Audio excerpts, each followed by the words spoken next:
from Renaissance-style chateaux, grand country estates, architectural glass masterpieces. These are the remarkable homes Simply breathtaking. and magnificent landmarks One day, my son, all this will be yours. at the very heart of Britain's spectacular history. I have never seen one like this. Join me I need to get there with all speed. Onwards, driver. and a host of celebrities Oh, crikey. with a passion for the past Kaboom! Wish me luck. as we travel the length and breadth of the nation It is between the walls. and with unparalleled behind-the-scenes access. From the highest heights Now I'm through my blind panic. to the deepest depths. We'll uncover the secrets my goodness. still hidden within these breathtaking buildings. These are the places that nobody else gets to see. And explore the riches How spectacular. and treasures of one of our most loved institutions. This is an amazing story. Come on, I want to know the end. I want to know the end. Welcome to the secrets of the National Trust.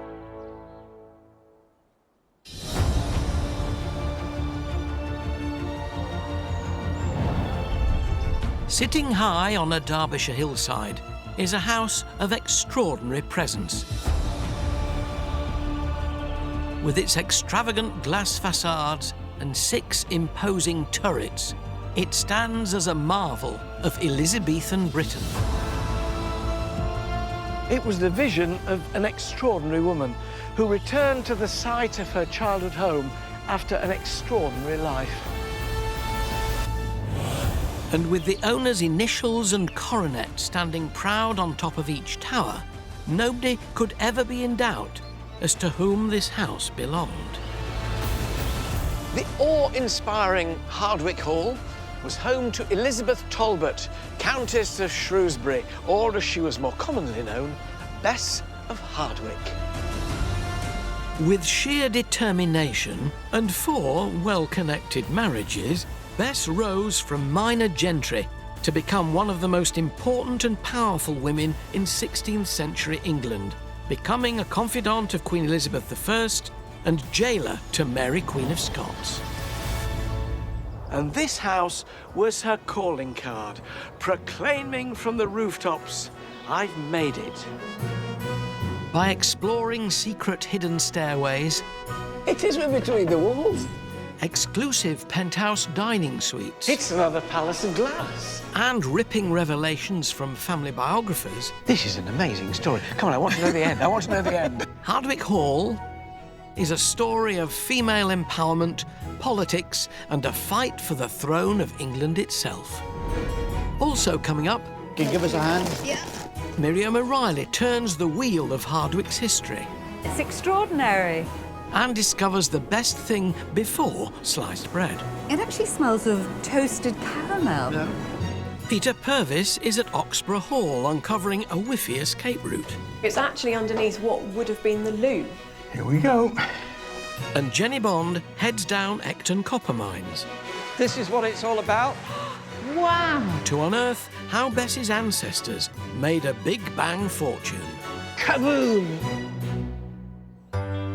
But in Derbyshire, Hardwicke Hall was built by the sheer willpower and determination of one woman who, despite 16th century limitations, proved to be the ultimate matriarch.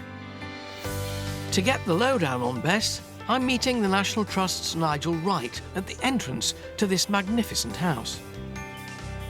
For a house that was built in the 1590s, Nigel, it looks so ridiculously modern. It does. It was one of the first houses in the country that's symmetrical. And you can see from the front the amount of glass, which is one of the main features of this. Almost like the shard of its day, the amount of glass that was used.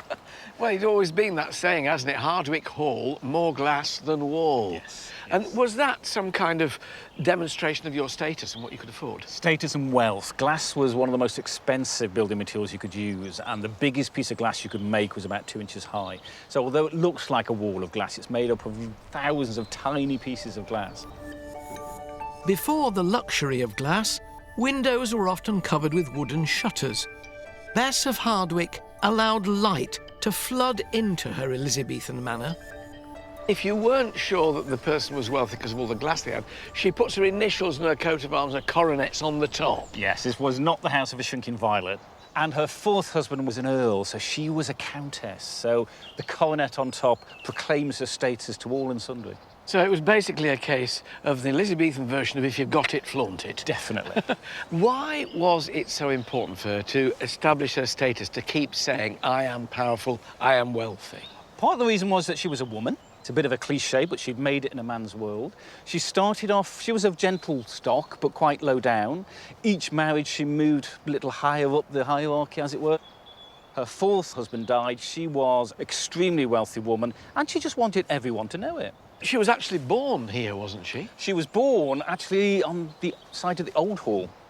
Just over there? That's there. So what you're saying is before I go in the new house, I need to go over there to the old one? That's where the story starts, yeah. Throughout her life, Bess was married 4 times, had 8 children, built the famous Chatsworth House, and finally became a countess, thanks to her marriage to the Earl of Shrewsbury. Bess's rise to the top belies her more humble beginnings. Born at Hardwicke in 1527, her original home was far more modest. Widowed 4 times, the first at only 16, marriage number 2 brought Bess the famous Chatsworth estate. Marriage to wealthy number 3 saw her inherit more houses, money and land, before number 4 gave her the title of Countess. She returned to Hardwicke a fabulously wealthy woman, and as English heritage historian Megan Leyland explains, before building the new hall, Bess had grand plans for her old 2-up, 2-down. In 1587, she started building. She started turning what was a relatively modest family home into a building which was suitable for her new status. Importantly, not only did she come back wealthier, she came back as a countess. So she needed a house that reflected this. So there was a small house here. She's now replacing it with something much grander. Yes, certainly much grander. She filled it with glass. She put wonderful plasterwork that we can see clinging onto the walls There are still bits today. of it, astonishingly, so much for later in The time. overmantels of the fireplaces. This was a really big deal for Bess. It was a big personal and financial investment to build up this home for her. And there's no coincidence that she sort of became known as Building Bess. Can we still go in and have a look? Yes, we can. Gosh, it's amazing that this much has lasted, isn't it, really? It is, isn't it? Old Hardwicke Hall was Bess's forerunner for the new hall. This is a good Elizabethan workout, this. How many steps? Something like 127 steps. More than the average semi, isn't it? Yes. So we're heading sky high to get a privileged look where it all began. Great views from the top of this astonishing project. It really was, and I think Bess would have known that when she was building up, that people could have looked out across her estate, looked out across the land she owned. Which way's Chatsworth from here? Chatsworth's over in this direction. So she could gaze over there and remember round herself where she was from. See where she'd come from. So why did she leave? Well, she didn't really have a choice. She was not getting on too well with her 4th husband. He had increasing debts. He was custodian of Mary, Queen of Scots, and that was a costly and very, very stressful thing to be in charge of. Bess was building at Chatsworth, spending money. She was doing OK, and you can imagine the tension that might have formed between them. And so her husband came to Chatsworth with 40 armed men and essentially chucked Bess out. So she came over here to where she was from anyway, my neck of the Exactly. woods. She's building her own place for a few years, and then she's building a new place, and she can actually see it from here. Yeah, just metres away. A second huge building project that actually went on simultaneously for a while with the hall here. They were meant to work in tandem together to house her enormous household that she would have had by this period. So she started building this one. How soon after this is she building that? Well, not very long at all. She was building here in 1587, and by 1590 things are starting over at the new site just metres away. So stupendous. You think this is pretty astounding. Then you look at that and you can almost imagine Bess saying to her friends, if you think this one's good, you ain't seen nothing yet.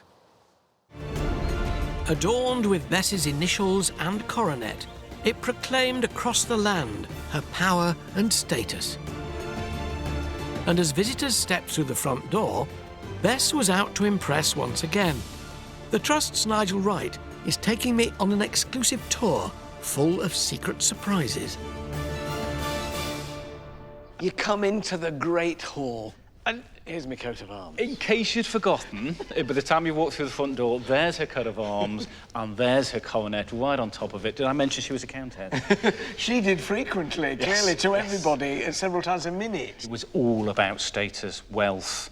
Elizabethan power play. Definitely. Really. And alongside the coat of arms and all the way around the room, tapestries. Yes.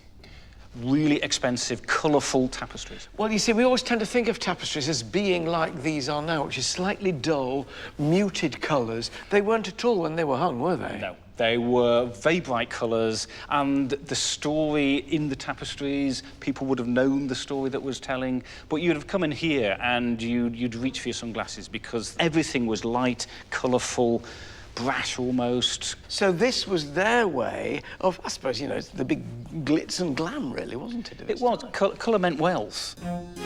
And Bess liked to splash the cash.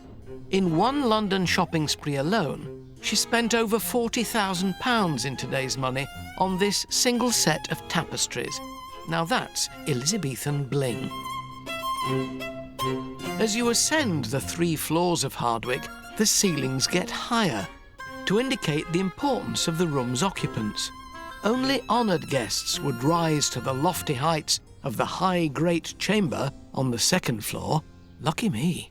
We go from one gigantic room to an even more gigantic room. They just seem to get bigger and bigger and bigger. What was this one used for? Once you'd been greeted by the Countess, you'd have actually had your meal in here. So this was actually, if you like, a very grand dining room. How would it have been laid out? You'd have had quite temporary tables, trestle tables really, which have been covered with fine linen. Your meal would have arrived in great procession and fanfare. Stone cold, of course, but it would have looked good. It's come a long way. Yes, it has, all the way up the stairs. Now, tapestries, again, absolutely everywhere, but right around the top of the room, an enormous plaster frieze, and in the centre, a coat of arms, which is not that of Bess herself. No, well spotted. It's the royal coat of arms. So that's Elizabeth I's coat of arms. Elizabeth I was one of the most powerful monarchs in British history, but unmarried and with no direct heirs, tensions about which family member would succeed her created an atmosphere of intrigue and suspicion. So was this a sort of homage to the Queen, this room? Very definitely. It's just showing her loyalty to that monarch. But there's actually a very specific reason why she's doing that, because one of Bess's granddaughters was called Arbella Stuart, and she actually had a claim to the English throne. Bess had married her way up to the giddy heights of Elizabethan society, but there was one more step to the top, a royal one. So Bess instigated a marriage between her daughter Elizabeth and the royal Charles Stuart, a grandson of Henry VIII. The child of that marriage, Arbella, was Bess's granddaughter, who had a legitimate claim to the English throne.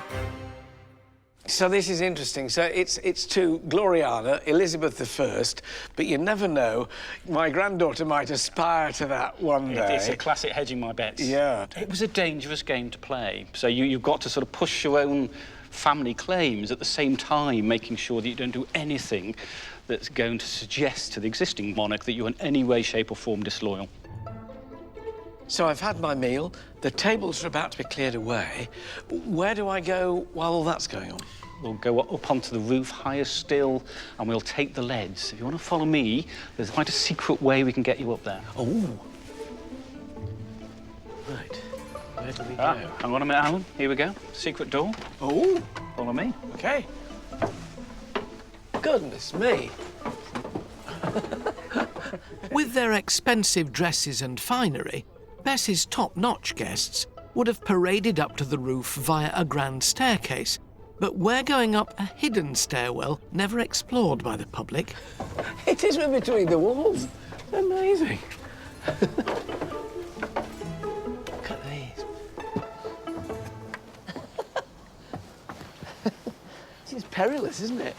Right. Cool. Oh, look at that. Cooey. This is so impressive, isn't it, looking out on that? It's that classic, one day, my son, all this will be yours. Did she sort of own everything that the eye could see? Pretty much. This was all her land. That is astonishing. And you're right up here. There's only God higher than you are. It's very deliberate why she stuck her house on top of the hill in North Derbyshire. You've been in no doubt about her power from the moment you saw the building from the outside, from the moment you came into the Great Hall. You gradually made your way up the building, and finally, at the end of the evening, almost, here we are. This is why I am Bess of Hardwick and you're not, that kind of thing. There's a bit of a theme here, isn't there? There isn't. I'll tell you what, though, it's a long while since I had my main course. Can we have our pudding? Because that's what we've come up here. Let's go and have our pudding. Yeah. Yep. Situated atop one of the turrets is Bess's banqueting pavilion. Strictly for private members, here sumptuous food would be served. It's another palace of glass. Away from prying eyes and eavesdropping ears. So they'd come up here, what would they eat? Sweetmeats, sweet wines. Your servants will bring your tables up with all the goodies, and then your servants would disappear, most of them, and then this is when you could talk about who was going to be the next monarch, who fancied who. Gossip. Yes. I have, however, noticed one thing. Bess's coat of arms is still higher than we are. It's endless, isn't it, really? Right up in the sky, she's Even there. up here, you're not allowed to forget whose house you're in. No, I'm very lowly. I'll go back downstairs. Come on. Whether high or low born, between family, servants and guests, Bess had a lot of mouths to feed. As she acquired more land, expanding Hardwick Estate, she bought a stonemason's, a glassworks, and Stainsby Mill, where the grains grown in her new fields could be milled into flour. Miriam O'Reilly's venturing to the outer edges of the estate, where the big wheel at Stainsby Mill keeps on turning. The existence of a mill at Stainsby is recorded as far back as 1216. And later on in its history, it's likely it would have produced the flour for the bread on Bess's table when she first lived at Hardwick. To find out more about the history of Stainsby, I'm meeting the National Trust's Sandra Trieg for a spot of breakfast. Fresh bread made from flour produced right here at the mill. Oh, it cuts beautifully as well. Look at the texture of that. It's rather dense, isn't it? It's very different to what I'm used to.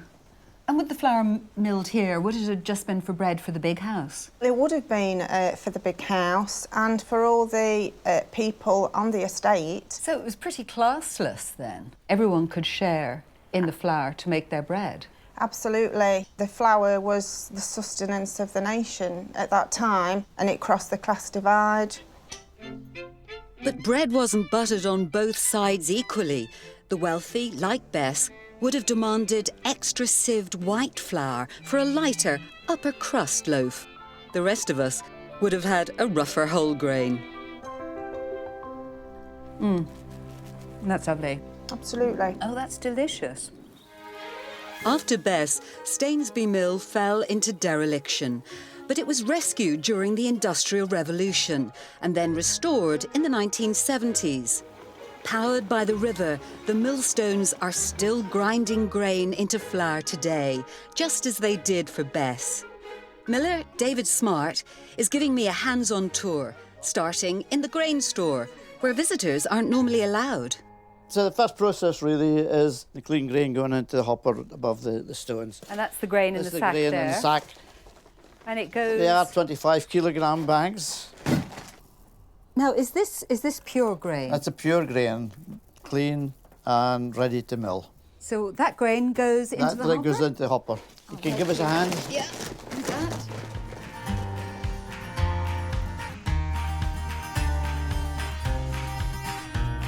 So, David, what's the next step in the process?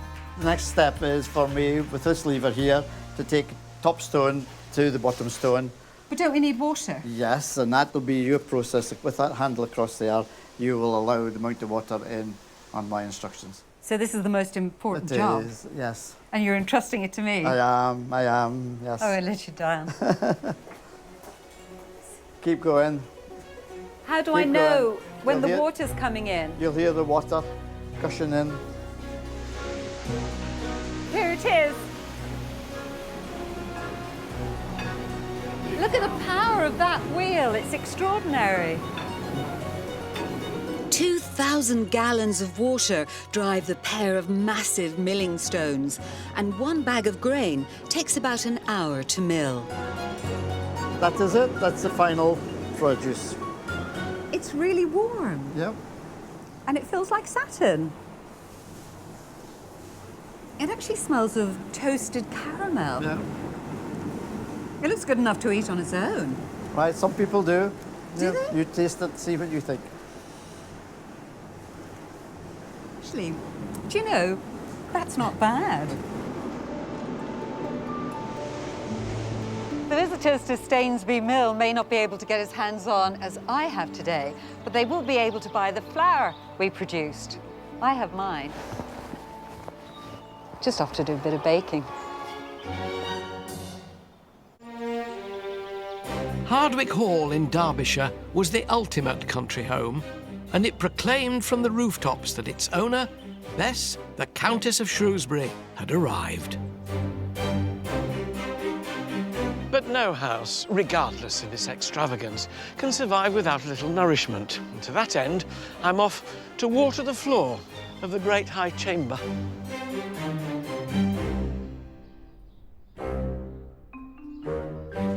You know, whenever I come into the house at home with a watering can, I feel nervous that I'm going to drip and I'm going to be sent out back to my garden. So we're coming in here intentionally to drip. You are going to water our matting, Alan.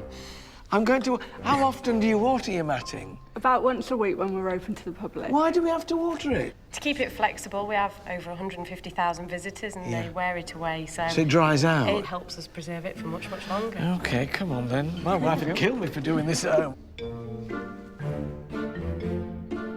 Well, an amazing pastime, isn't it, really?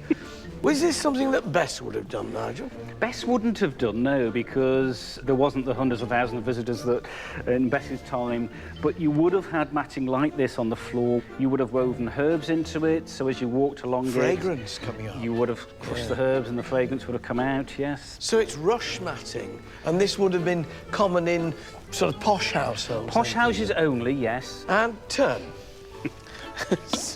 It's a lovely job, isn't it? So only the better houses then, the lesser ones would have just had straw. Bit of straw down. Straw strewn on the floor.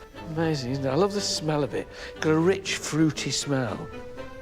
With rush matting in 5 other rooms, it takes a team of 4 an hour and a half every week. Have we missed a bit? To water what's under their feet. And turn. Don't know about you, but I'll be awfully glad when they've invented lino. Do we get a tea break? Bess paid for quality, but as a shrewd businesswoman, she could afford it. Much of her wealth came from sound investments, which her son William continued, buying a copper mine just 30 miles from Hardwick in 1575. It was a canny purchase which brought untold riches to Bess's descendants for over 200 years. Jenny Bond has travelled to Ecton Copper Mine in the Peak District to dig a little deeper. Looking at these peaceful hills, it's quite hard to imagine how this place was at the forefront of the Industrial Revolution. In fact, Ecton Copper Mine is right here under my feet. Projects Officer Paul Mortimer is part of the team responsible for looking after the mine's 18th century engine house and the land surrounding it, which has been mined since the Bronze Age. This is actually the oldest mine-winding engine house in the world.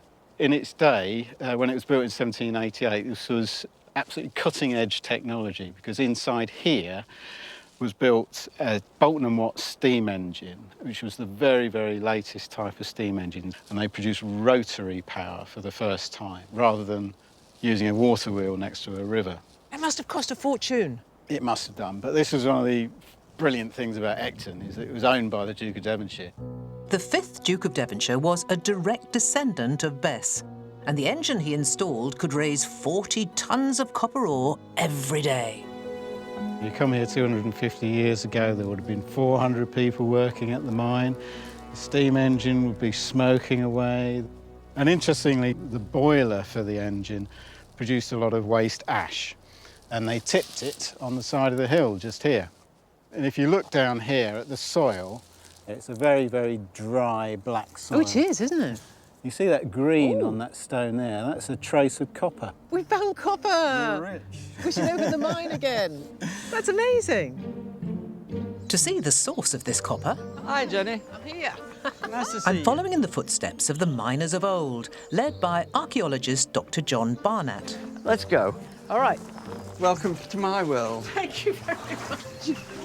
We're walking down the tunnel to the deepest part of Ecton Mine, not accessible to the public. This arching here was put here in 1774. It's stood ever since, and beautifully made. I would not like to do my daily commute to work along here. Oh, goodness, no. Right, we're heading towards the pumping chamber now. Wow, that was quite a long walk, I must say.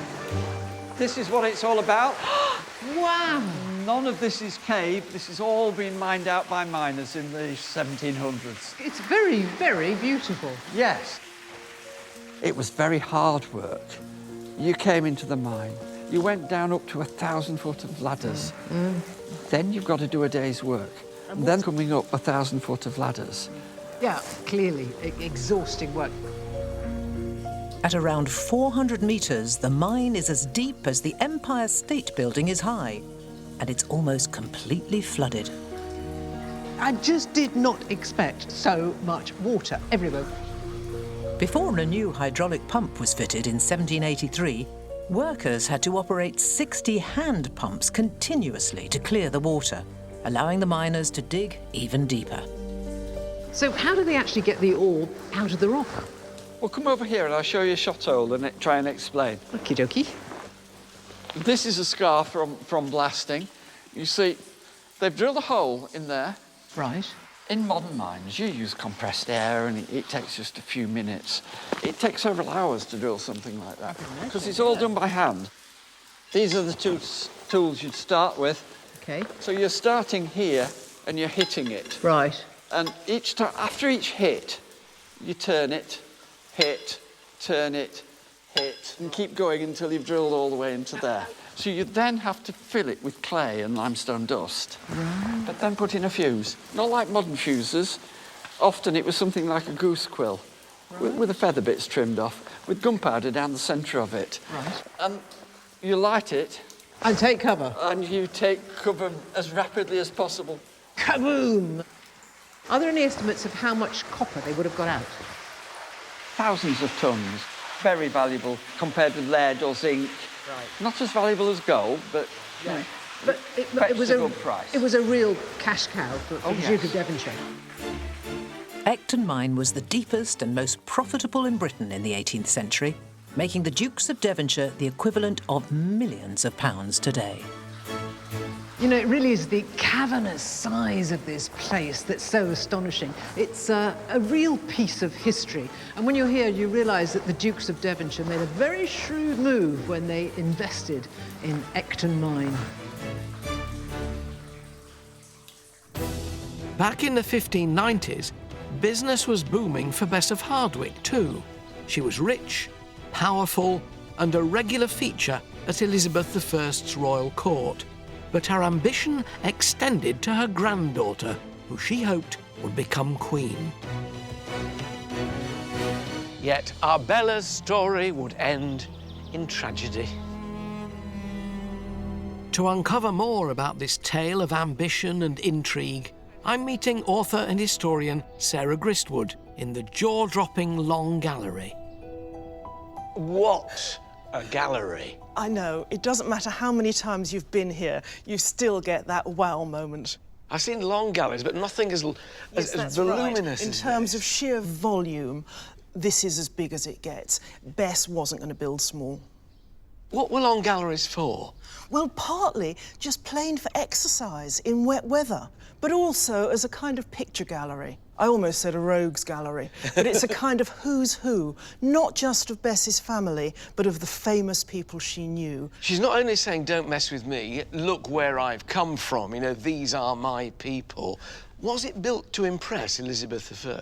Well, there's 3 reasons Hardwicke may have been built as grandly as it was. One of them is to impress the Queen, if ever she came here. In fact, she never came this far north. 2 is for Bess herself. This is local girl made good, because she was just a sort of gentry local girl. But the 3rd reason, of course, is her granddaughter, Arbella. As the royal child of Charles Stuart, Arbella had a chance of succeeding Queen Elizabeth. With both parents dead, she was under the care of her grandmother Bess. Doesn't she look regal? I know, doesn't she just? Every inch the Queen, to be honest. What was the relationship like between her and her grandmother? Well, Arbella's parents had died when she was tiny, so Bess really brought her up. So she was a mum in all but name, then, really? Well, yes, except that I'm not sure that Bess was really the warm and cuddly mum type, frankly. I think Arbella had huge importance for Bess, partly because of the hopes that she might even be queen. What was life like for her here? Well, on the one hand, it was terribly grand, of course. You know, Bess had built this amazing new house, and she was the star here. But on the other hand, over the years, it came to feel a bit like a prison to Gilded Arbella. cage. Yeah, exactly that. A gilded cage. Arbella, now in her late 20s, was stuck at Hardwicke, facing the life of a frustrated spinster. As a child of royal blood, she needed the Queen's permission to marry, but an advantageous marriage could strengthen Arbella's claim to the crown. And so there is the Queen, Elizabeth I, right at the end of the gallery where no one could possibly miss her. Gloriana, in exactly the same pose as Arbella, hand on table, left hand by side, with fan, even to the fan. I know, exactly. The message is pretty clear, isn't it? So just how close did Arbella come to being Queen of England? At one point, very close. All the ambassadors abroad and with spies were writing that it is Arbella they would proclaim queen if Elizabeth were now to die. So how and when did it all go wrong? Elizabeth lived too long. All those years, Arbella wasn't getting experience of how the political world worked. She was up here in Hardwicke. And small wonder that it came to feel like a prison to her. Did she try and escape?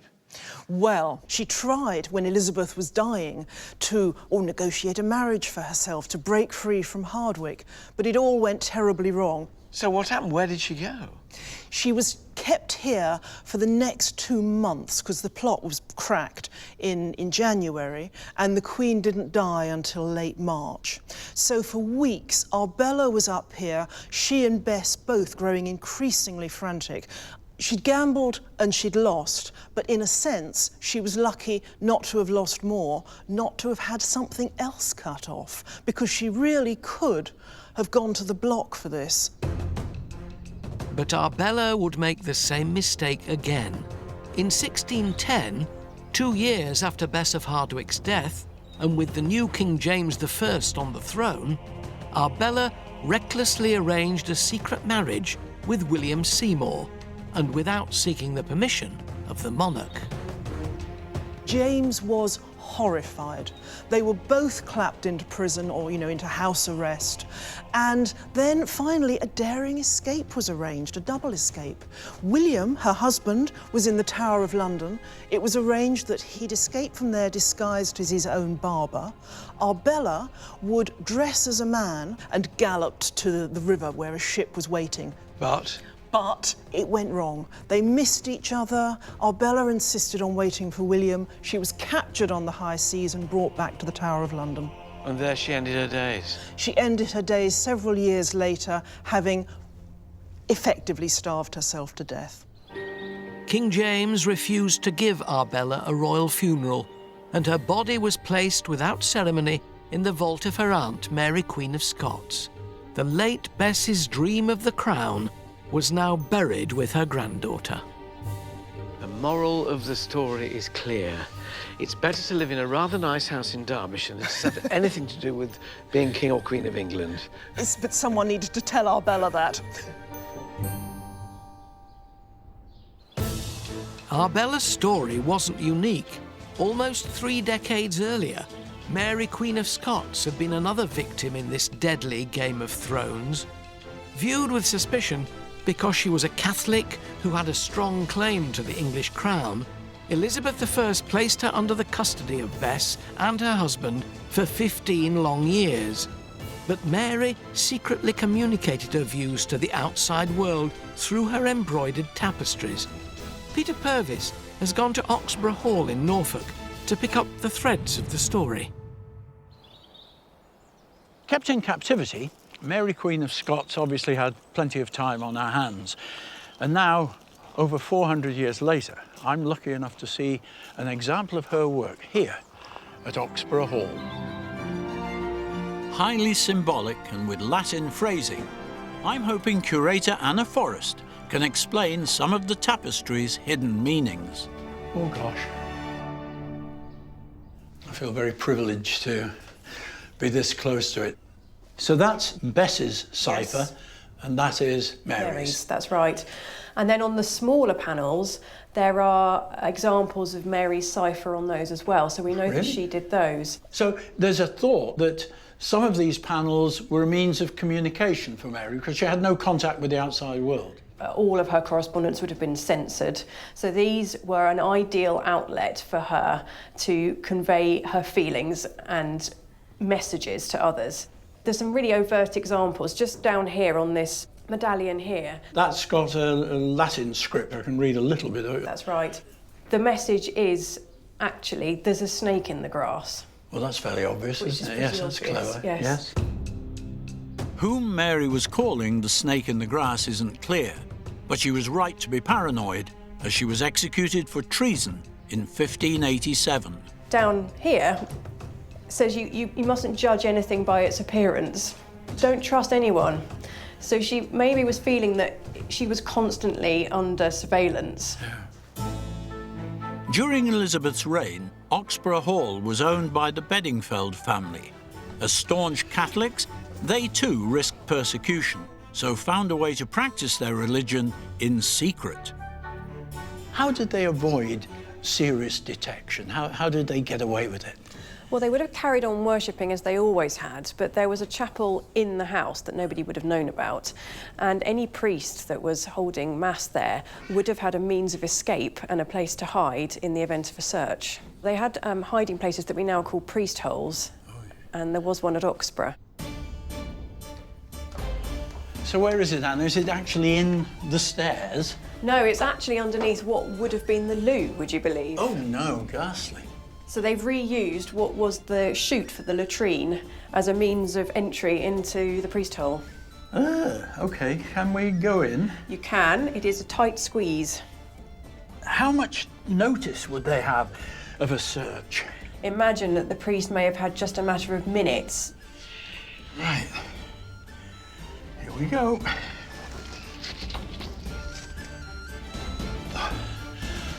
Oh, crikey. How long would they maybe have to hide in here? Well, sometimes the searches that took place went on for several days, so they'd have been down there for all that time, in the dark, listening to people wandering around upstairs. And what would have happened had they found evidence of a priest being in the building? The priest would have met a sticky end, yes. And the family would have been in extraordinary trouble and would have been fined, jailed, or worse. A Catholic priest was never discovered at Oxburgh. Oh. But the family were fined almost to ruin because they refused to support the Protestant Church of England. Being strict Catholics, it was a turbulent time for both the Bedingfields and for Oxburgh Hall for almost 3 centuries, until the 1830s, when it became acceptable to be a Catholic again. A struggle the politically shrewd Bess never had at Hardwicke Hall. Set atop a Derbyshire hill, magnificent Hardwicke Hall stands proud in all its Elizabethan grandeur. Coated in extravagant glass, it stands as a testament to the remarkable rise of Bess of Hardwick, from her humble beginnings to becoming the second most powerful woman in England. With her initials and a coat of arms crowning the parapets in 18 places above me, Bess, her story, and her Hardwick Hall are as impressive today as they were in the 16th century.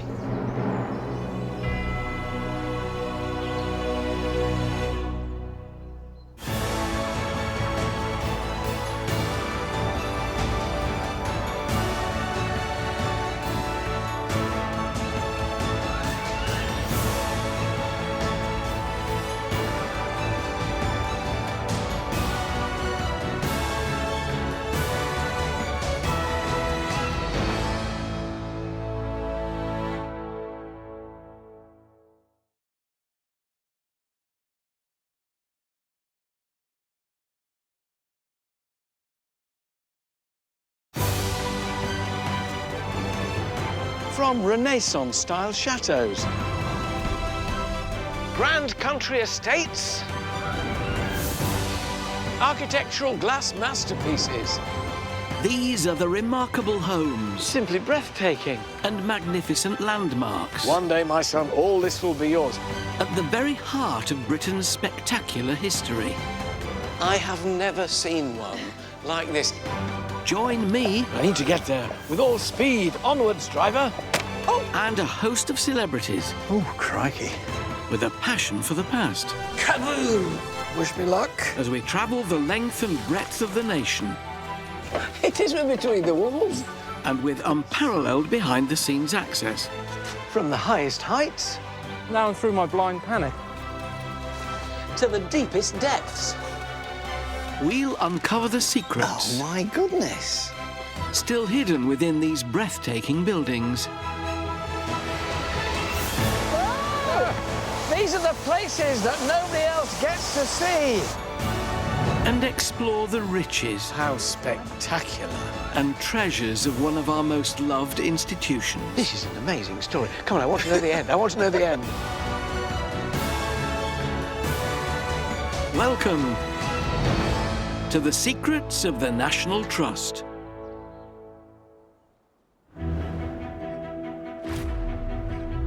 Today, I'm visiting a dark place in social history. The mere mention of which evokes fear in the collective memory of the British population and was immortalised by its most rigorous critic, Charles Dickens. One of his most memorable creations, Oliver Twist, was an inmate of such an institution. This is the story of the workhouse. Built in 1824, Southall in Nottinghamshire is the most complete example of these daunting monuments still in existence. Its architecture was influenced by prison design, and it's now a Grade II listed building. The workhouse would have housed up to 158 men, women and children, all of whom would have come here to escape grinding poverty. Coming up, I hear touching first-hand accounts from people who still lived a workhouse life as late as the 1970s. As soon as I walk into this building or see this building, I just shiver. Memories. Memories. I've also been given access to a place the poor feared more than anywhere, its unseen infirmary. The feeling in here must have been horrendous with that mixture, not one of them helping the other. The noise and smell, absolutely desperate. And I suffer the staple food of the workhouse, my daily gruel. I'll be going behind the imposing facade to see how the workhouses shaped centuries of our social history. Helping me to unlock the secrets is Jenny Bond, who discovers the shocking story of a workhouse runaway. That's a really unpleasant cell, isn't it? Actor Nigel Havers is in Birmingham, uncovering the conditions for babies born into desperate poverty. It'll be away from mice and other vermin. Just ideal, isn't it, really? And Angelica Bell is in London, to visit a National Trust house that celebrates anarchy and unrest in more recent British history. Oh my goodness! I was not expecting this.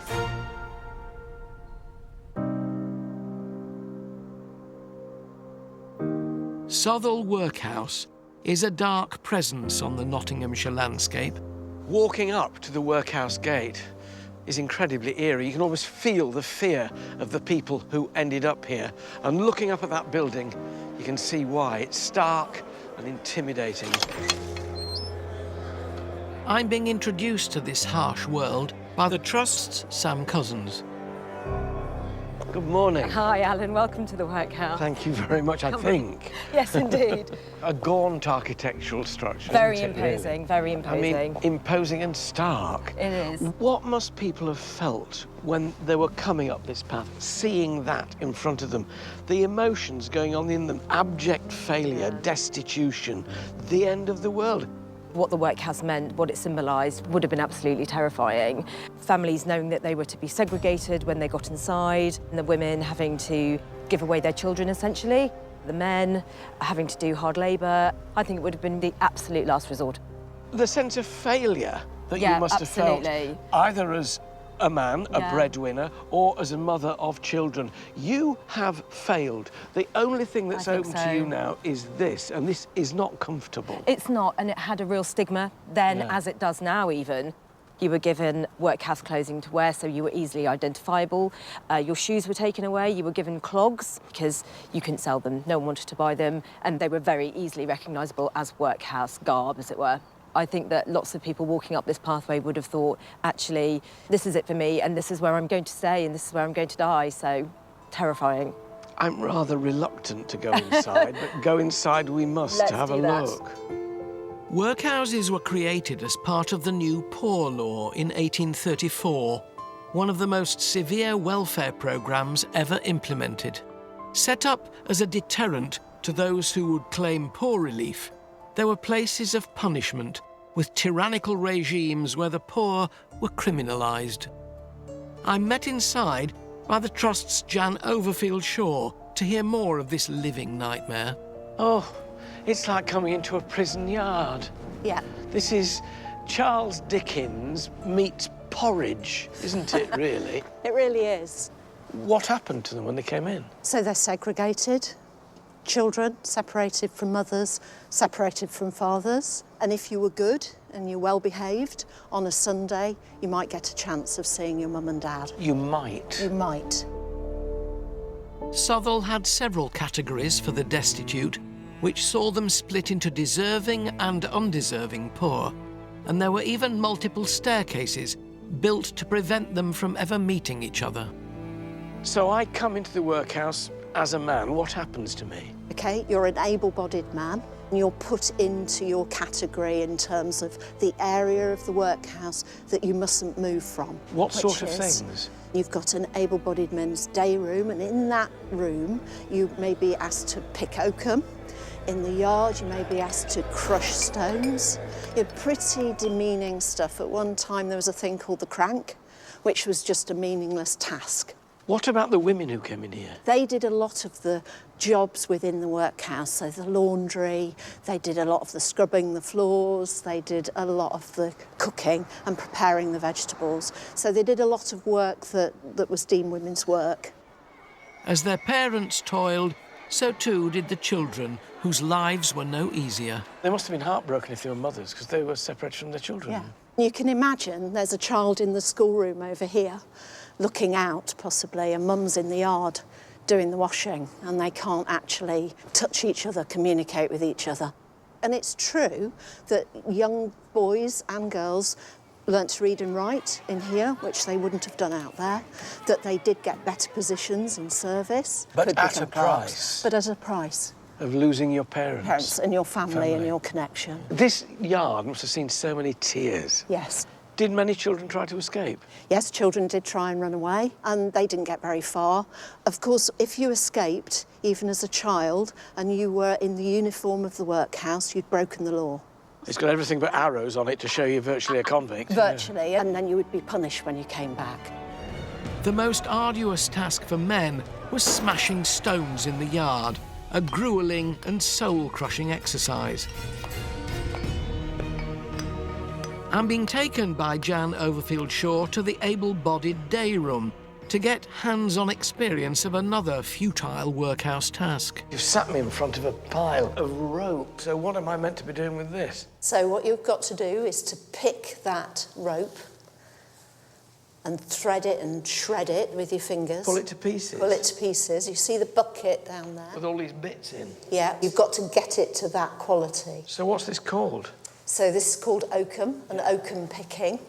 They used to buy it at £14 a tonne and sell it in that state for £23 a tonne. So this is for caulking ships' decks then, presumably, for making them watertight? That's right. That's what oakum was for. That's what oakum was for. I didn't realise they had to make it from rope. I thought it sort of came like that. Ah, no. So prisons, institutions like the workhouse, they would get paid for this. Another way of making money out of people's penury, really. One of the ironies of this job was that oakum-picking left hands raw, rough and bleeding, in no state to take up jobs in the outside world. What was the public's view of people who came into the workhouse and who were made to do work like this? Well, being poor, Yeah. in poverty, is seen as a crime. It's seen as something you've done. You've created that situation for yourself. So you need to be cured, or you need to be brought back into being a good, upstanding member of the community who can go back to work. You're being punished for being poor, really. Well, you are, because you've been given jobs which are by their nature uncomfortable and tedious. If you're breaking rock, you know it's a punishment. At least here you thought, well, you're creating something. With over 150 inmates here at Southall, all doing this kind of unbearably monotonous work, keeping control was crucial.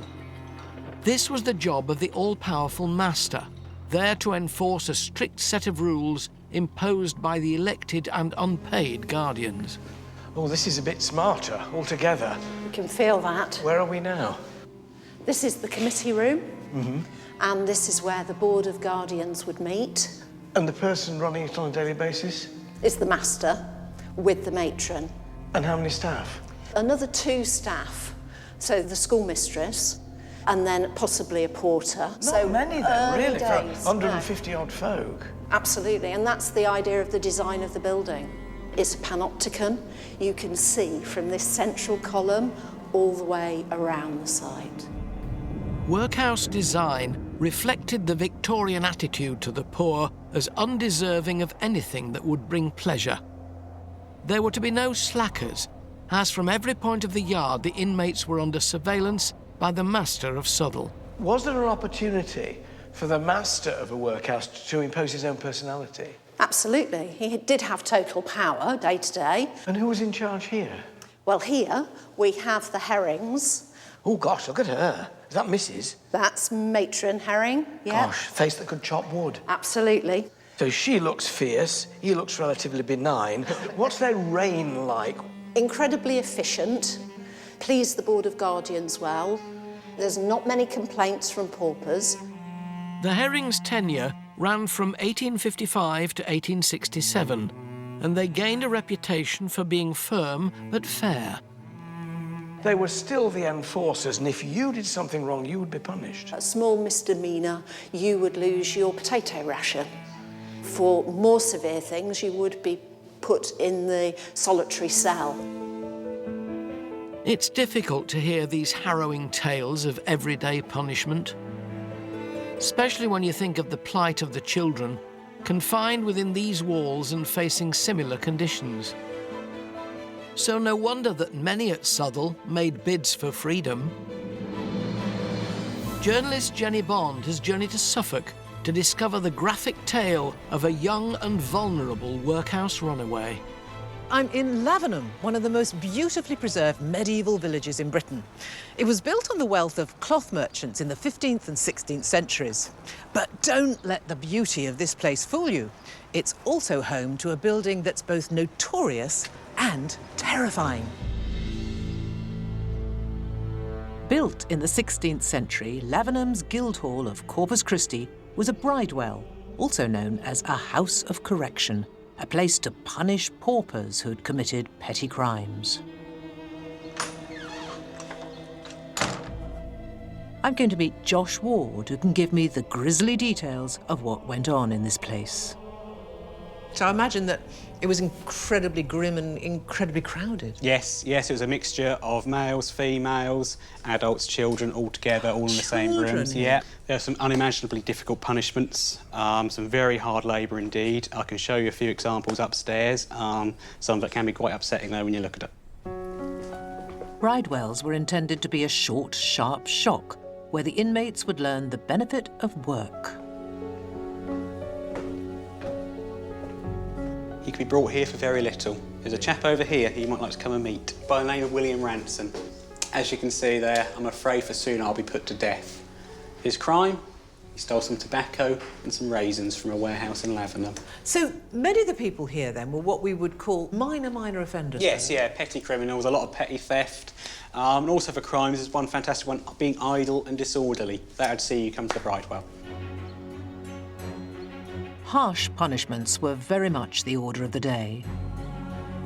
Curator Anna Forrest takes me outside to some of the cells where prisoners were brought whilst awaiting trial. This was used by the parish of Lavenham to incarcerate petty criminals for very short periods of time until they were taken off to court and then ultimately either let off or put into prison in Bury St Edmunds. That's a really unpleasant cell, isn't it? It's not great, really is it? Horrible. Even children were not exempt from imprisonment. Anna has unearthed the remarkable story of a young girl who first came to Lavenham Bridewell as a punishment in 1783. She was in the workhouse in a neighbouring parish just down the road in Seamer, and aged 8 she escaped and ran away, and they caught up with her and brought her to Lavenham Bridewell, where she was incarcerated for a short time. The third time she ran away, she was deemed to be an incorrigible rogue, and she was sentenced to 7 years transportation to Australia. So what was that journey like for her, do you think?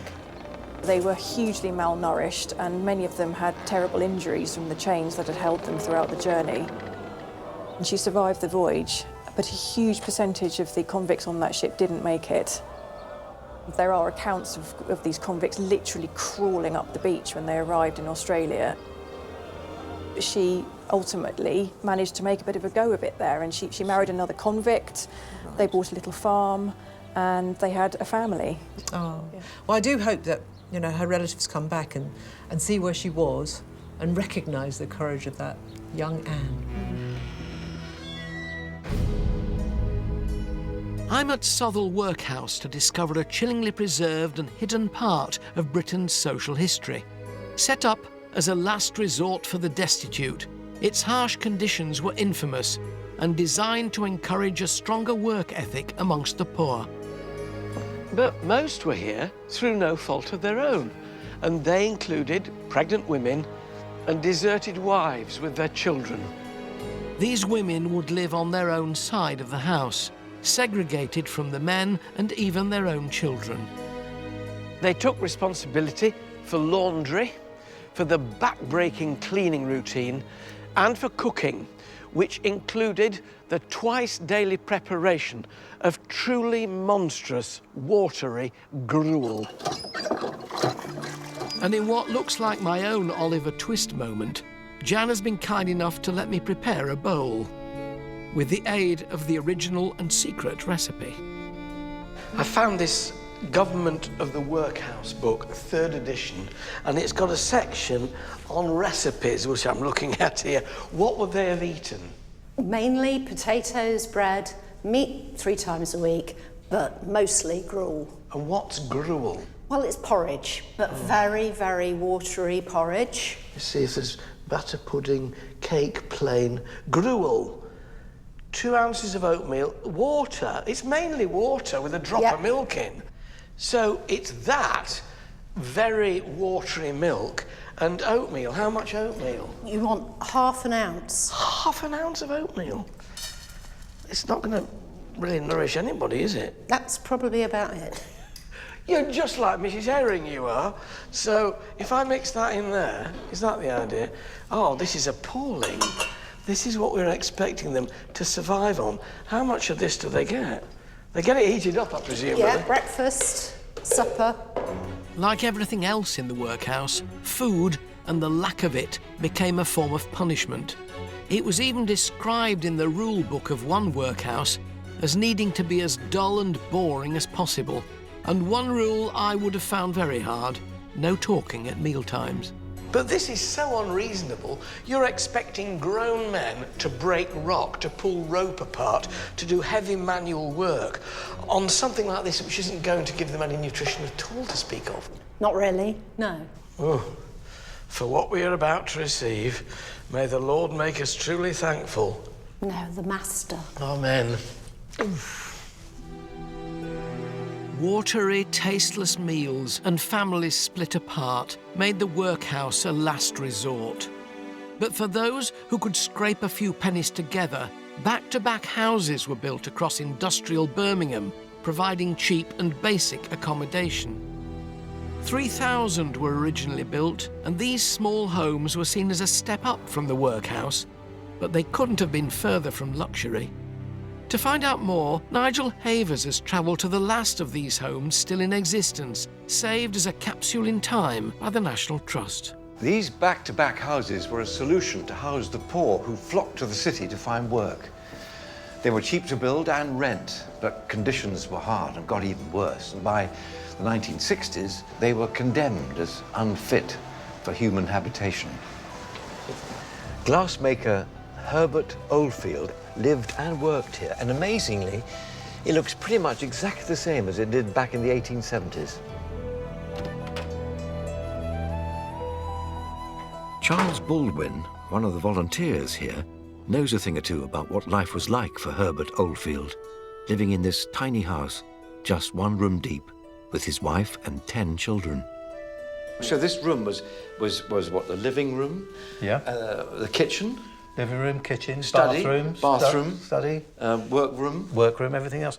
Herbert Oldfield came to this area in about 1860, and he came here with his wife and his children and lived in this house. And as you can see, when you look around, he lived pretty healthily, really. Yeah. I mean, you can see they've got fresh vegetables, eggs. They were even eating these things, which is quite surprising. Oh, these are oyster. Oysters was very cheap food, so it was the main form of protein for the working class people. You could buy bucket loads of those for pennies. Herbert would work from the desk over here. What did he actually do? Well, Herbert was a glass maker. He made glass eyes for the taxidermy industry. Yeah. And believe it or not, he got so good at making eyes for the taxidermy industry, he graduated on. And what do you think he was able to make? I have no idea. Well, we were going through the Industrial Revolution, and a lot of people were losing their eyes at factories and factory work. False eyes? So he made false eyes.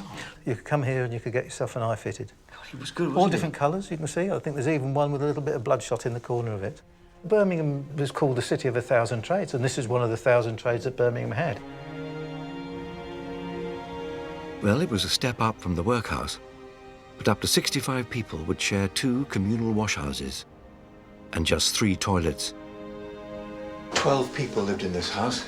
You get some sort of perspective about how cramped it all was. Let's just hope they all got along together. Now, tell me, is this room pretty much as it was? Well, yes, I mean, it is pretty much as it would have been in that time.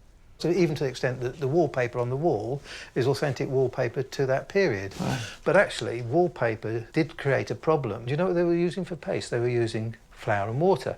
And flour and water basically was food for bugs. Sometimes they said, you know, you could see the wall moving with the bugs in the wallpaper. Not great for health. No, not great for health. It's like a dormitory. Yes, it is, isn't it? I mean, this is the parents' bedroom. So Herbert and Anne, his wife, would have slept in this bed, and their 2 daughters would have slept in this bed here. And upstairs were the boys.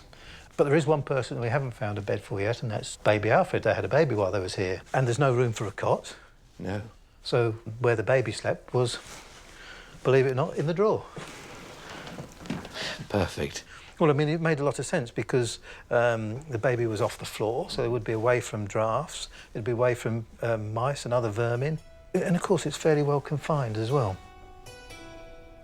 In Herbert's time, the fire upstairs was only lit if someone was ill, but downstairs the flames would be heating the house all day. As in the workhouse at Southall, girls would have learnt household tasks, to become maids in service, if the opportunity arose. So we need some fuel. Where is it kept? We have to go down in the basement where the coal's kept, because the coal used to be delivered by the coal man. He'd tip the coal down into the basement below.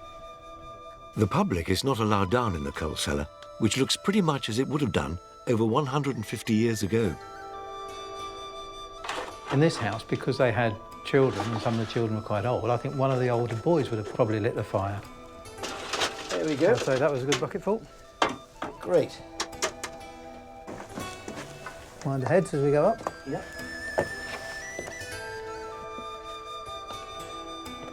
The big fire downstairs was the main source of heat for the entire house, as well as a means of getting hot water, cooking, and heating Herbert's tools for his business.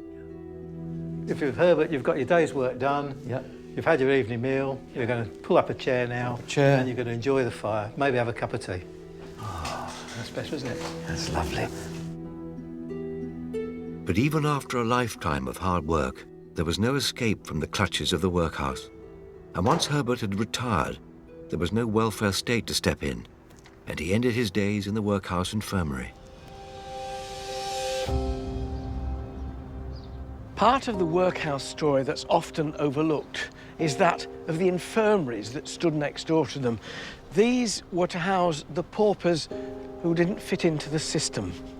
And that meant being unable to work. At Southall, their infirmary, Firbeck House, still stands.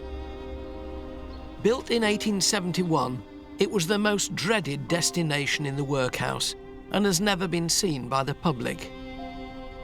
But the Trust's Sam Cousins is giving me exclusive access to explore this brutal place from our own history. Gosh, this is gloomy in the extreme. It really is. It really is. And the smell as well. The smell and the noise would be overpowering. Yeah, absolutely. Just one room after another. Astonishing, isn't it? So who would have come here? Those who essentially couldn't work were put over here. So you have a mixture in this one house here of pregnant mothers, mothers giving birth, people with disease, mentally ill people. Why weren't the mentally ill put in what were in those days called lunatic asylums? Well, the sorry state of affairs was it was cheaper to put them here. This must have been an absolute vision of hell if you've got all those kinds of people mixed together. Absolutely, a real mishmash. And that would have included the elderly too? It would have done, yes, indeed. So they would have been institutionalised over there and they'd come here to die, so their entire latter half of their life was in these rooms? Absolutely. They may have been in the workhouse for some time as workers, and they would have come here when they become unable to work, yeah. The feeling in here must have been horrendous with that mixture, not one of them helping the other. Absolutely. The noise and smell. Yeah, dreadful. And if you were giving birth here, desperate. Absolutely desperate. But then if you were an unmarried mother coming to the workhouse, you were in a pretty desperate position. It's terribly depressing, isn't it? It's like cells. Yeah, it's pretty frightening, isn't it? Yeah. Conditions in both workhouse and infirmary were set to a nationwide standard, overseen by the guardians, but in reality, they were dependent on the goodwill and management of the man in charge, and by the time the infirmary was built, in the early 1870s, there'd been a change at the top at Southall, which would have devastating consequences. So who was the master of the workhouse at this time? It was Master George Shaw, who inherited the position from Master Herring after he died. And how was George Shaw perceived? Well, it wasn't a success. His tenure was seen as quite a catastrophe, actually. What kind of things was he doing that weren't right? He's seen to be a character who enjoys the local nightlife, shall we say, enjoyed the local pubs. There were allegations of inappropriate behaviour. There were knives seen where they shouldn't have been. There was allegations that the place was dirty, and being an infirmary, obviously, one of the really key elements of that is cleanliness. So this is a period of disaster. It really, really was, and it was such a shame after Herring's tenure that it kind of went into rack and ruin, but George Shaw was not liked. So the consequences are what? Master Shaw is dismissed. So the history of this place, Firbeck, is not a happy one. It is not. But in the 1940s, radical changes were made to the welfare state. The dark days of the workhouse were seemingly over, with many of them becoming NHS hospitals. But the new welfare state didn't solve all of Britain's social problems, and by the late 20th century, one Tudor property with a long history of political turmoil had become a melting pot for the poor, the homeless, and a growing sense of anarchy. Angelica Bell has travelled to Sutton House to discover how the National Trust has preserved this snapshot of more recent social unrest. Nestled in the streets of Hackney, this modern urban location is the setting for 500 years of agitators, revolutionaries and anti-establishment occupiers who left their mark on the building I'm about to see and the community around it. I'm meeting Chris Cleave to find out more about the first in a long line of its rebellious inhabitants. So Sutton House has a real unusual history. Tell us about the man who built it. So it's a guy called Sir Ralph Sadler. He was an apprentice to Thomas Cromwell at a really young age. He rose to prominence in the court in his 20s, so he must have been a real high flyer, possibly through his connection with Thomas Cromwell. Sir Ralph became a courtier of Henry VIII, his fortune in jeopardy when his mentor, Thomas Cromwell, lost favour. In 1540, when Thomas Cromwell was arrested, so was Sir Ralph because of their connection. Yeah. But luckily, he was one of the few people who escaped the tower. And then even after Cromwell had been executed, he managed to stay in favour. He seems to have crossed so many boundaries. Yeah, absolutely. He managed to get through 4 Tudor monarchs without losing his head, which to be at that level of court is quite a feat. So you expecting the unexpected now? I'm not sure what I'm expecting. Jumping forward from Tudor times to the modern day, Chris has some striking evidence of Sutton House's previous inhabitants in what is a very unlikely National Trust preservation story. Oh my goodness. I was not expecting this. The house was suddenly empty in 1982 and the squatters got in. They lived in here for a few years. They would have used these rooms upstairs for their bedrooms, and then downstairs they had gigs in the courtyard and in the big room at the back. They were really political in the 1980s about changing society, and all of those slogans are really resonant to people today. This is one of the most popular rooms that we have in the house. As graffiti goes, that's absolutely incredible, isn't it? Yeah, it's really iconic, and it's something that we're really proud of at Sutton House because it's a really important layer, the history of the house, and so we try and protect it as much as we protect all the other parts of the historic fabric. It was never intended to be something that lasted here for a really long time, so the way it's been created means that it's quite vulnerable. So how do you go about preserving this? We've got a special conservator coming in today, in fact. I'm impressed that for the National Trust, this graffiti art from the 1980s is on par with the fine Tudor paintings from 450 years ago. The major challenge with looking after something like this, though, is the paint used is very soluble. So conservator Polly Westlake uses a sponge to absorb modern-day grime. So we're trying to do the least amount that we have to just to keep it in its present condition. So what do you mean, like basically, because there's like holes up here, you wouldn't say, right, we're going to patch those holes up. You just want to make sure everything is as it is and stays as it is. The National Trust took the decision to keep things, not to do a lot of reintegration, not to restore and make it look perfect, but to keep it in this state. It's great to see the stereotypes you might associate with an old property being replaced by something more inclusive, unexpected and radical by the National Trust. I wonder what the owners of the workhouse would have made of all this anarchy and rule breaking. I'm not sure the punks would have cared either way. With punks running riot in Britain, Southall had also taken on a new lease of life in the 70s, becoming emergency social housing. But even then, the damaging stigma of the workhouse remained, dramatically affecting the lives of people who stayed there. I'm meeting 2 people who remember that era and have bravely agreed to tell their unique accounts of their very different experiences. Sue Swinton lived in this very room for 3 years after a family breakdown in 1971 made them homeless. Now, tell me how big your family was and who were you here with? I was here with my mum. I got an older sister, but my older sister spent a lot of time with a friend living in Newark. She couldn't cope with living here. But then I had 2 brothers who I used to have to look after. Because Unfortunately, because of the circumstances of coming here, my mum turned alcoholic, so obviously it was like being mother to 2 brothers. So you became mum, in effect? Yes. So we've got 5 beds ranged behind us here. Your mum, your elder sister when she was here, your 2 brothers and you, all ranged in a row? Yeah, all in a row, yes. The only good thing about that was we tended to start at the end bed and jump all the way across the other beds and jump off the end. We was rather naughty for that, so yeah, we used it as a playroom. Everything was done in this room.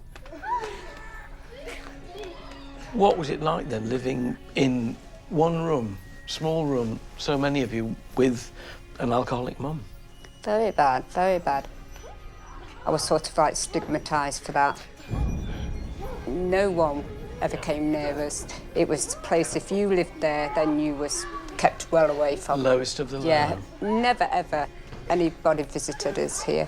It was very much like the Victorian times. Sue, what does it feel like coming back here to the room that you lived in? As soon as I walk into this building or see this building, I just shiver because of what happened here. Memories, yeah. Memories, very strong memories of the place.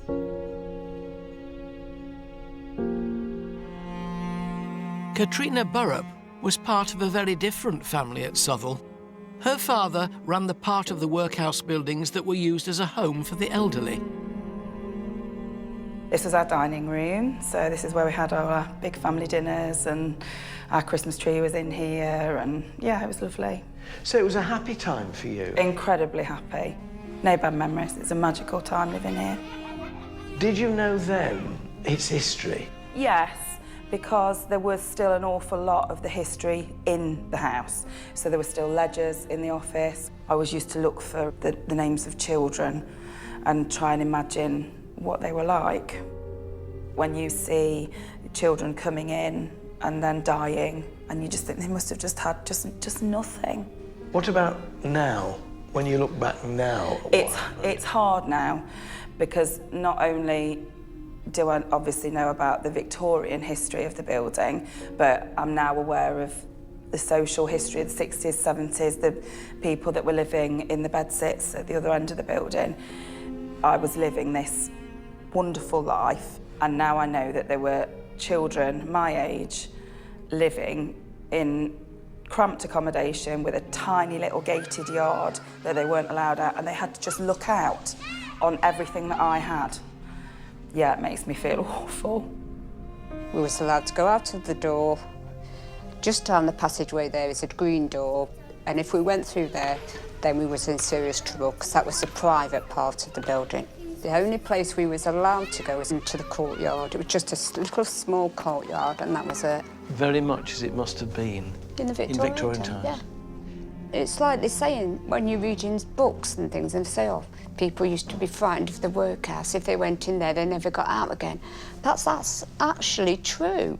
When you came in here, you never thought you would get out. It's very easy, isn't it, when you're thinking of Dickensian Britain, to put the workhouse in that bit of history, and it's something divorced from us. Exactly. When, as you experienced it, in the late 60s and early 70s, which is not long ago at all, no. It didn't end with the Victorians, it carried on. No, it carried on.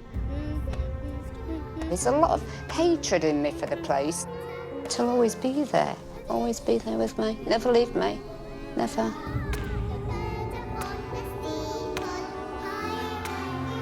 When it began to dawn on you as a grown-up that it wasn't actually quite like that, it must have been a strange feeling. Sorry. To have those special memories, you know, all my magical adventures here, that's my experience of the workhouse, and although I know that there is more to it, I still feel I'm entitled to my experience. When I come in now, I can't imagine how we actually could have coped so long with it, you know, because I used to stand over at the window and I'd look out the window for hours just looking and wondering what was going to happen. You know, when was that person going to come down that road and just take us away from here? But it never happened. Has this become therapeutic, putting this back together, kind of laying the ghost? Very much so. So when you come in here now, It must be a mixture of emotions. It is, it Terror, is. but gratitude that you're not living here anymore. Very much so, very much so. Well done you, and thank you for sharing it. That's a pleasure. It's been a real eye-opener meeting Katrina and Sue, but their memories of this place had left me shocked and saddened that such recent history still meant suffering and despair within these walls. It was only 20 years ago that Southwell was finally considered unsuitable for habitation and the last of its residents were moved. This closed the chapter on the workhouse system, and with that, we consigned the harsh and cruel Victorian attitudes toward the poor and disadvantaged to history. In 1997, Southwell Workhouse was passed to the National Trust to be preserved and to act as a stark reminder of a brutally unjust period in British history.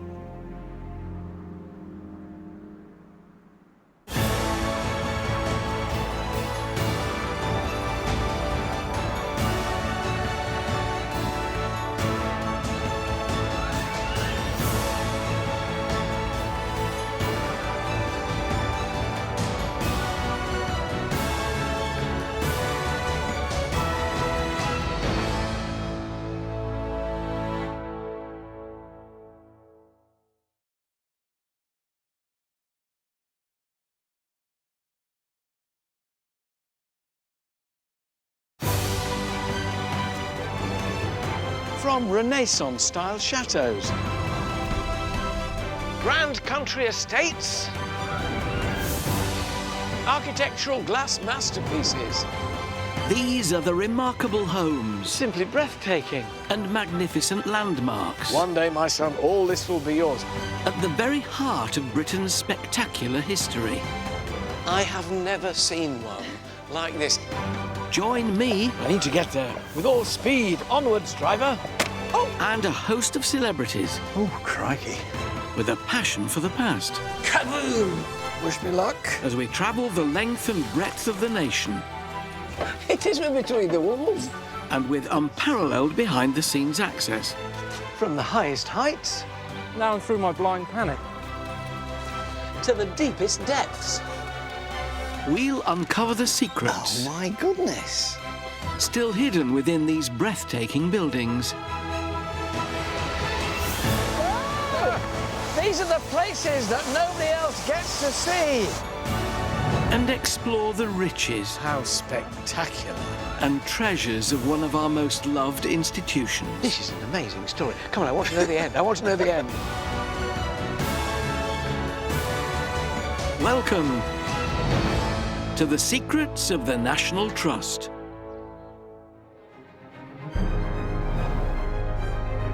Sitting in the heart of the English countryside is a thrilling surprise. A glamorous French chateau, so rich in treasures, it drew kings, queens and princes from around the world through its front doors. Inside, in these sumptuous and luxurious rooms, a multimillionaire would host extravagant soirees for a who's who of 19th century high society. Home to 3 generations of the wealthy Rothschild family, this pleasure palace was created with just one intent: to surprise and delight the visitors who flocked here. And boy, does it do just that. Welcome to Waddesdon Manor. By discovering secret staircases... Oh, my goodness. Revealing sparkling guest lists. The Queen, that's the Victoria. Is everybody allowed to leaf through it like this? Absolutely not. And hearing from both family... So he's my great-great-great-uncle. And the creator himself. Weeds will spread over the gardens. Oh. We'll uncover a man whose imagination was fueled by tragedy. Filling the gap that she'd left. And who found comfort... How spectacular. ...only in the happiness of others. Also tonight... Oh, yeah. It's rather sharp. Writer and journalist Clive Aslett visits the breathtaking new house on the estate with Lord Rothschild. So this house is full of things that you've collected? It really is a very large part of my life. Wow. Presenter Alison Hammond parties at Polesden Lacey. So you actually could get much closer. And writer Oz Clarke gets a little scare We haven't broken it, don't worry. It's only dismantled. when a Waddesdon treasure gets a little TLC. That screw is very precious. When you're out for a jaunt in rural Buckinghamshire, the very last thing you expect to be confronted by is the French Renaissance. But as you approach Waddesdon's elegantly turreted chateau, well, it's exactly like stepping into a fairy tale.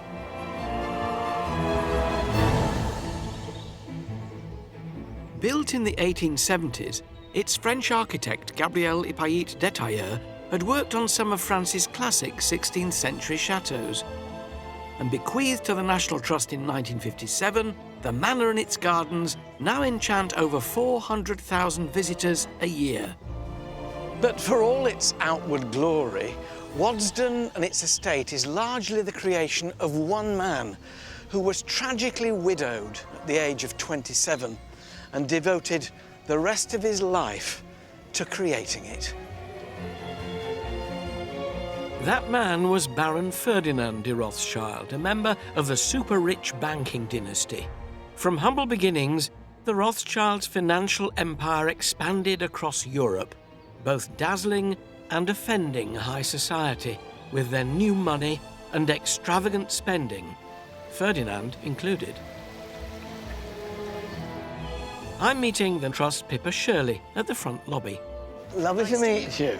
Here we go. As she takes me on an exclusive tour showing me the VIP treatment A-list Victorians would receive upon their arrival.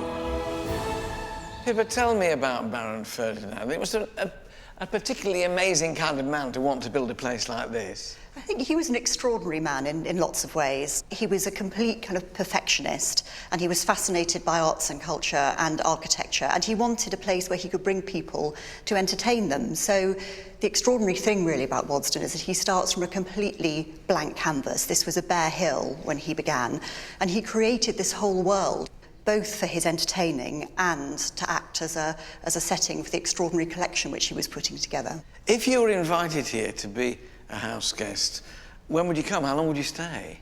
You do one of the famous Saturday to Monday parties, which is what the weekend was known as in the 19th century. So you'd arrive on Saturday and then you'd leave on Monday morning. OK, so I'm going for the weekend.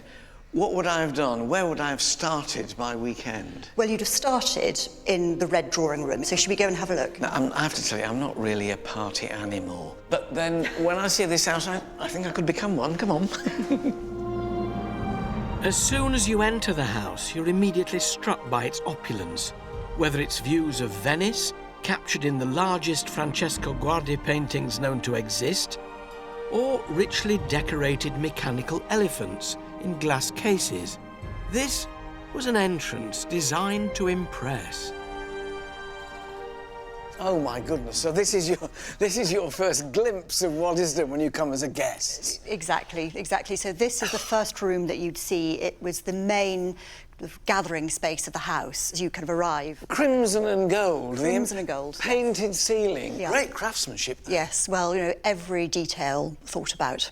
They knew the moment they came in here, this is going to be a good weekend, and absolutely. No expense will be spared. Yes, absolutely. What sort of people came here? Well, all sorts of people. I mean, Ferdinand, as you or I would if we were putting a house party together, you know, he started with his friends, his family circle, his political circle, and of course also members of the royal family. Royalty?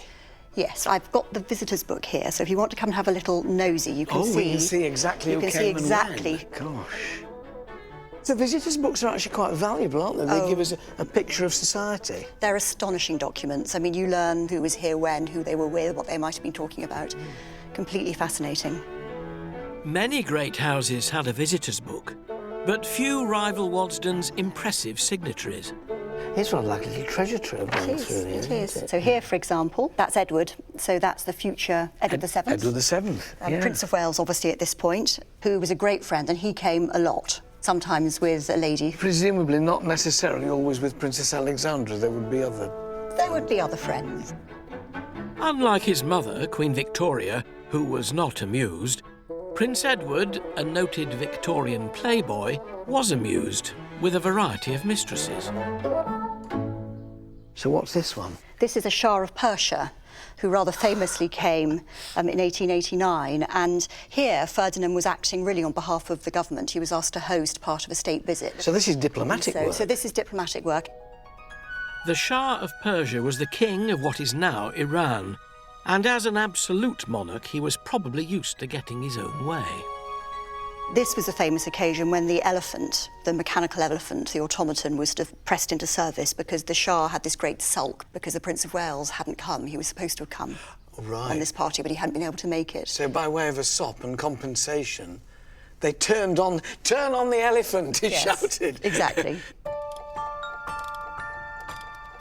Often made for rulers in India and China, this gilt bronze mechanical elephant, sometimes known as a sing-song, would have enchanted all of Ferdinand's guests. Built by a French clockmaker around 1770, it would have taken hundreds, if not thousands, of man-hours to complete. But the results are oh so worth it. The elephant so enchanted the Shah that his good humour was completely restored. The elephant saved the day? Elephant saved the day. Wonderful. And this one? Yes, now this is another red letter day, so... The you know Queen? Who that is. That's the Victoria. Queen. Yes. Yes. So that's 1890, and then members of the other members of the royal family. So is everybody allowed to leaf through it like this? Absolutely not. Oh, I'm being very careful. But this really is a secret of the National Trust. Yes. Well, it's very fragile, so most of the time we keep it carefully. I could just sit down with this now for hours. Absolutely. It is. Just leave me alone for a bit. I'm quite happy. After lapping up their envious surroundings, Ferdinand's guests would have made their way to the dining room. Oh, how spectacular. And a table fit for a queen. This is some supper table. So how many would they entertain here? Well, the table is set at the moment for 18, but it could expand for 40. What sort of things do they eat? Very elaborate meals, lots of courses, and the food, of course, here was completely legendary. A grand Victorian dinner was the host's opportunity to show their affluence and style, with an endless procession of courses and, on grand occasions, sometimes as many as 13 of them. Ferdinand would end the meal with an extravagant and indulgent flourish. Often you'd finish with a Rothschild soufflé, which would be garnished with gold leaf. And Queen Victoria was immensely impressed. In fact, after she came for the famous lunch, she sent her own household chef back to learn the secrets of the Rothschild kitchen. And we know that she had 2 helpings of the beef, which is why she had to go for a little lie down afterwards. So what about Ferdinand? Did he love all this grandeur and all this entertaining? Well, we think he loved it, but on the other hand, I mean, guests commented that quite often their host would be sitting at the head of the table and having water and dry bread, and sometimes a little bottle of pills. He was also a teetotaler, of course, so his guests would be enjoying the finest, but... All this just for everybody else? But if it's all right with you, I'll just have a glass of water and my complan. No fun being a host, is it?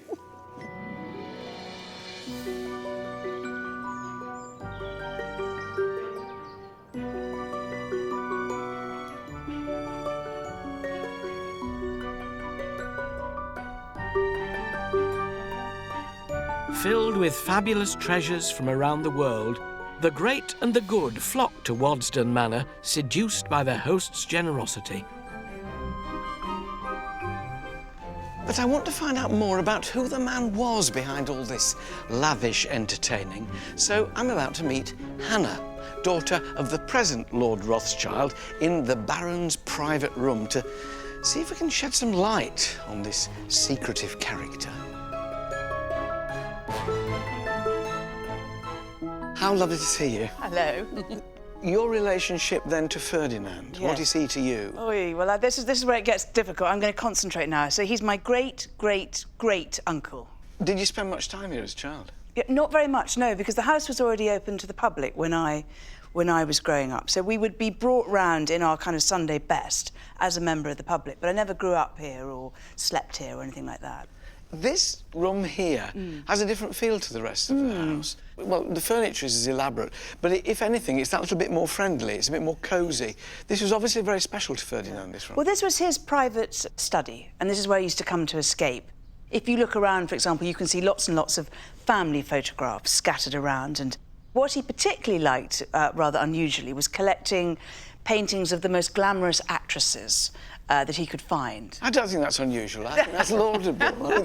And these are they. For example, you had Mrs. Jordan, who was the, if you like, the Nicole Kidman or Jennifer Lawrence of her day. Or you had Emma Hamilton, who was, not an actress, but a famous... Well, she was Nelson's mistress, wasn't she? Very much so. Hamilton, Famous, kind of scarlet woman, perhaps. There's a contrasting character here. A lavish house, yes, into which he invited masses of guests, and yet clearly at some point he just had to be on his own and be quiet. Was he a man of two halves in a way? No, very much so. What Ferdinand liked most of all was being alone with his works of art and members of his family. He invited everybody down because that's what you did. But for him, I think it was agony. So he didn't really want or need people here. He did it in a way as a kind of duty. I think it was a duty. It was about expanding the business. It was about assimilating into society. The Rothschilds just wanted to be accepted. They wanted to make their homes here. They loved England. And they used, presumably, their money to help so. them get into society. Very much so. For example, Queen Victoria didn't want to come to lunch here. She thought the Rothschilds were rather vulgar, but she couldn't resist seeing what all the fuss was about. So I'm afraid they did use that vulgarity and that ostentatiousness, to get people to come here. Ferdinand realised hosting lavish parties bought him entry into high society, and he wasn't alone. At the beginning of the 20th century, another social climber, Margaret Greville, overcame the circumstances of her birth to become the party hostess of the day. Presenter Alison Hammond has quick-stepped her way to Polesden Lacey in Surrey to find out more. Margaret Greville was the illegitimate daughter of a wealthy Scottish brewer who rose to become a sparkling socialite and society's best host. Despite being born out of wedlock, Maggie's father fully supported his daughter and bought Polesden Lacey as a country retreat for her in 1906. To give me an insight into the life of the party hostess of the early 20th century, I'm meeting Conservation Manager Jonathan Marsh. Thanks for having me. Yeah, welcome. So Polesden Lacey, this was Maggie's home, her country retreat. Why was it such a great place to throw parties? Absolutely. Well, I guess the first two things are probably setting and lavish interiors, so amazing views over the Surrey landscape. And then the interiors being remodelled by the same architects as the Ritz Hotel in London. And then it was Maggie herself who really understood her guests. Was it every weekend? Pretty much throughout the summer. So right from Ascot in June all the way through, and then Christmas was a highlight as well here. So what would she greet her guests here? That's right. So all the guests would assemble here in the evening, say 6 o'clock, wait for their host to arrive downstairs. She paused for effect, like any good hostess, and then came down to then meet the guests. I love the fact that she added drama. And I can see she's got champagne. Absolutely. And we know even when Maggie gave the property to the National Trust that there were 144 bottles of Bollinger in the cellar. Really? Oh, wow, they did party, didn't they? Absolutely. And with the pop of a cork, Maggie and her guests would take supper. So this is the dining room. This is beautiful. An Edwardian who's who sat round this dinner table, including the King and Queen of Spain and the Duke of York. King George VI also spent part of his honeymoon at Polesden Lacey with the late Queen Mother. So what would they do to entertain the guests all weekend? Yeah, so there was lots of outdoor pursuits. So actually Maggie had a tennis court, she had golf course, and croquet as well. For an evening's entertainment, Maggie's party-goers would hit the dance floor. Right, I've got my dancing shoes on so I can learn some moves, so I can really immerse myself in the whole Maggie party experience. Teaching me a few Edwardian quick steps, wow, is historical dance choreographer Stuart Marston. Look at this room! With 18-carat gold panelling and a sparkling 4,000-piece crystal chandelier, the saloon was the perfect place for guests to try the latest fashionable dances. Why do you love Edwardian dancing so much? Right, OK, as a dance historian, it's the first time that you can see stuff on film. It's the new era, it's a new century, and then we start getting corsetless dresses. It meant that the women didn't have to have lots of furniture underneath and petticoats, and so it was a lot more freer, so you actually could get much closer. So when Maggie used to have her parties here, what sort of dancing would they have been doing? She was a knit girl. It was up to date. She would have been doing the one-step, the two-step, the three-step. She would have been doing tango. So what are you going to teach me today? The Eva three-step, and they're still dancing it today. OK. So we hold hands, start with the outside foot, which is one furthest from me, and we walk 3 steps forward. 1, 2, 3, and then 3 steps back. After a practice, it's time to put my moves to some typically Edwardian music.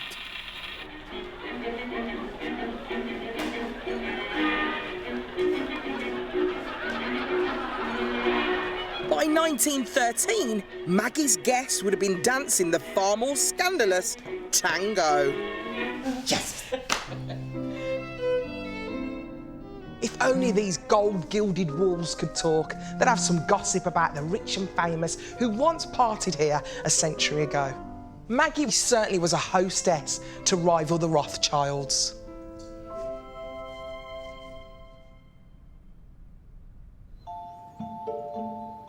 Back at Waddesdon Manor, Baron Ferdinand could throw an extravagant shindig too. But hidden behind the exuberant parties lay a much simpler man hit by a devastating personal tragedy, the loss of his beloved wife, Evelina. I'm back in the Baron's more intimate study with his descendant, Hannah Rothschild. Here is the picture of Evelina, his wife, which he always kept very close to him. And this is his favourite chair? Yeah, I know, it's posh, isn't it? All this glamorous furniture, and that was his favourite chair in the entire house. She's a statuesque figure, isn't she? She apparently had a fantastic sense of humour, and he absolutely adored her, and her letters are full of these very, very good asides. So how long were they married? They were only married for a year, but they knew each other since they were children. And how old was he when she died? 27, so it's very, very young to be widowed and heartbroken. Evelina died in childbirth, as did their child, and Ferdinand would never marry again. But it was a really tragic story, so I often think when I walk around this house that it is really a testament of love to one woman and one stillborn baby. This was his compensation? I think so, very much so. Filling the gap that she'd left. And he brought himself in here and just sort of disappeared. Yes. And then even better than that, so he disappeared in here, and then he had a very, very secret exit, which very few people know about. No. Oh, yes. I want you to find the secret door. Still can't see it? Ah, yes, I think. Ah, right. So let's have a look. Oh, my goodness. Quite cool, isn't it? Snaking staircase. Go on, I'll follow you up.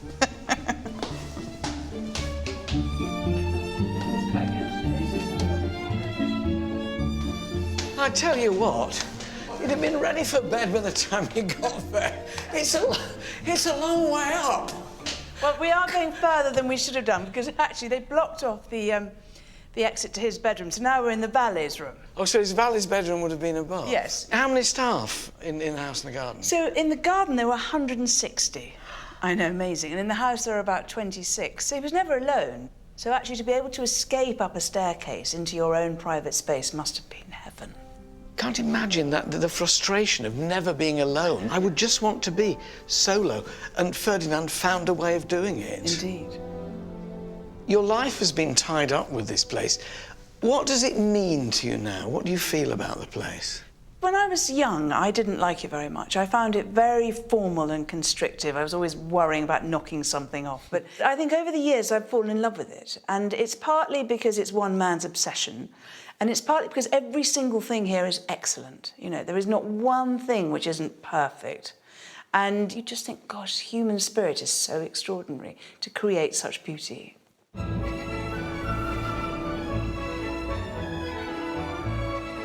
Waddesdon Manor in Buckinghamshire was home to the most fabulous parties of the 19th century. Getting an invite from Ferdinand de Rothschild was like winning Willy Wonka's golden ticket.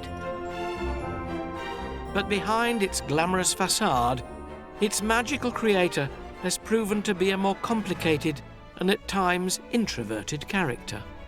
But despite the many layers of his personality, Ferdinand remained committed to captivating and charming his many guests, and his efforts even extended into the garden.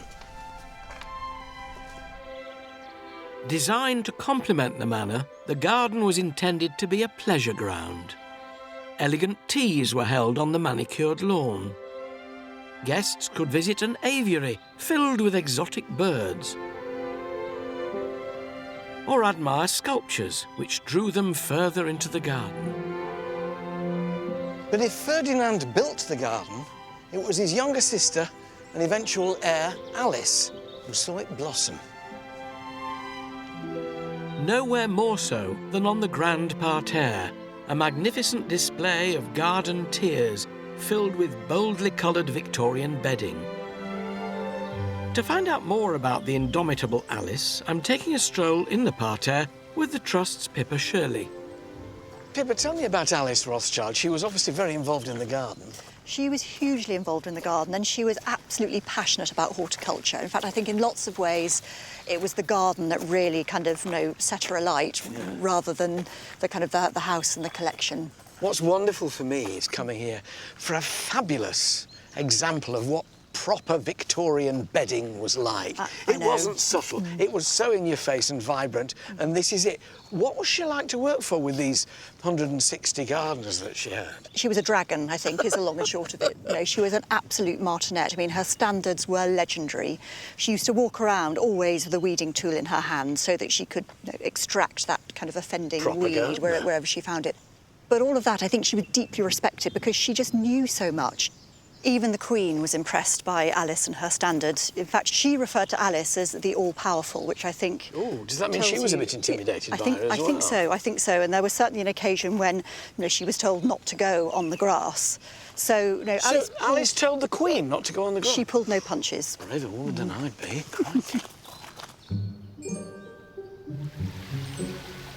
I think for Alice, because she spent so much time in the garden, that there are a few interesting features, one might say. For example... It's a tree. It's a tree, but down at the bottom there... Yeah? That's a telephone point. No. Yes. I haven't got... Well, we've got mobiles now. Precisely. So what you do if you're a very busy gardener and you want to keep in touch with your family, but you want to be in the garden and you're a Rothschild, what do? You have a telephone point put in a tree. Attached to it. I've heard of ring-a-ring-a roses, but I've never rung a tree. Alice was Ferdinand's younger sister. What was their relationship like? I think it was really close. I mean, she came to be his companion, really, after the death of Evelina. She clearly also safeguarded his legacy, because it's in no small measure due to her also, as well as Ferdinand, that we have the Waddesdon we know today. I think that's absolutely right. In lots of ways, she was the house's first curator, because she cared for the collection, she introduced the housekeeping rules. Things like protecting the collection against light, first and foremost. She introduced the cleaning methods, things like only cleaning the porcelain in silence, so you couldn't be distracted. So things of that sort. I'm building up an impression of a woman that you would not argue with, but then Queen Victoria knew that, didn't she? Future generations of the family have continued Alice's work, preserving the manor and its collections. But the present Lord Rothschild has commissioned a stunning new space-age home with an eye on the future. Clive Aslett has ventured further into the estate to discover the breathtaking Flint House. As you approach the Flint House, you realise what an incredibly stark contrast it makes with Waddesdon Manor. It's on the same estate, but it could be on a different planet. I'm meeting the architect, Charlotte Skeen Cackling. Hello, Charlotte. It's lovely to meet you. To find out how she worked with the landscape to make this contemporary design a reality. When you first came here, Charlotte, what was it like? It's at the lowest point of the whole estate, and so all the water drains naturally to this point. And very, very beautiful, very quiet, very calm, but it felt like a slightly enchanted place, very, very different to the rest of the estate. And here, We have flint. Yes, yes. It's so beautiful, isn't it? I mean, it is sort of jewel-like and It's amazing. Each one... Oh, yeah. It's rather sharp. Yeah, it's very Each sharp. one different. No, one of the flint workers said, you must never get drunk close to this building. Historically, flint was fashioned into tools or weapons, but where it was abundant, it could be used to construct whole buildings. It's incredibly durable and resists weathering better than almost any other stone. I sense it's a building which is changing. Here, when the trees have grown up, Yeah. it's going to be hidden away. Exactly. As a secret place. Yes, absolutely. As the site was when we first found it, you know, covered in lichen and moss. And I hope that landscape to sort of reclaim it. Charlotte might have been the architect, but the driving force behind the project was the current Lord Rothschild, Jacob, who, now in his 80s, commissioned this extraordinary house. How did you come to decide to build it? Quite a long story. I had been chairman of the Pritzker Prize for Architecture, so I developed some knowledge of architecture and thought it would be interesting, in England particularly, to try and do some interesting buildings. And what do you think Baron Ferdinand would have made of the Flint House? He had an imagination and he was prepared to do eccentric things. I think he would have loved it. Let's go and have a look inside. Yes, yeah. please. Yeah. As well as building striking homes, Lord Rothschild shares another passion with Ferdinand, collecting. So this house is full of things that you've collected.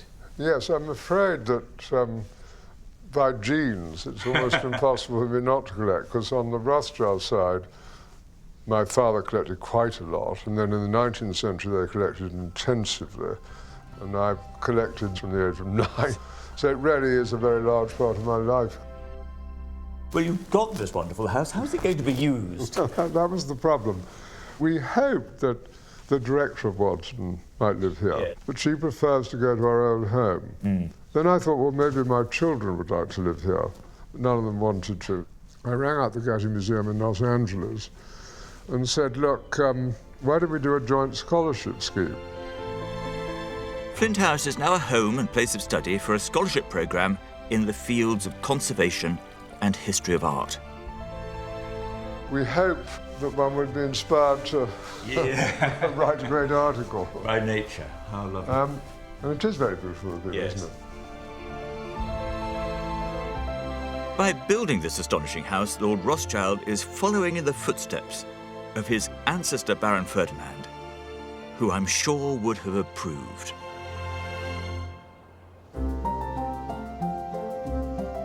Ferdinand's beloved Waddesdon was eventually bequeathed to the National Trust in the 1950s by Alice's nephew, James de Rothschild. He and Alice had both continued to entertain at Waddesdon, and one treasured thank you letter from the family's vaults is particularly precious and never on display. We've got a letter here from Churchill, so this is in 1925. So this is James Rothschild. So this is James, his great friend, and here he's thanking him. So it's Churchill writing from Chartwell saying, my dear Jimmy, how very kind of you to send me a token of your friendship in such an agreeable form. I shall smoke them with the greatest pleasure. We know what they were then, don't we? And see many visions in their wreaths of smoke.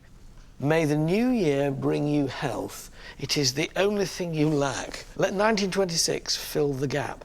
Such is the wish of your sincere friend, Winston S. Churchill. That's a very nice thing. It's a very nice letter, and they were genuinely close friends. And of course, at this point, in 1925, he's a big cheese politically. He's a big cheese, but he still remembers his thank you letters. Note to self, when I've gone away at the end, send you the little thank you note. Absolutely, and within the week, furthermore, the very next day, actually. It's pushing it a bit. It took Ferdinand many years to realise Waddesdon Manor, and he wanted to ensure it lasted. With that in mind, I'm being given rare access to one of the manor's greatest but rarely displayed artefacts. This is an impressive red book. What's in it? Well, it is the Red Book of Waddesdon Manor, and it's a photographic album which Ferdinand put together in 1897. So this is the history of the house? It's the most wonderful record for us because it records the house at a moment in time at the end of the 19th century. There's the gardens out there. Yes, exactly. And then it moves inside. So there, for example, is Ferdinand in the room that you were in. In his favourite chair, there In he his sits favourite in chair, it. exactly. Oh, that's exciting to see. Exactly. So I Yes. stood here. Yes. I always find that a wonderful moment where you think, I've just leapt back Yes. 100 years. Yes, yes.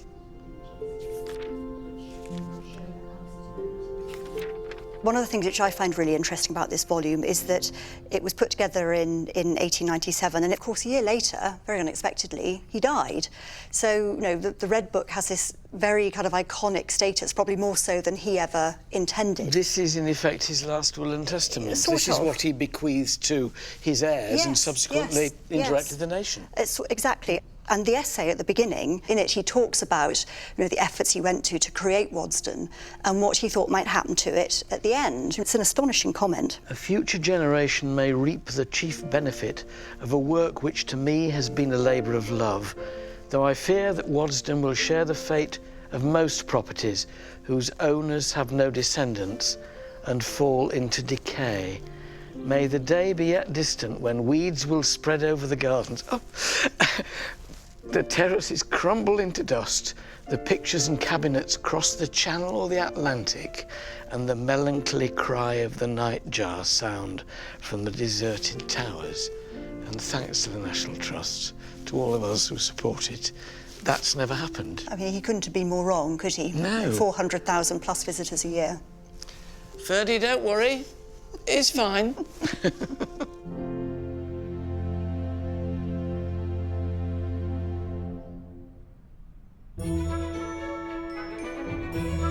With Ferdinand's Red Book to hand, the Rothschild family and the National Trust continue to preserve Ferdinand's great collection.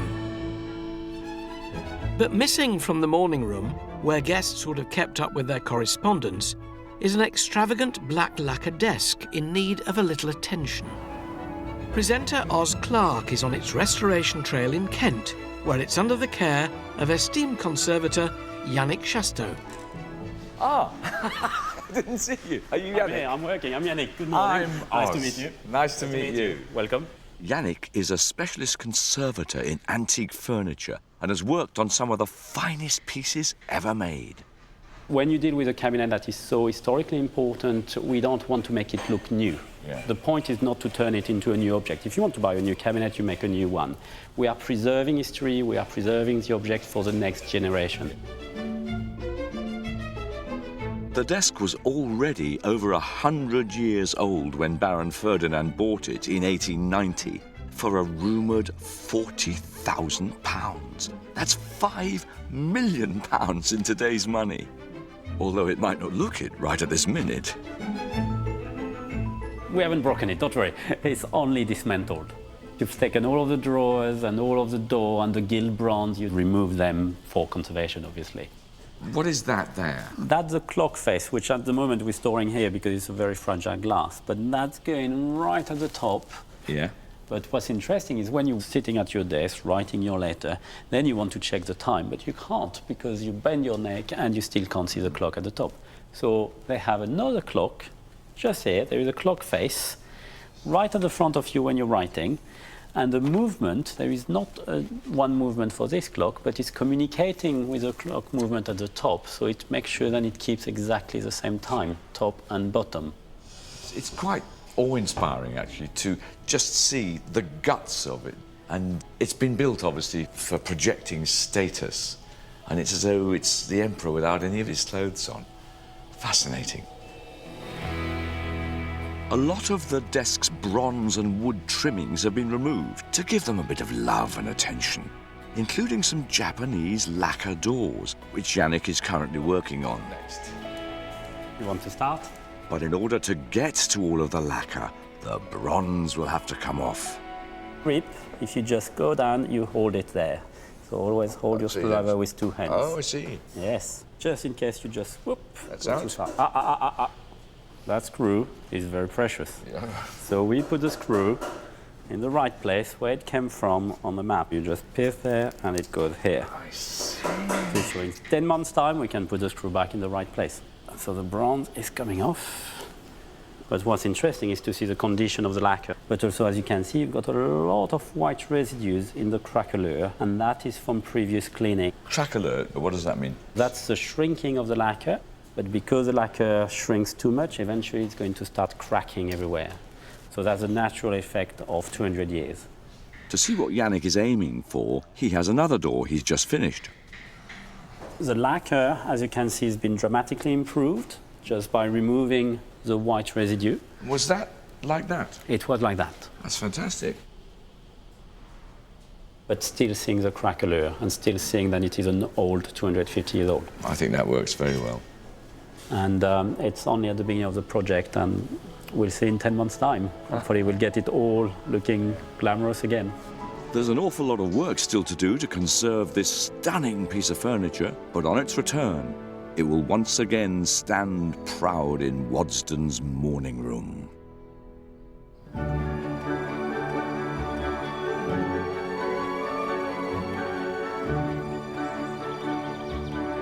You come to Waddesdon for its elegant house, for its unrivaled collection and its beautiful gardens.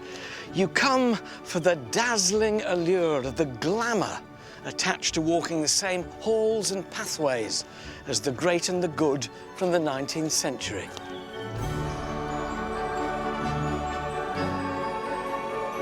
But when you get to know it, you discover a man who not only had the vision to build it, but who hosted his famous parties so that others could share it.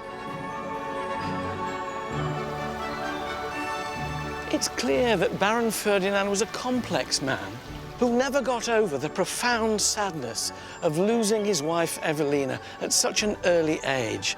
But he devoted the remainder of his life to giving joy to others who visited Waddesdon. And that joy continues to this day.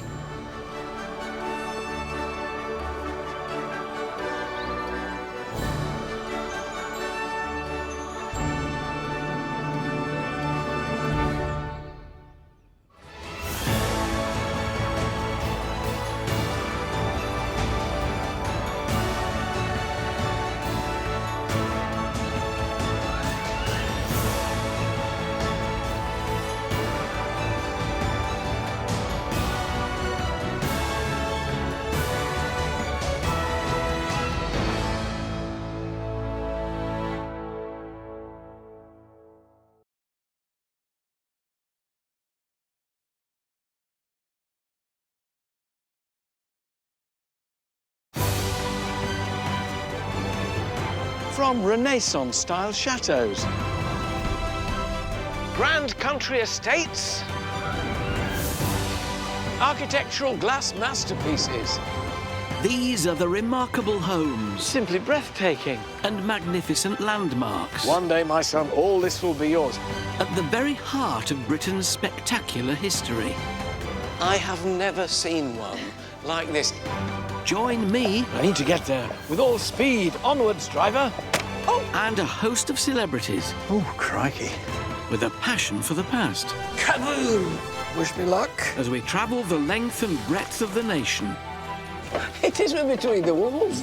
And with unparalleled behind-the-scenes access. From the highest heights. Now through my blind panic.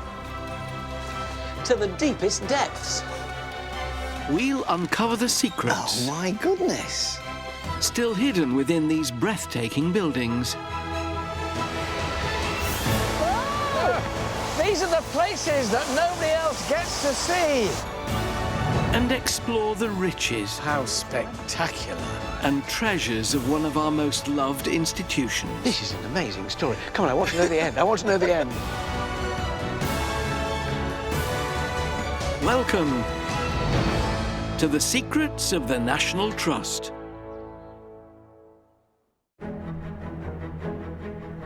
On the shores of the Strangford Lough in County Down, Northern Ireland, lies one of the National Trust's most intriguing houses. Nobility, political leaders, and even royalty have all flocked here for the sheer beauty of the setting and the grandness of its mansion and its elegant hostess. With soaring Ionic columns, sumptuous interiors, and a world-famous garden. This is Mount Stuart. It's been home to the Stuart family for almost 3 centuries. A potent political force, the Stuarts also held the lofty title Marquis of Londonderry.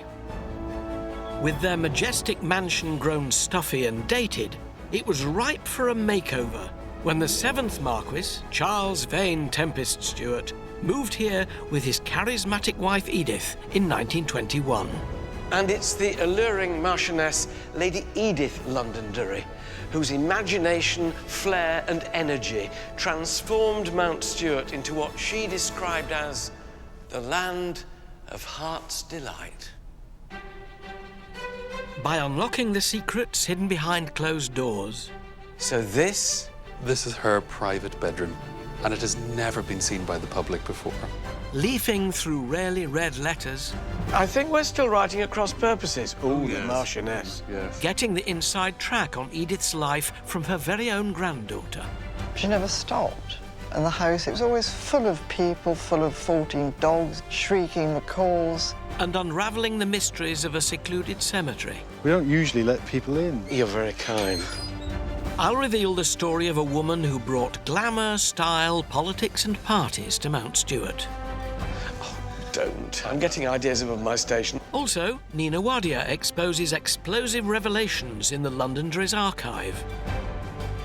She's one of a very small number of aristocratic suffragists. Her mother-in-law was disgusted and calls her daughter-in-law a young hound running riot. Oh, my. She didn't approve at all. Alison Hammond is at a notorious stately home with a private guest list to rival that of Lady Edith's. Hold on a minute. Chaplin. Charlie Chaplin stayed here. Alison stayed here. And things hot up for Oz Clarke as he digs through the secrets of Mount Stuart's potting shed. Let's lift this off here now. Sorry about the smoke in the house.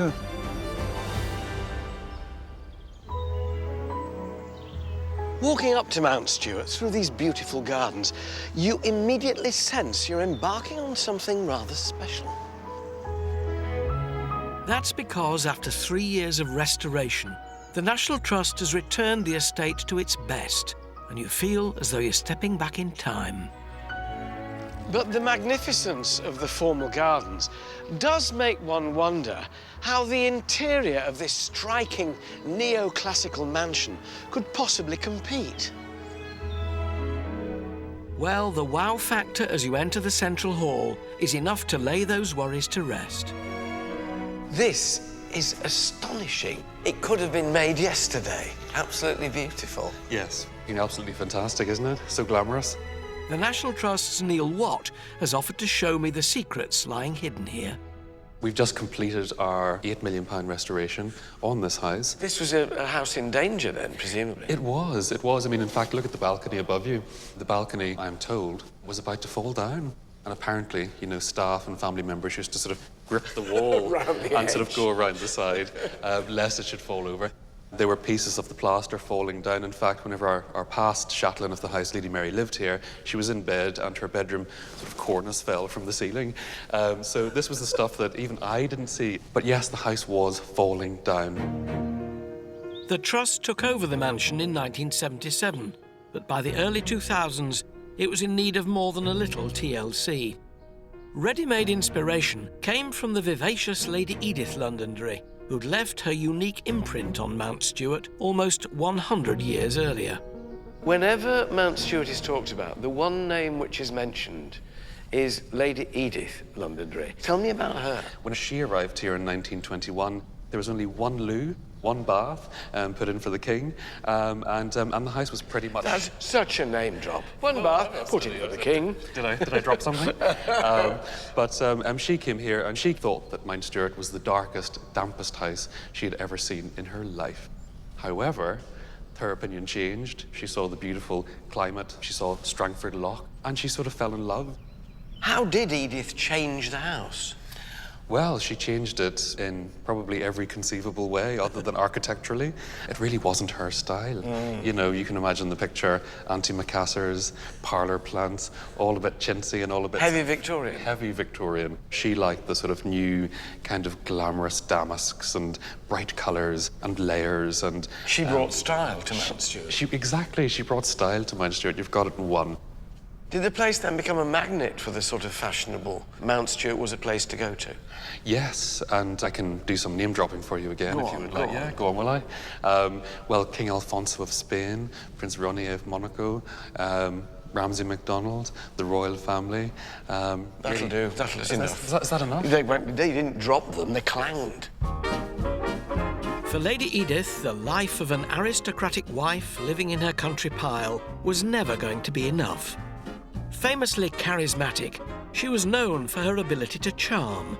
Her bedroom suite, decked out as a swanky boudoir, fizzes with her personality. Completely restored to its former glory, it now looks exactly as it did when she was alive. It's not open to the public yet, but Neil's invited me for an exclusive preview. Oh, I do like an imposing bedroom.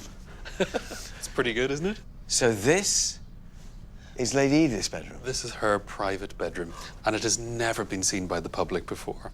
And the doors out onto the staircase remained locked to the public, and they still do. And so this really is a little secret, a little nook hidden away. What sort of state was it in? The room was in a very poor state. The worst factor was the light damage in the room. Believe it or not, this bed had been bleached white. White? And it was crimson originally? Crimson originally. Whew. It's a wonderfully extravagant renovation and another pricey one, I guess. It was, and actually, we're very lucky that our current family member to live here, Lady Rose Lawrenson, her husband, Peter, had a very generous family, and they donated 500,000 American dollars to Mount Stuart, to the National Trust, so that we could restore these suite of rooms, restore Edith's most private space. But it's wonderful. The $500,000 bedroom suite. Absolutely, yeah.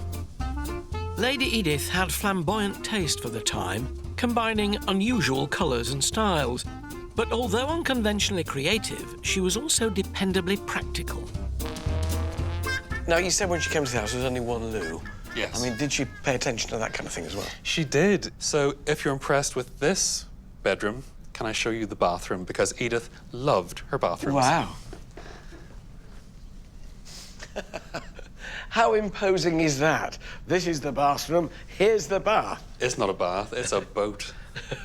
It's in huge. full sail, yeah? Absolutely. It is an amazing room. Gilded mirror, pictures, all kinds of furniture, beautiful walnut linen press. It's not in any way utilitarian, is it? It's not, and that certainly was not Edith. Although determined to give Mount Stuart a modern makeover, Edith had a delicately Victorian approach to the more functional parts of her bathroom. But I can't see a loo. Yes, well, she did have a wonderful way of upcycling antique furniture. She didn't want to be offended by the sight of a lavatory in the room. No. So if you look hard enough, you can probably spot it. Oh, I can see a pipe. Yes, keep going.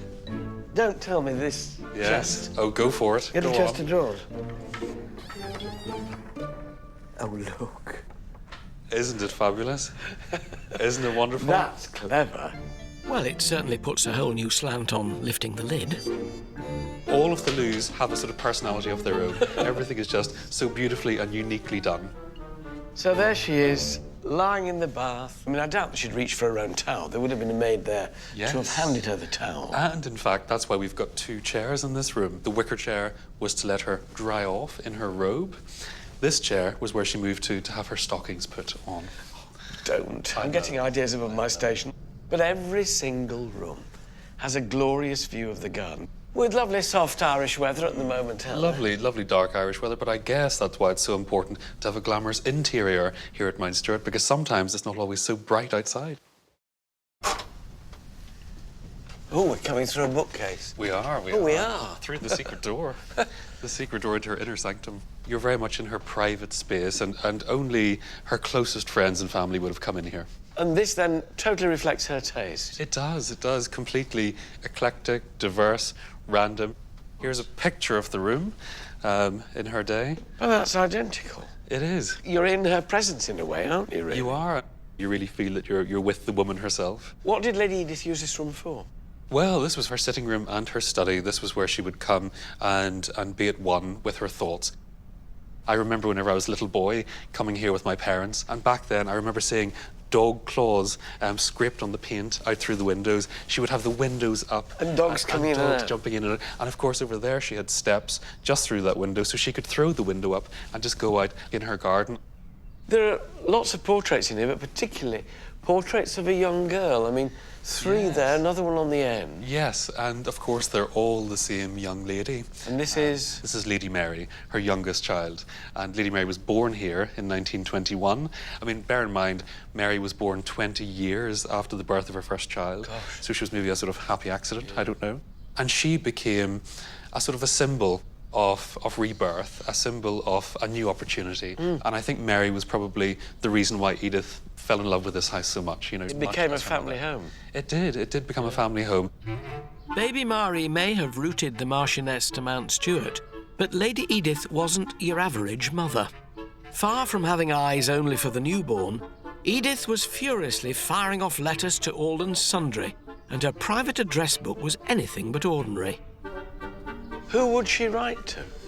Oh gosh, it would be easier to answer who didn't she write to. We have correspondence from kings, queens, most of the royal family, literary giants. She was the patroness to musicians. Yeah. So really everyone, and lovely intimate family correspondence as well. A collection of Lady Edith's rarely seen letters is kept in the family archives, and I'm getting to look at a few rare examples. I love reading letters, with permission, of course. Yes, of course. Well, you've got our whole permission today.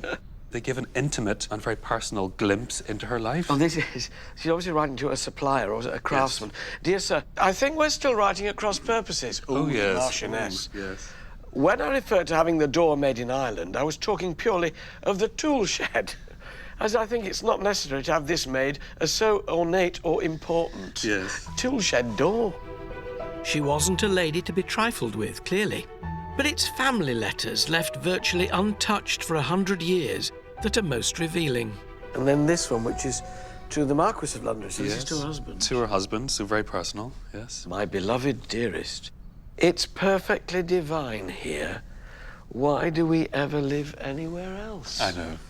Well, why would you? Formidable as she was in her Mount Stuart days, Edith was probably at the peak of her influence in the few years before she moved here, at a time when Britain was in turmoil. This is a woman who was a political mover and shaker. Yes, and I think her idea of aristocracy was one of inherent duty And responsibility. And I think she took that work very, very seriously. I think this manifested itself during the First World War because she formed her own army. Yes, she... With a good intent. With a good intent, not to storm Buckingham Palace, but to help with the war effort. And she called it her Women's Legion. A powerful lady who used her power well. Yes. Lady Edith was more than a lively hostess with a taste for eclectic decor. She was also a woman who used her influence for the greater good. Patriotism inspired her to set up the Women's Legion in London in 1915, but she didn't stop there. Nina Wadia is in Belfast, where extraordinary archive material reveals that Edith didn't just champion the troops, she also took on a battle of her own, women's suffrage. This is the Public Record Office of Northern Ireland. It holds irreplaceable photographs of Mount Stuart House, its gardens, and Edith Lady Londonderry's then rather unconventional life. Hello, I'm Diane Urquhart. Historian Dr. Diane Urquhart has written a book on the Marchioness of Londonderry, so has had privileged access to this extensive archive. There are almost 40,000 documents in the Londonderry collection, including photos, letters, pamphlets, and manuscripts. They shine a light on the secrets of Lady Edith in every aspect of her life: society hostess, political activist, and wartime leader. Here she's wearing a Women's Legion uniform, which she heads up as its Commander-in-Chief. Right. It's uniformed, it's cross-class, it's non-denominational, it's non-political. And what it's aiming to do is to train women for a whole variety of jobs, which men did, and that would then allow men to sign up for active service. This was a hugely important organisation. So it starts off training women to be military cooks. Did she put women on the front line at all? Some women did serve in the front line, particularly as drivers. Yes. So some women were at the Western Front. So she was a real pioneer. Absolutely. And she saw this as a pioneer organisation. It really proved what women could do. They could do men's jobs, but in their own way. That is incredible.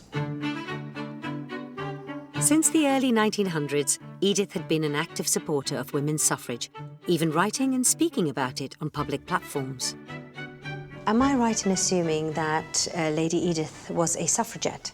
She was a suffragist, and the distinction comes that suffragettes are women who took to militant means, breaking the law to draw attention to the campaign, working to allow women not just to vote but also stand as parliamentary candidates. Right.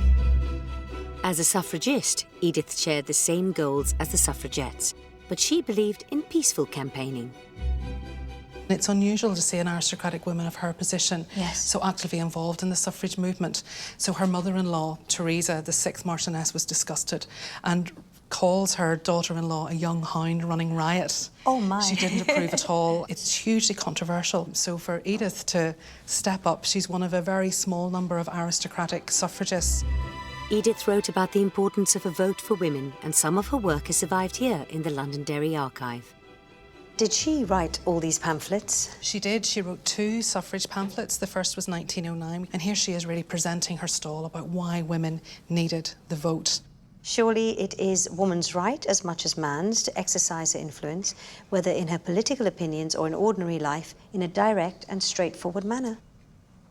That is, I mean, she seemed to be so ahead of her time. She was.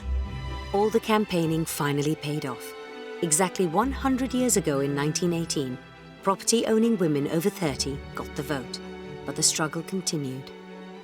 It's quite common at the time for those who are working for the vote to say, well, look, it's not just for women of my class and in my position, but the people who need it most are working women. The vote will offer them some protection.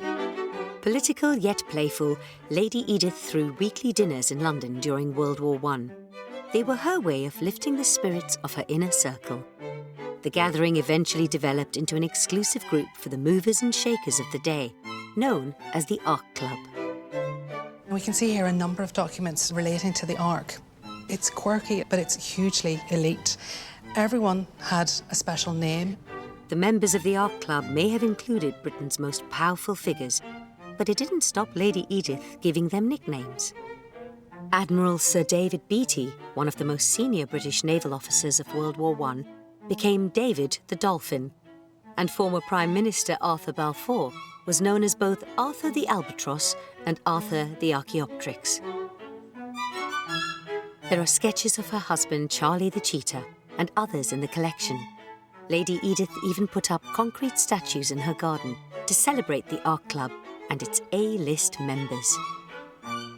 This one's particularly interesting. This is Winston Churchill at an early phase of his career, and he's named Winston the Warlock. You can see here, Nina, how she describes him. A warlock, as all the world knows, is a wizard, and the Ark door of open sesame was always ajar to him. I love it. Yeah, and people were fascinated by the Ark. Some people were quite critical of it, said it was too frivolous. Yes. But they tended not to be in the invite list. Ah. Do you know, I certainly had not heard of Lady Edith. I think she needs to be celebrated a bit more. Absolutely.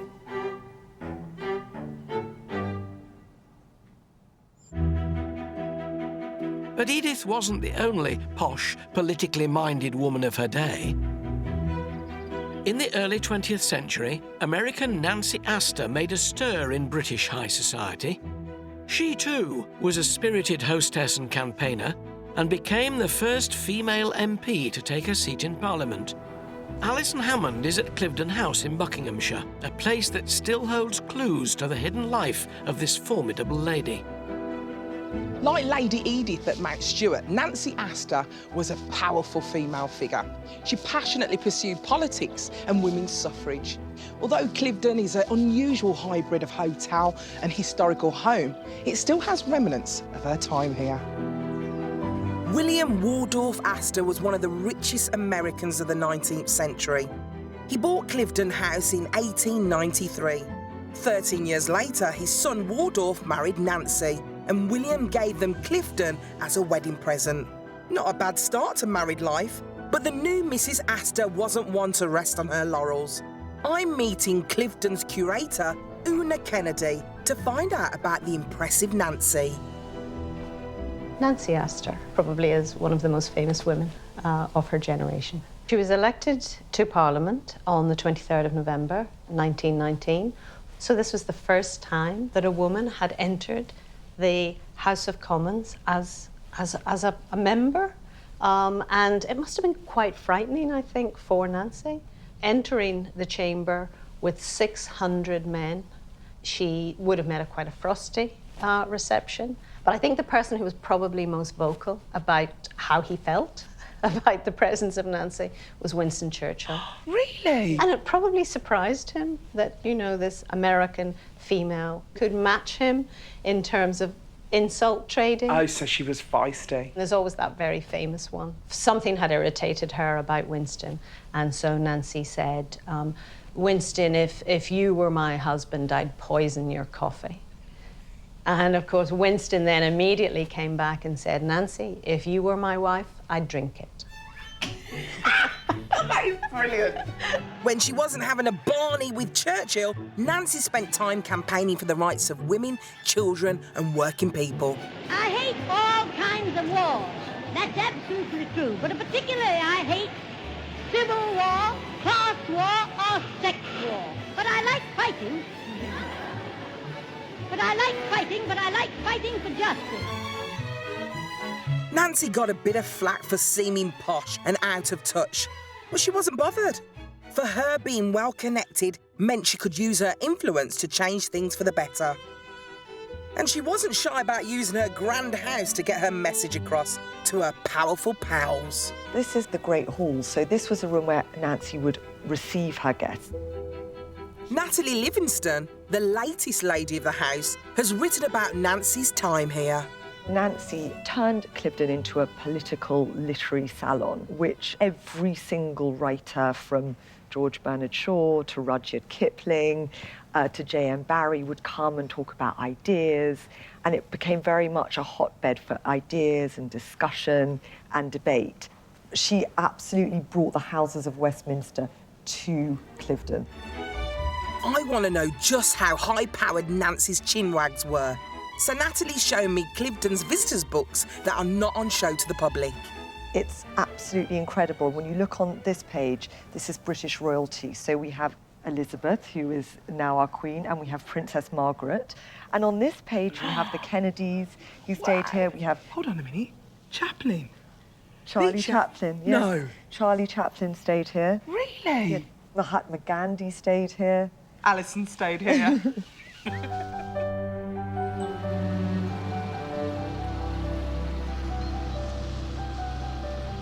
Meandering along the Thames has left me with some of the best views of the house, and it kind of makes me think about the guests approaching the house for the very first time and what they would have thought of Nancy. They probably would have thought, you know what, she's a classy bird, first of all, but also graceful, yet formidable. You can't help but admire her strength and determination when it came to women's rights.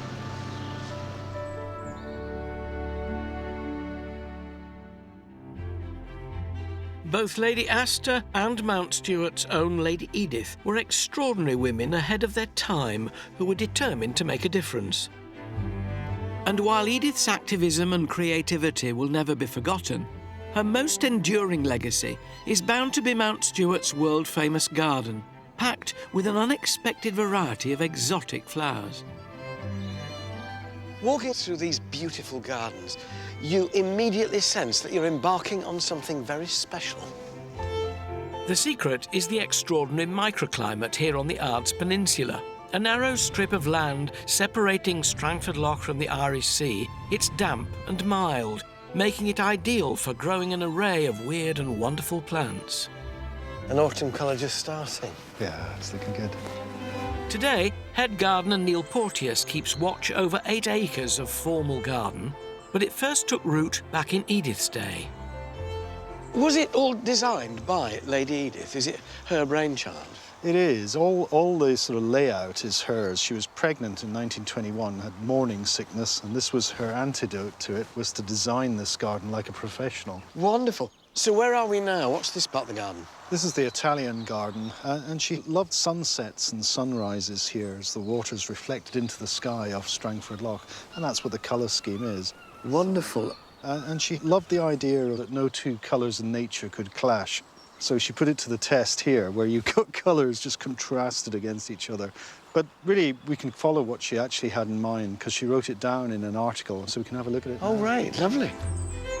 Mount Stuart has just made it into the list of top 10 gardens in the world. But as her rarely seen writings reveal, it may not have come as a massive surprise to green-fingered Edith. Well, this is the RHS journal that Edith wrote in December 1935, and she talks about Mount Stuart. It's on the Ards Peninsula, County Down. It's situated on a narrow neck of land facing almost due south on the shores of Strangford Lough. It is, to all intents and purposes, as favourably situated climatically as if it were on an island, so just lovely. And that explains she was clearly aware of the kind of microclimate she'd got. When it came to flowers, not much got past Lady Edith, but scrapbooks that have been hidden for decades show how far she was prepared to go to get her garden just right. Mount Stuart Garden, 1937, so this is her notebook and saved clippings. It's one of 8 that we've got. Wonderful. Oh, and a letter from a legend.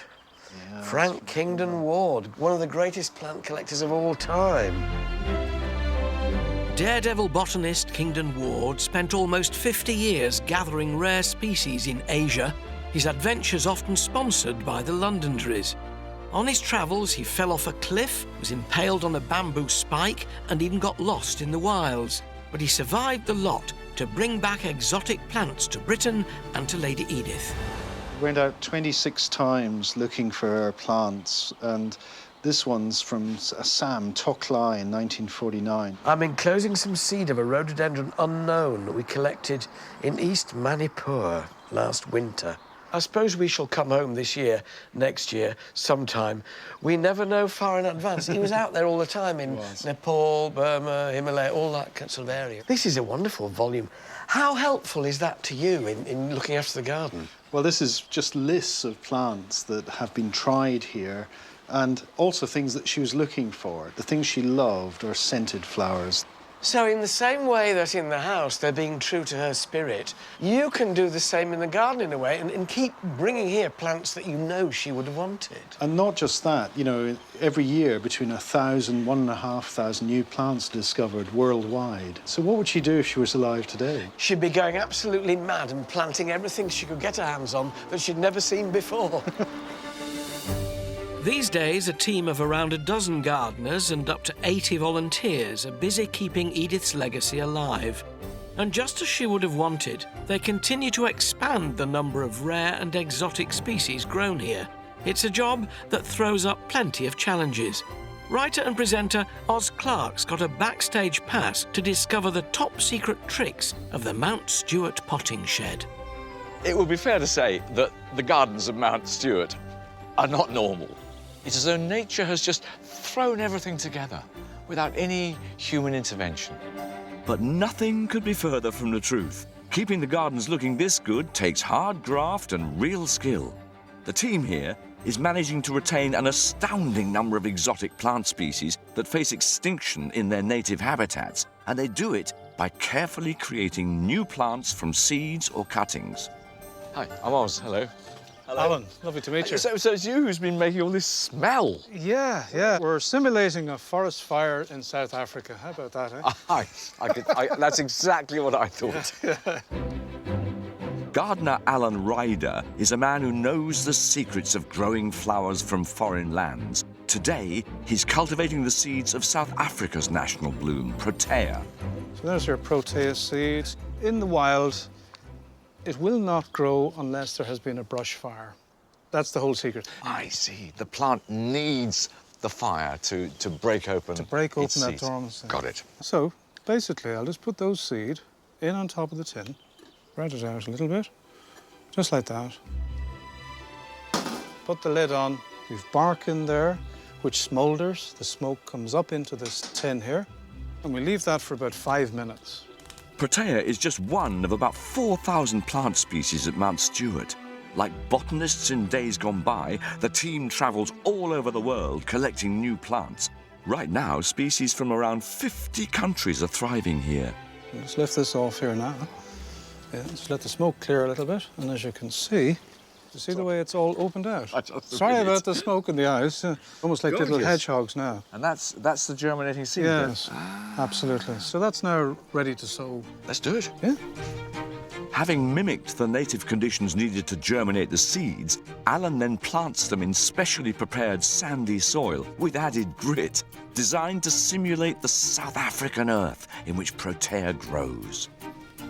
So did Edith's gardeners go through this whole process all the time? Absolutely. All of these processes are reinventions of what would have happened 80, 100 years ago. They must have been at it 24 hours a day. Well, absolutely. Yeah, let's go. Yeah. OK. Ah, much warmer. Yeah, it's nice and warm in here, isn't it? Yeah, lovely. The Proteas will spend about a year in the Mount Stewart propagating unit before being planted outside. In the unit, temperature, light and moisture are kept constant, giving plants the very best chance of survival.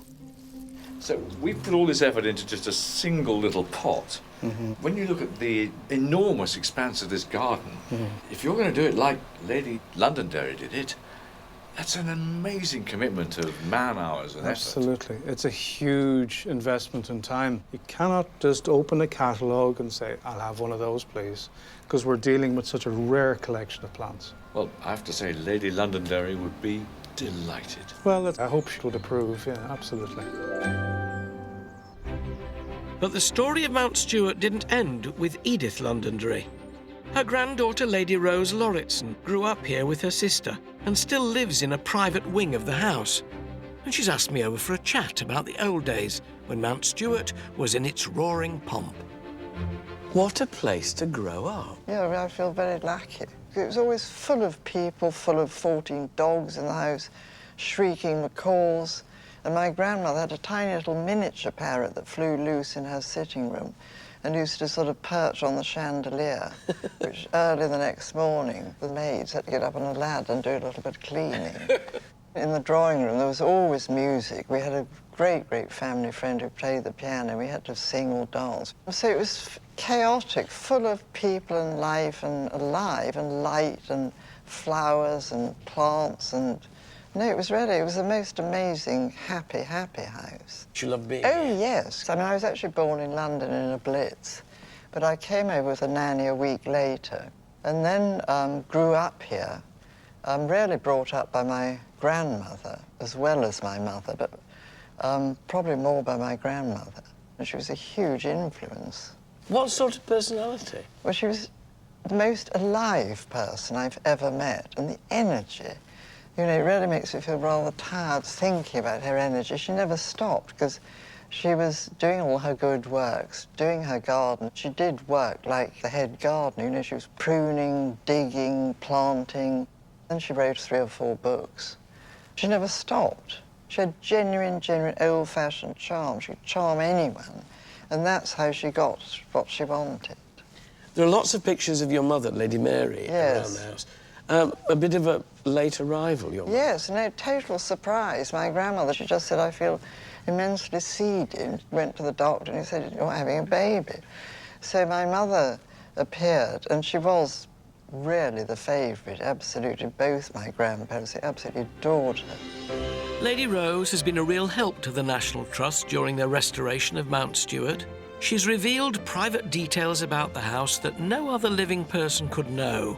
And that means that everyone can enjoy the estate exactly as it was in Edith's day. It very much speaks of your grandmother. Her personality shines through Yes, every it does, wall. yes. Everything I've done, I've tried to redo as though it was her taste. So I feel I've saved it in a way from something horrible. If somebody said to you, what's so special about Mount Stewart, how would you sum it up? I think it's the atmosphere. The combination of Strangford Loch, which is my favourite, the garden, which I simply love with a passion, and the house is just home.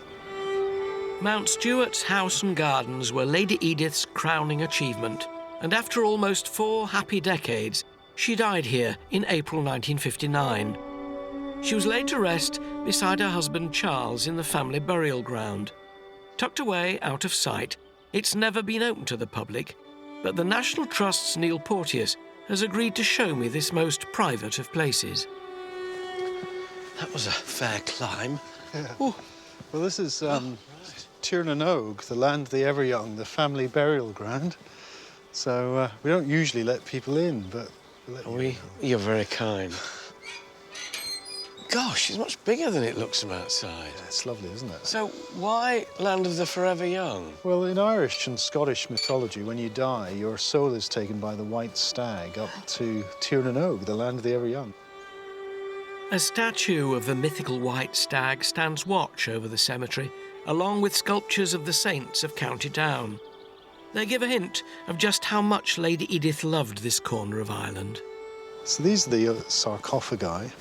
So that's Edith and this is Charles. What's nice is it shows something about their personalities. Look, you've got the garden with the bay trees, their dogs, their books, the macaw Edward, and roses, scented flowers. Is this the traditional family burial ground? Yes, Charlie was the first, and then it's just been grandchildren and brothers, sisters. They've all gone in. They're all in here. Yeah. It's a wonderfully spiritual place. And in that letter, I remember I read in the house, it said, who would want to live anywhere else?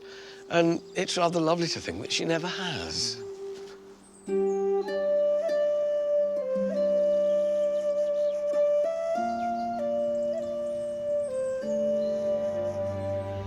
Mount Stuart in Northern Ireland is a magical place, brought to life by its otherworldly setting, its microclimate, and by the charismatic Lady Edith, 7th Marchioness of Londonderry. She turned the house into a stylish mansion and made the gardens world-class. It was the place to see and be seen, and there's no doubt she absolutely loved it. And now, thanks to the restoration, not only can we enjoy the grand house and garden as it was then, but we can also see it continue to evolve in the true spirit of Edith, Lady Londonderry.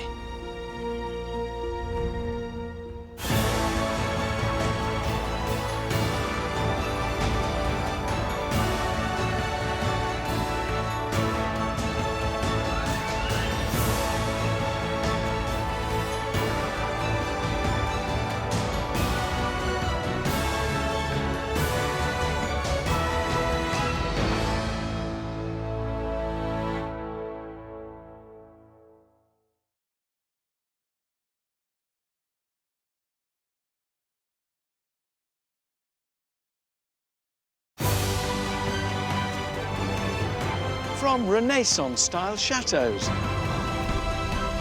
grand country estates, architectural glass masterpieces.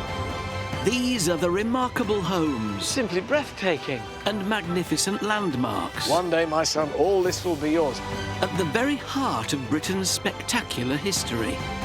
I have never seen one like this. Join me. I need to get there. With all speed. Onwards, driver. Oh! And a host of celebrities. Oh, crikey. With a passion for the past. Kaboom! Wish me luck. As we travel the length and breadth of the nation.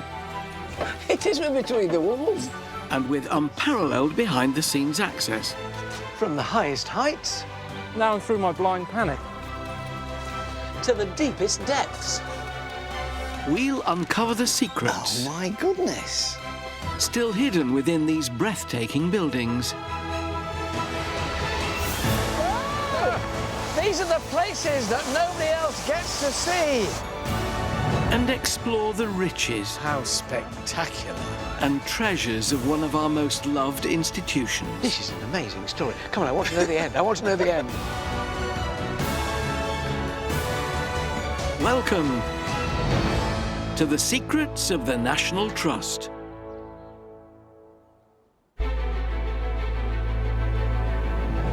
This week I'm in Rothbury, Northumberland, a place of outstanding natural beauty just north of Newcastle.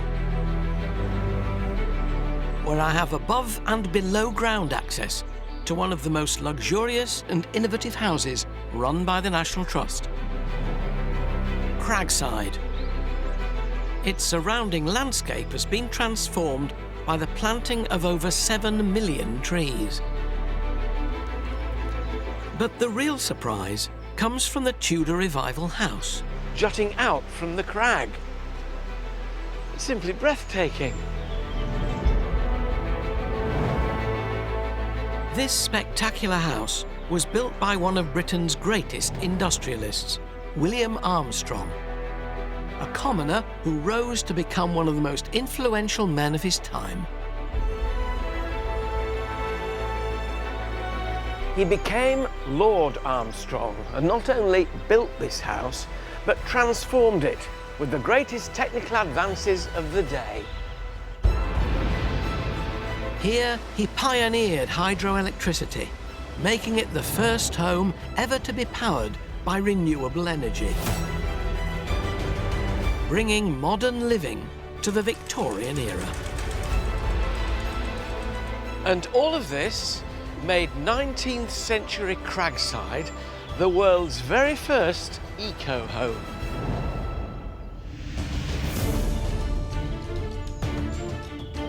Coming up, I'm tunnelling underground within Cragside's hidden foundations. It was assumed that secrets of the National Trust would be rather more glamorous than this. Releasing the power of water, Armstrong's secret energy supply. You can really feel the power of the water because of this thundering roar. And leafing through royal paintings so precious they haven't even been seen by the experts. It's so exciting for me to see this book. All to discover why Cragside was described as the palace of a modern magician.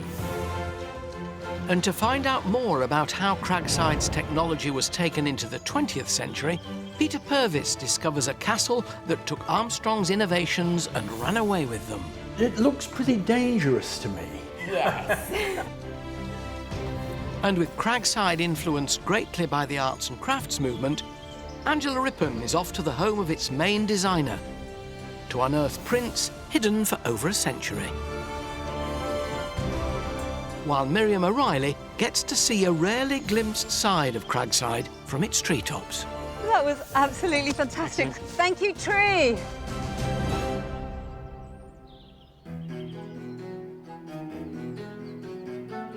It's a truly awe-inspiring place. The first thing you feel when you come into the grounds of Cragside is the atmosphere. It's created by this mysterious house, surrounded by startling trees. It's enchanting. To take me into this fascinating world, I'm meeting the Trust's Andrew Sawyer, who's worked at Cragside for nearly 30 years. Go on in. It's an astonishing place, isn't it? Yeah. Not only is he going to show me around this magnificent house, the time and the money this must have taken. Oh, yes. He's also going to tell me about William Armstrong, the industrial innovator who changed the world. So this is his study? Yes, it is indeed. Wonderful, quiet enclave. Yes. You see him being in here. There's a great arts and crafts influence here, isn't there? There is, and of course, the house is largely built in the arts and crafts movement. In William the Morris 1880s. patterns. Yes. Yeah. And that's him, presumably, is it? Yes, as a young man of about 21. Very handsome. He is, yes, because we all see him as an old man, really, in lots of pictures. But it's nice to see him as a youth. And if you're a powerful man, you need a powerful desk. That is definitely a powerful desk. So what brought William Armstrong to Rothbury, to this part of Northumberland? Well, he was a very sickly child. He had terrible chest problems. He wasn't really meant to survive.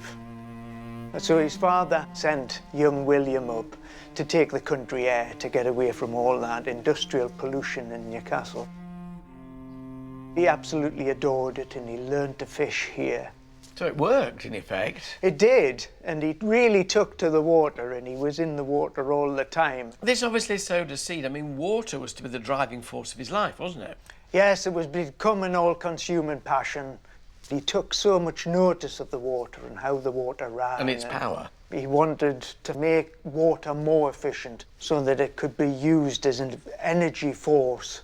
Do you think, in a way, when he came here fishing then, the seed was sown that one day the ambition would be to have a house here? He just adored Rothbury. And he said, in this very room, actually, that if it hadn't have been for Cragside and Rothbury, he wouldn't have survived. Armstrong's childhood passion for water ultimately brought him astounding industrial success. He pioneered hydroelectricity and invented the hydraulic crane, which revolutionized shipbuilding worldwide. And early innovations in armaments would later make Armstrong one of the richest men in Europe, allowing him to focus his attention on Cragside, transforming it into his perfect home. He even installed a groundbreaking 19th century central heating system. To discover more, Andrew is taking me into the depths of the building hidden from public view. Taking you to a bit of Cragside that no one ever sees. So we're going to get down and dirty in subterranean Cragside. Didn't expect this. We're heading into locked-away, secret, subterranean tunnels which run beneath the basement at Cragside. The words of Oliver Twist. It's awfully dark down there. Cragside really is the house where modern living began. He put in a complete central heating system throughout the house. I would assume that secrets of the National Trust would be rather more glamorous than that. God, where are we? Wow. Oh, I didn't expect this. I thought single pipes running onto the floor, but great banks and batteries of them heating all this space. It's just phenomenal, really. But look on the pipes there. Sir W.G. Armstrong, via Blythe and Tyne Railway. Clearly, they're all stacked up at the railway station. Yes, you know, they're all being transported. They're probably being lifted by a hydraulic crane. They'd have to be, or he wouldn't have them, would they? Yeah. There's grills around the rooms. Hot air rises, and it rises through those grills and heats the room. You can see RSJs holding up great slabs of stone. This is all built before all that opulence on top is built. That's so modern building. It's all designed. And it was so fundamental to what he wanted in this house. And then the system expands on the upper floors into radiators and little loops of pipes. Imagine radiators in 1870, 1880. It really was the cutting edge of 19th century technology, wasn't it? It was, and you've got to imagine all the hot water coursing through this system. It was absolutely red hot down here. It was all designed for the room. Yeah. Lord Armstrong's one of the richest men in Europe by the time he's creating all this. So sky was the limit, but he wanted to really make it a modern home, something very special. So did he bring to bear at Cragside all that innovation that he was pioneering? He did. He was bringing all his past knowledge, but he was looking to the future. Armstrong wanted to make Cragside a futuristic home. There was a telephone system throughout the house. The kitchen was fully mechanised, being one of the first private residences in the world to use an automated dishwasher. And there were even Turkish baths. But one question still preoccupied him. How could he use energy more efficient here in this very home that he's creating? And of course, the very room we're standing in at the moment is the first room in the world to be lit by Joseph Swan's incandescent light bulb. No. Powered by the power of water. Was that a first? It was, yes. Gosh. These are the very lamps. They were oil lamps beforehand, Yeah. and he converted them to the electric light. Astonishing that they're still here all this time on. Was there some special kind of ceremony? There was. Lord Armstrong chose the youngest member of staff, who was Andrew Crozier. He was the page boy. He was only 10. And Lord Armstrong thought that he should choose the youngest because they would remember the moment the longest. And did he? How long did he live? He did. He lived till he was 86. So when did he die? He died in 1956. That recently, so right the way up to 1956, he was able to say, I was the first person to have turned on electricity powered by water, hydroelectricity. He was indeed. Why was Armstrong so obsessed with renewable energy? Well, the very year he came here in 1863, he predicted that all the coal reserves in this country would have been mined out within 212 years. And he thought we need to find alternatives. A man of great prescience and foresight, he wasn't wrong. He wasn't, no. You see, we think we invented the idea of renewable energy. Armstrong was talking about it in the 1880s. At the heart of all his achievements, there is one constant theme: water. It's as important to Cragside today as it was in the 19th century, and we've come to the shores of this energy source to discover the mechanical secrets behind how water drives Cragside.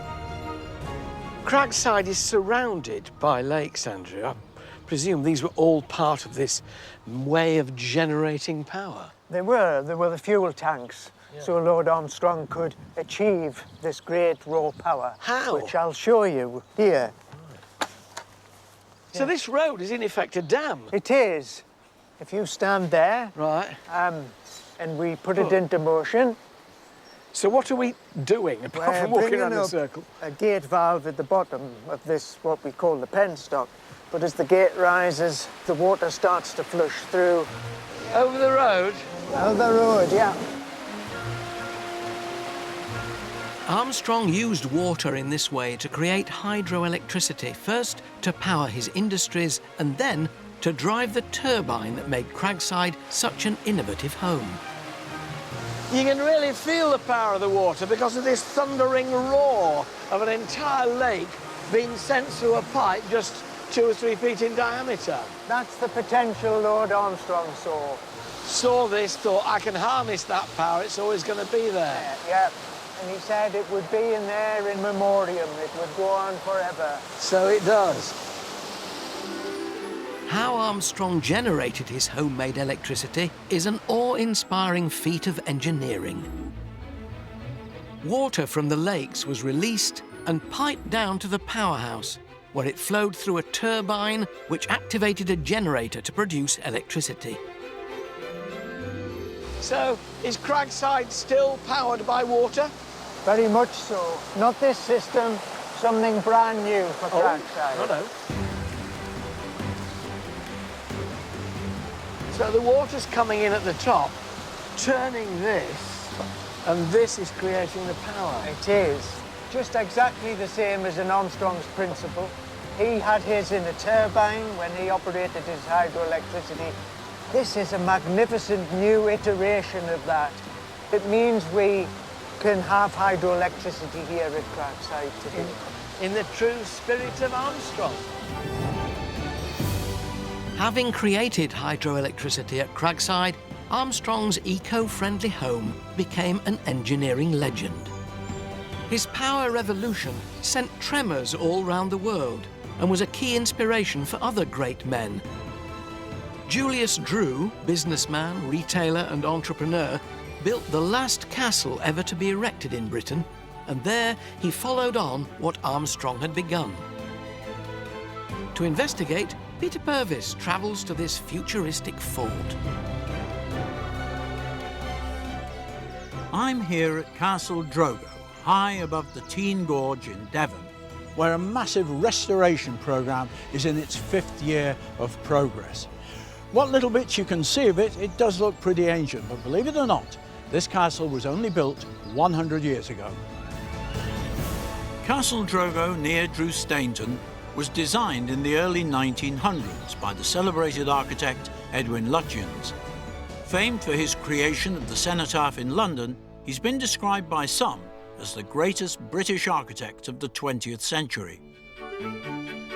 Briar Mason, the House and Collections manager here, knows all about the man who commissioned the build, Julius Drew. So, Bri, tell me about Julius Drew. How did he come to afford such a grand place? Well, he founded what was called the Home and Colonial Stores. And really that was an early form of supermarket. So he had a huge chain of shops right across the country, well over 100 stores. And he retired to the life of a country gentleman, aged just 33. Julius Drew had the money and the connections to have his dream home built to spec, with every whim catered for. So what did Julius do with his spare time once he'd retired? Well, Julius, with his wife Frances, of course, travelled extensively across Europe and stayed in the most luxurious of hotels. And of course, they came with all the modern luxuries that you could possibly want. So whether that's hot and cold running water, or lifts to get you around the building, and of course, telephones in every room. So gadgets. Gadgets generally, and when they were deciding what they wanted to go into their home, of course, they wanted to have that level of luxury and, of course, could afford it. This is a butler's pantry, isn't it? It's full of all sorts of bits. Go on, show me. So this is our electric teacup warmer. Fascinating. It's operated by the weight of the teacup and the tea. So if you lifted the teacup off in order to drink it, yes, it would switch the electricity off, so you didn't risk burning yourself. So you didn't make your tea in that, though? That kept No, it just warm? kept it So you warm. always had a hot cup? You always had a hot cup. That's good. And then, of course, when you replace it, it sinks back down again and switches it back on again. How clever. This moves us on perhaps to the electric candlestick. Now you... What's special about that? Yeah, so you can't actually see a cable coming No. out of it, but it does have a bulb in.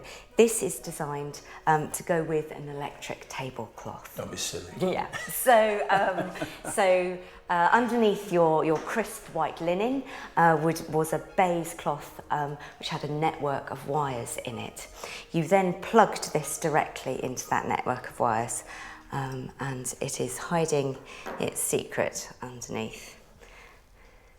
And there is the there's socket. a socket underneath. The electricity is 240 volts DC. It looks pretty dangerous to me. Yes. I can see why that didn't really catch on. It's a clever idea. It's a clever idea. The only precaution they took was that they used to make the children eat off trays just in case they spilt their drink or whatever and electrocuted themselves. That is a crazy gadget.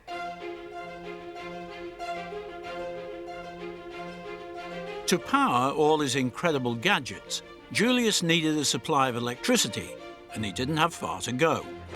700 feet below the castle, the River Tean proved the perfect source.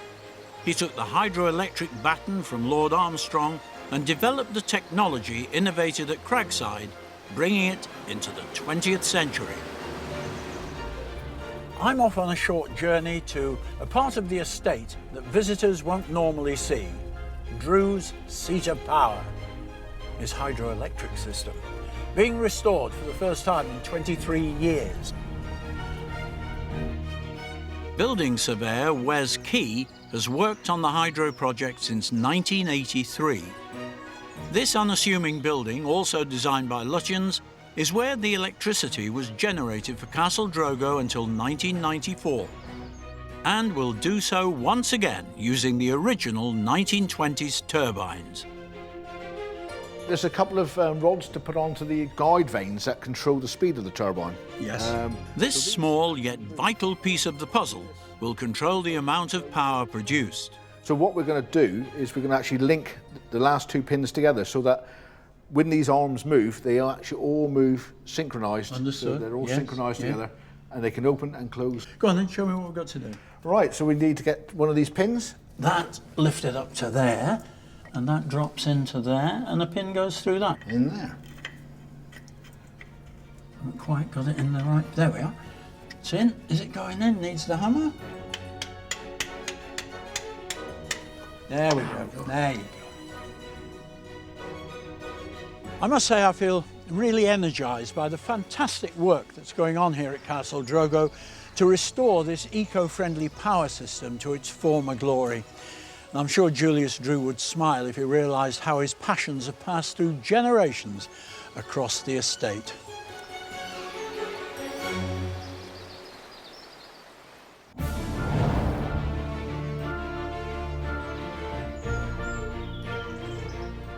Lord Armstrong not only filled Cragside with revolutionary technology, he also embraced the latest design wave of the British arts and crafts movement, exhibiting incredible decorative features throughout the house, including William Morris designs, which are still prevalent today.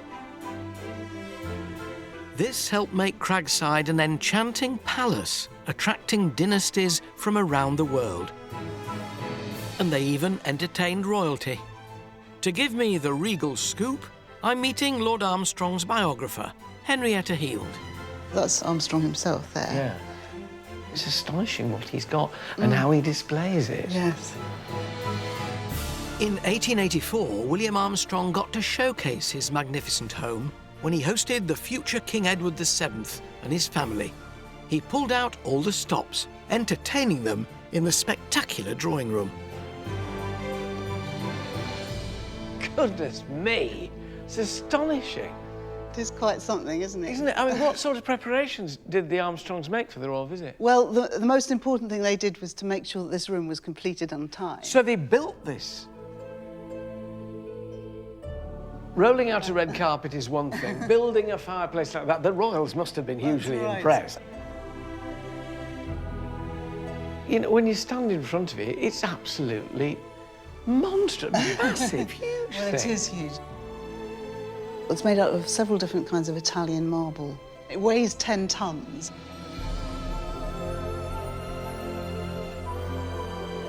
It is very different in character from other rooms in the Much house. less arts and crafts influence Yes, in here. yes. Yeah. But, you know, it needed to be because he was, Armstrong had reached the stage where he could entertain royalty. Must have been a great honour for him. Oh, it was. No, it was absolutely because, you know, he was recognised. I mean, he was a commoner, and it was very unusual for the royal family to stay with a commoner. What made the Prince and Princess of Wales want to come here as opposed to local nobility and gentry where they would normally have stayed, say, Alnwick Castle or Yes, something well, like actually, that? they knew about him from quite an early stage. Queen Victoria he met when he was quite young. And, of course, they knew about all the marvellous inventions that he had on show at the house. So they'd heard about that, and Edward VII, as he then became the Prince of Wales, wanted to see what was going on. Partly that, and of course because it was very luxurious as well. And they liked their luxury, the Prince and Princess of Wales. Armstrong had hot and cold water, they had proper baths, they had central heating, and not to say the electric light. I mean, the electric light was the most astonishing thing, because they didn't have that, of course, in Buckingham Palace. What was the reaction of the locals? Well, I mean, of course, they were very excited to have this visit from the royal family, and they'd never seen anything like it before, I don't think. I'll So bet. they even commissioned a special book of watercolours from the local artist who was a favourite of Armstrong's to commemorate the occasion, and this is it. Rarely seen and hidden from public view, this incredibly delicate book was commissioned by the Rothbury locals to commemorate the royal family's visit to Cragside. Oh, now this is special. Where they can be seen enjoying its magnificent grounds and splendid interior. They're standing where we're standing, right in Yes, front of this fireplace. just at that very point. So we've got Prince of Wales there with his beard, and here's Princess Alexandra. And, of course, his children. Very relaxed out the front then, so it's quite low-key here. They couldn't be more relaxed, could they, reading a newspaper? There's Prince of Wales, and these must be, presumably, the two sons. Yes, George and Future Eddie. George V and Duke of Clarence, Eddie, who died That's early. right. It's a lovely bit of history, isn't it? Oh, it's so exciting for me to see this book in its original, because You've not seen it before? No, it's so precious that it's obviously kept wrapped up. So the royal visit then was clearly a success. It certainly was. I mean, you can tell actually from the pictures, can't you? Because there was a sort of intimacy there. It's almost like he was part of the family. They were so relaxed with him. A special time for Rothbury, a special time for Cragside, and a special time for me, actually. I think it's absolutely wonderful to feel that you're standing on the spot where future Queen Alexandra sat with her children and looked at what we're looking at now. Magical. The luxuries inside this futuristic house were not the only draw for royalty and other eminent guests who visited Cragside. It was also the lush and flourishing landscape that wowed the highest ranks of society. But Cragside's dramatic setting wasn't always blessed with such an abundance of trees. In fact, when Armstrong first came here, the land was bare and barren, but he transformed it into a fantasy landscape where the Himalayas meet North America. The planting of pines and other conifers on the once barren moorland created what's known as a pinetum. And Miriam O'Reilly's branched out from the main house to explore the story behind the trees here at Cragside. The trees you see here are over 100 years old, and it's an extraordinary and well-established collection. The Armstrongs planted a staggering 7 million trees and shrubs, a testament to their wealth. Now their pinetum boasts the UK's tallest Scots pines that tower over the landscape at 40 metres. Caring for these and the other grand centurions is the National Trust's Chris Clues. You must get to know these trees so well that even just looking at them, you could possibly tell if they were ailing at all.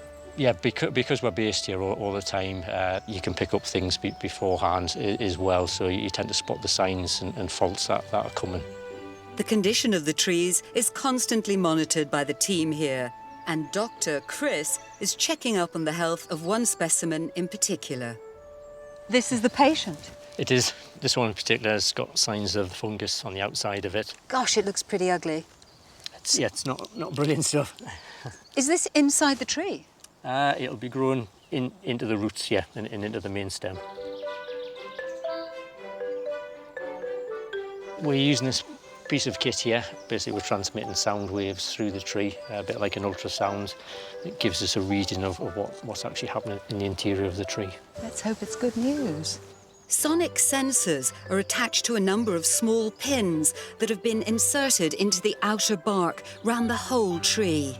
I'll put the metallic cap back on. Tap. And then tap how many times? 5. 1, 2, 3, 4, 5. Yep. What do we know? What's happening here? The green tends to be a transitional period where it is starting to go from a good wood downwards. But this is a really big area. It's taken over right at the heart. It is, of the yes. tree. Unfortunately, long term it would have to come down. That's really sad news, isn't it, considering how old it is?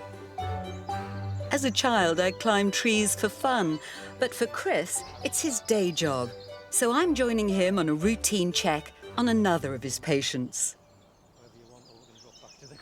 What does it look like in terms of health so far, Chris? It's been surviving quite well, this one. It's had a few hard winters, but it's going well. I think I can honestly say this is the furthest of a tree I've ever climbed. And you get a view across to the house forecourt behind us. What do you think Lord and Lady Armstrong, if they could see us now, what do you think their reaction would be? I like to think they're happy with sort of what's been achieved and their legacy's continuing, and we're doing what they ultimately set out to do. Is, you know, we are looking after the estate they created. It's been a privilege to have such a unique perspective on these giants of the Cragside Pinetum. That was absolutely fantastic, Chris. Thank you so much. Thank you, tree.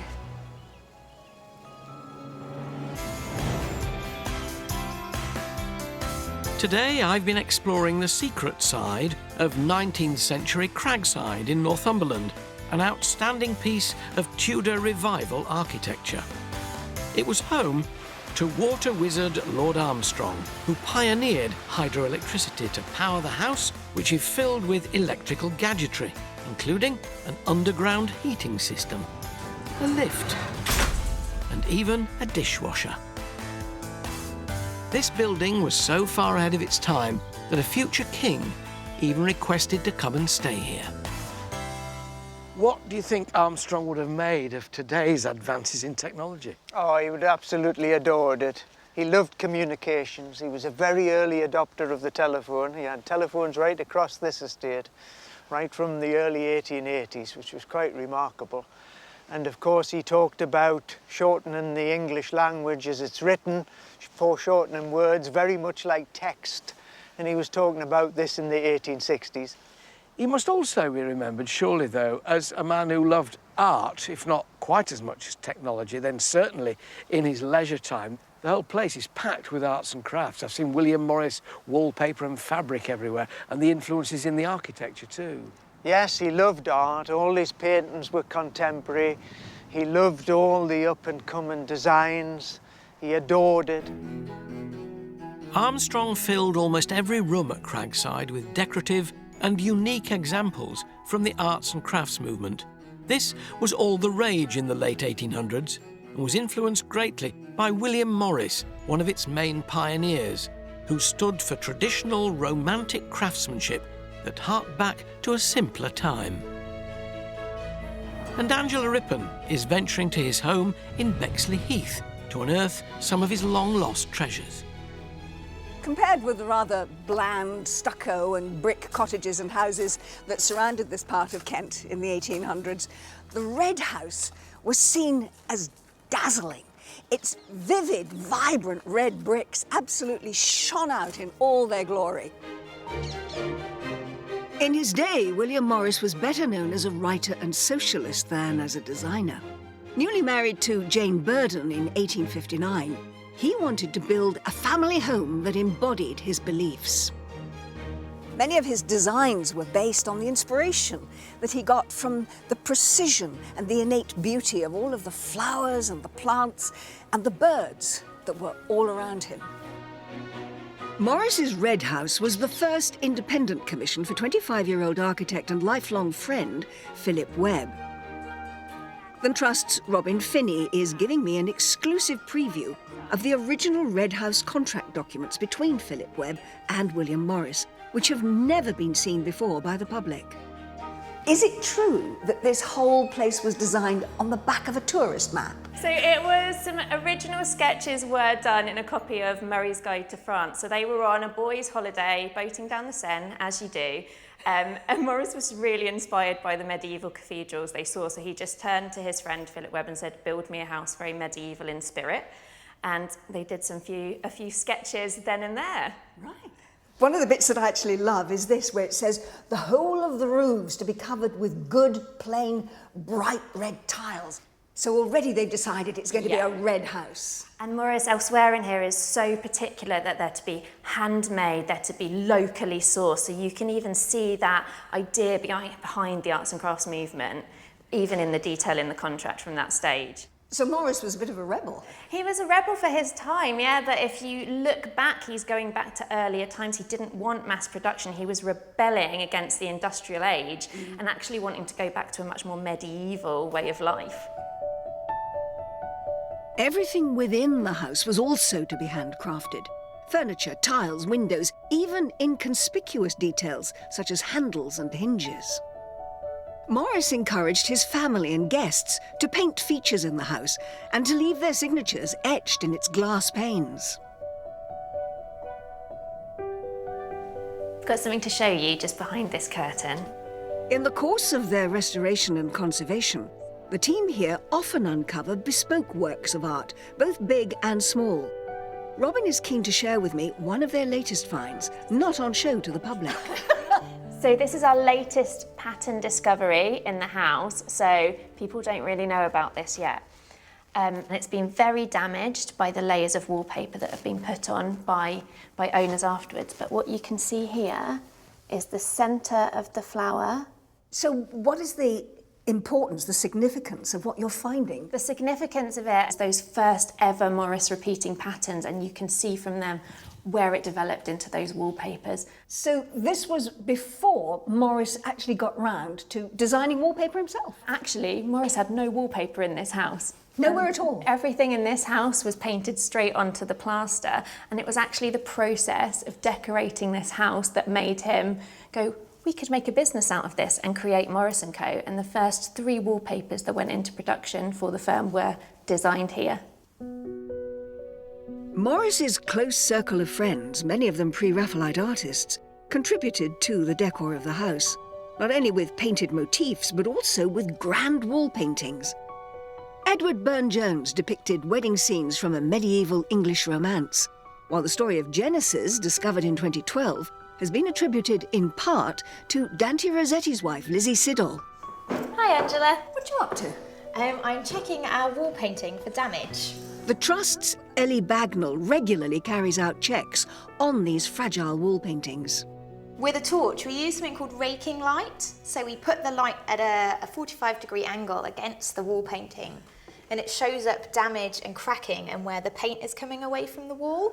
Professional conservators come in and they touch it up with watercolour. So we use a paint that is non-permanent, so it can be reversed. This is just one of the many tasks that Ellie and her team of volunteers perform as part of Conservation Tuesday, a rigorous scheme carried out every week. Volunteers clean the house from top to toe, but not with a duster. They use specific brushes depending on the materials they use. So hog's hair for firmer and more sturdy items, all the way down to delicate pony and goat's hair for those really delicate surfaces. William Morris said, "The past is not dead, it is living in us and will be alive in the future, which we are now helping to make." And that's a sentiment that I think not only sums up this rather beautiful red house, but perhaps more importantly, the conservation work they're doing here to ensure that William Morris's work really does survive well into the future.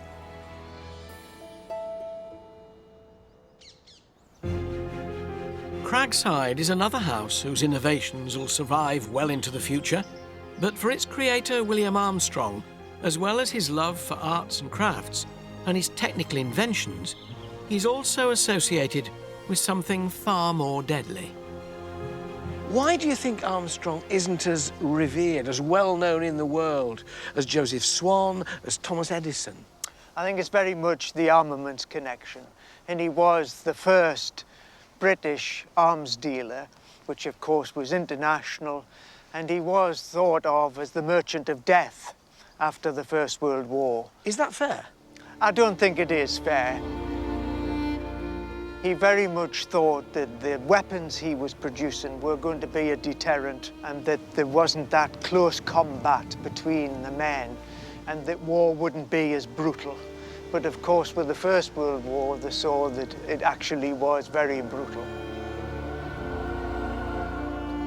Of course, he died in 1900, which sort of, 14 years before the First World War. Well, absolutely. And of course, Armstrong contended that it was the politicians that sent people to war, not the engineer. But he brought so much to the world, not just armaments.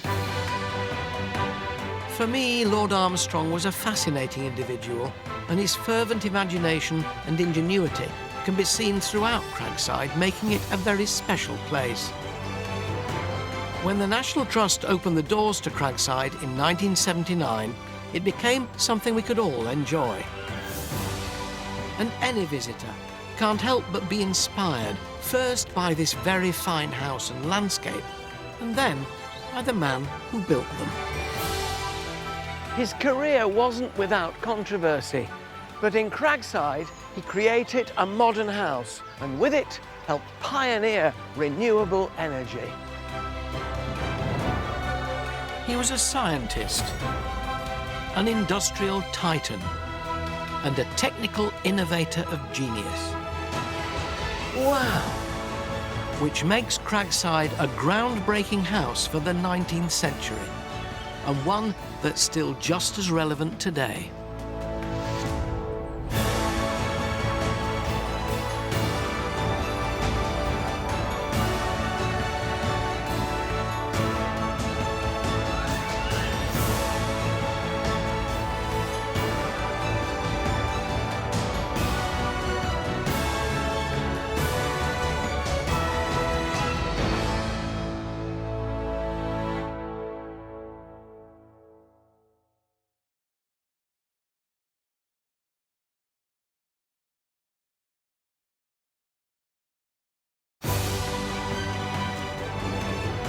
From Renaissance-style chateaux,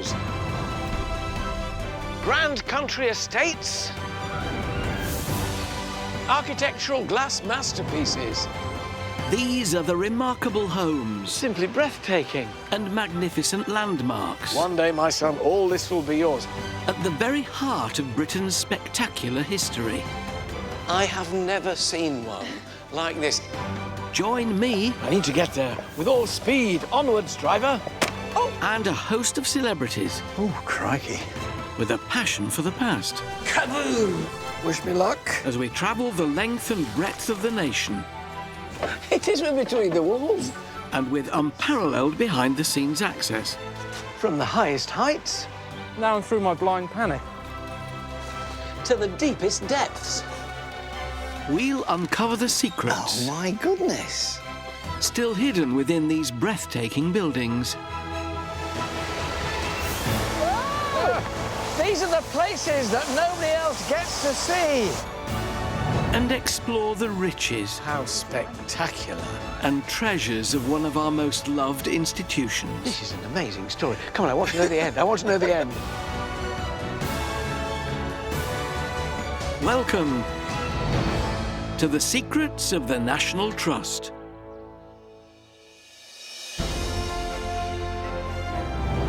Welcome to Stowe in Buckinghamshire, known for its public school in the grand house behind me, but world famous as the most magnificent landscape garden of 18th century Britain.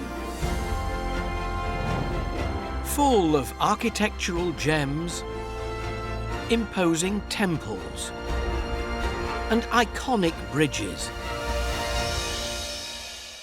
It's Grade 1 listed and home to a formidable neoclassical mansion. The estate is spectacular. It was the vision of Richard Viscount Cobham and designed to reflect his views of political and civil liberty. The grand temples and monuments are as awe-inspiring today as they must have been to the many sightseers that first flocked to Stowe in the 1700s. I'll be looking beyond this jaw-dropping landscape. Wish me luck. To reveal the secrets beneath the surface. It really is a hidden world. I'm awarded some extra house points by the headmaster as Stowe School's most famous visitor is revealed. You're sitting in the hot seat. This is where Queen Victoria sat. And after pushing the boat out for Her Majesty, came the sale of the century. So you could even buy one of the temples. The Temple of Concord and Victory was up for sale. Helping me discover the real Stowe is writer and journalist Dan Jones, who'll scale any heights. Mind if I come and join you? To help preserve the estate's most imposing monument. Slap it on? Slap it on. A sculpture of Cobham himself. Historian Susanna Lipscomb gets hands-on with the Norfolk stonemasons. Most of it in the bucket. Who are recreating some of Stowe's most iconic statues. Oh, wow.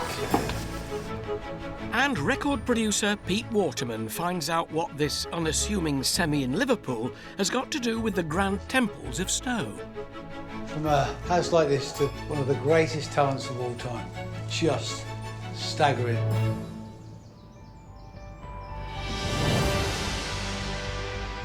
Stowe is one of England's greatest country estates. Developed first by Richard Temple, Viscount Cobham, in 1714, it was designed to impress the great and the good of his day. And he can still be found looking down on his creation from the highest pillar of all. And there's plenty to look at, as at every turn there are temples and monuments that give clues to Cobham's ideas and political ambitions, which saw the place become a magnet not only for his chums, but also for the general public who turned up in their droves, leading Cobham to add a more modest building to his Stowe property portfolio. My journey begins some 300 years ago at the New Inn, which was built to welcome the numerous visitors to Stowe. It was one of the first establishments of its kind, built to accommodate day trippers. Hello. I'm meeting the National Trust's Catherine Lovell, who's going to open up the doors to this trailblazing public house. Lord Cobham created the New Inn in 1717. Visitors were already wanting to come and see the garden. We had a brewery, dairy, and also rooms, although sources from the time tell us that those rooms perhaps weren't the highest quality. Are we talking Yes, wildlife? yeah. So, you're really selling this place well to yeah, me. well, it's a lot nicer nowadays. Tell me about Cobham the man. What do we know he was like? So, Sir Richard Temple inherited Stowe in 1697, aged 21. And when George I came to the throne, he was created Baron Cobham. So Cobham and his family were very politically ambitious. They followed the Whig party ideals and the Protestant religion. Whigs and Tories were the two big parties then, weren't they? So the Whigs were the Protestant movers exactly. and shakers in a way. Yes, very much so. And the family really believed in political liberties and freedoms, and that was something that we see in the gardens that he created. Good day, sir, lady. Your ale to quaff? No, indeed. Well, it's a bit early for me, but that's very kind. Thank you very much. Yeah. Oh, it's just opening time, clearly. Cheers. I shouldn't be drinking that and working, aren't I, really? What was his motive in laying this garden out in the fashion that he did? The amazing temples and monuments that we see here very much embody their political ideals. They had a great love of ancient Greek freedoms, and they really believed that that was the start and the origin of political liberties as they saw at that time. So, did everybody who came here understand what they were looking at? There's this garden laid out with all kinds of classical allegories and allusions. I think it's quite likely that they didn't. The meanings were quite hidden, and if you hadn't had that classical education, you probably couldn't read the garden. They were probably a bit better at reading the garden then than we are now, but I think regardless of that, you can just take it in for the scale and grandeur. They're probably nothing they've seen before, and really, really awesome and jaw-dropping for the visitors to see. I failed me 11 plus. I think I'll just finish my beer and then go and have a look. Cheers. They may look natural, but these gardens were carefully designed.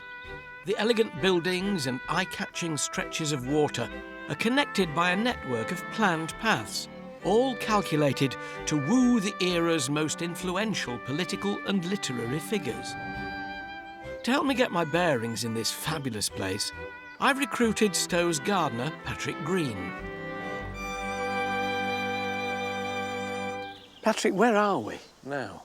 So we've walked down Belgate Drive from New Inn, where you'd stay as an 18th century visitor, and you'd walk through to a fabulous view of the south front of Stowe House. You've got a great view of the south front. You've also got various paths in various directions, so you had to make a choice where you'd go. Yes, you're at a juncture of 4 paths. Now, this is Lord Cobham, then, so he gave each path a different theme. Absolutely. You've got the path of vice, which stretches off to the western side of the garden for infidelity and all things lewd. Ooh. And then you've got the virtuous path opposite the path of vice that stretches off here. That's the boring one. It's very straight. It's the slightly less boring one.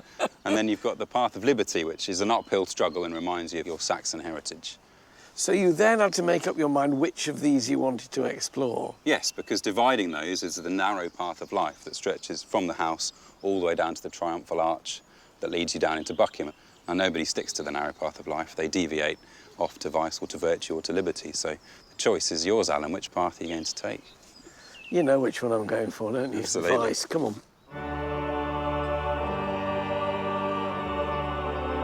The alternative pathways of virtue and liberty proudly salute political freedoms. With the Temple of British Worthies celebrating poets, scientists and philosophers such as Shakespeare, Newton and Locke. But I'm on the path of vice, which passes the rotunda, housing Venus, goddess of sex, before bringing us to her temple.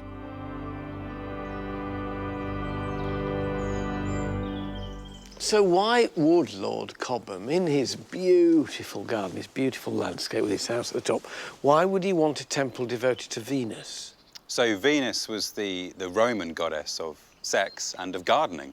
So the Temple of Venus concludes the Western garden and the path and the garden of vice. Gone through my entire life not realising that she was my goddess. There you go. And I'm talking about gardening. Absolutely. We're looking at a man who was notably pious. He was very keen on liberty and honesty in that respect. And yet there's this path of vice. Is he showing another side of himself, really? I think he is. He was a politician and a soldier to begin with, but he also understood his personal matters, and I think Vice displayed some of those and gave an opportunity to show off that side of his life. So inside, there's a room in there which is not only quite plain. What would have been in there? So there would have been exotic images and actually quite lewd images. So people would come here, observe Lord Cobham's dirty linen and go home chastened, presumably. Yes, they would have a very different experience on this side of the garden as opposed to the paths of virtue and liberty. But actually, the real secrets to this temple actually lie underground, beneath our feet, so maybe we should go and have a look. Well, I mean, my wellies. You might do. They're just over here, yeah.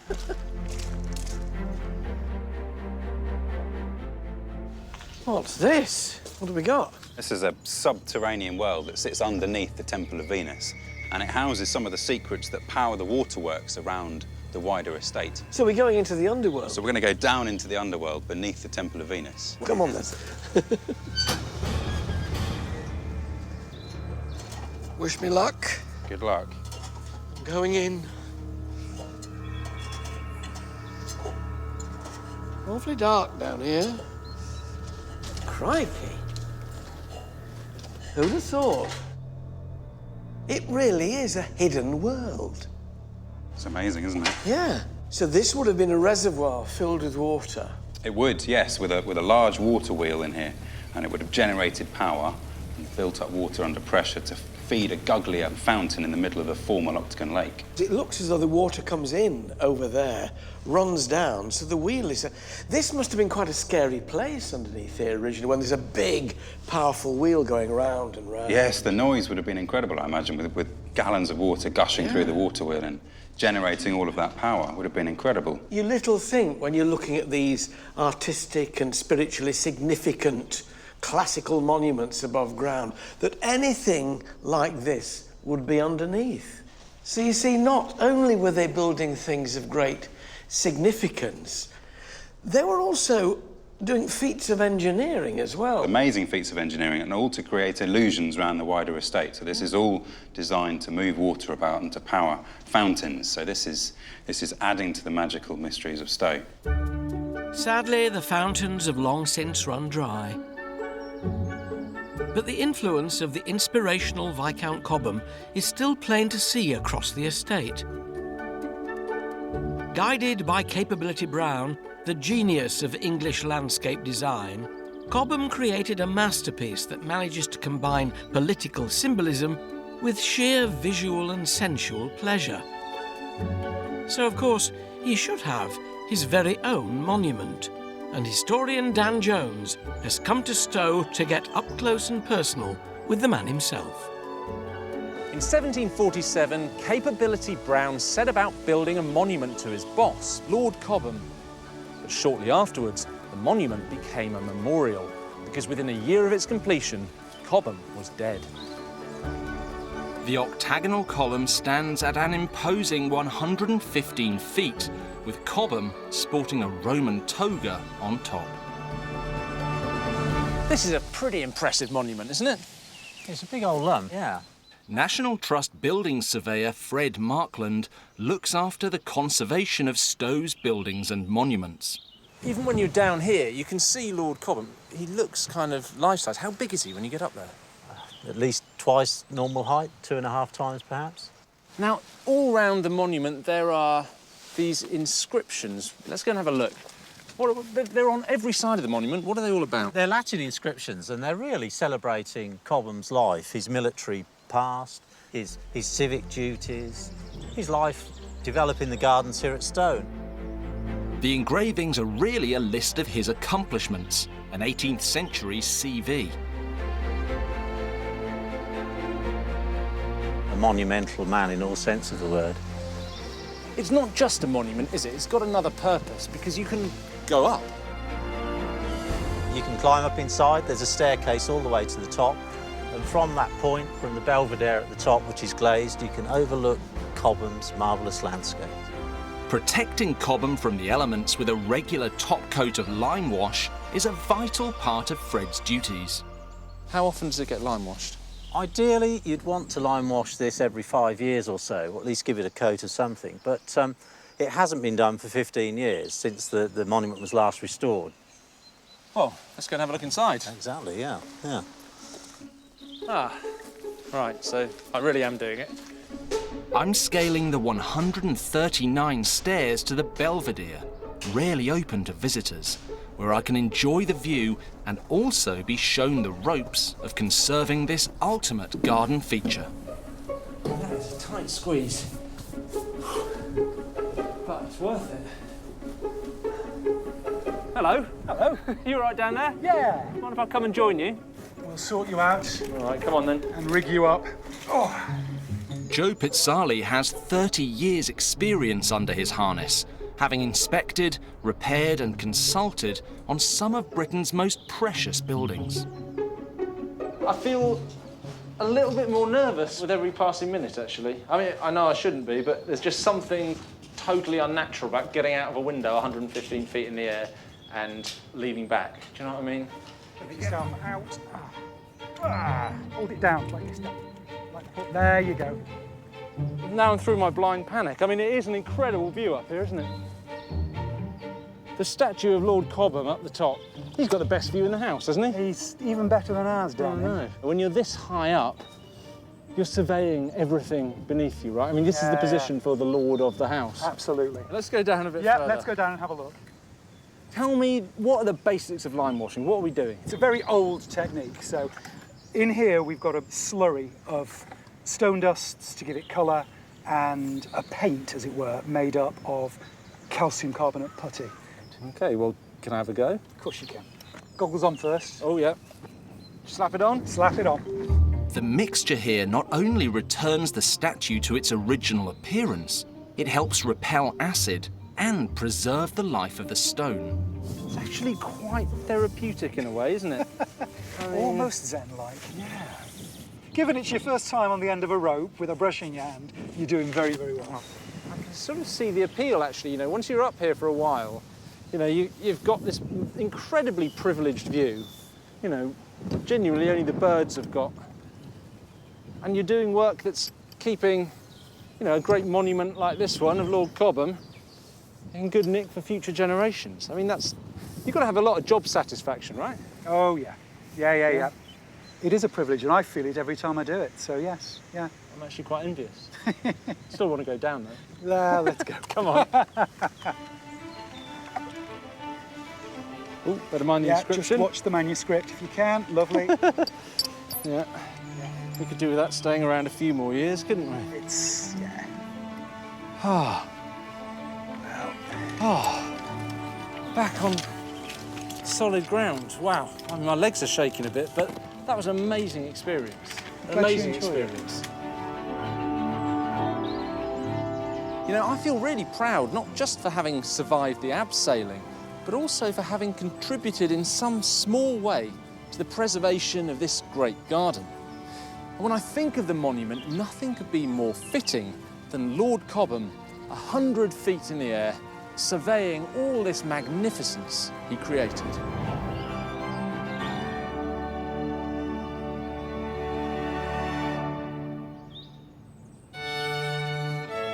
Lord of all he surveyed he may have been, but Cobham's lofty ambitions reached new heights with his preoccupation with royalty. The Trust's Catherine Lovell is giving me an exclusive look at a rarely seen set of documents which show the devastating consequences of being a royal superfan. When did the obsession with royalty start? Well, Lord Cobham, it probably began with him. He was really keen to move in those circles of the upper echelons of society. He was a social climber. Definitely. He wanted to get the recognition of having the royals to visit, and that carried on down the generations in the family.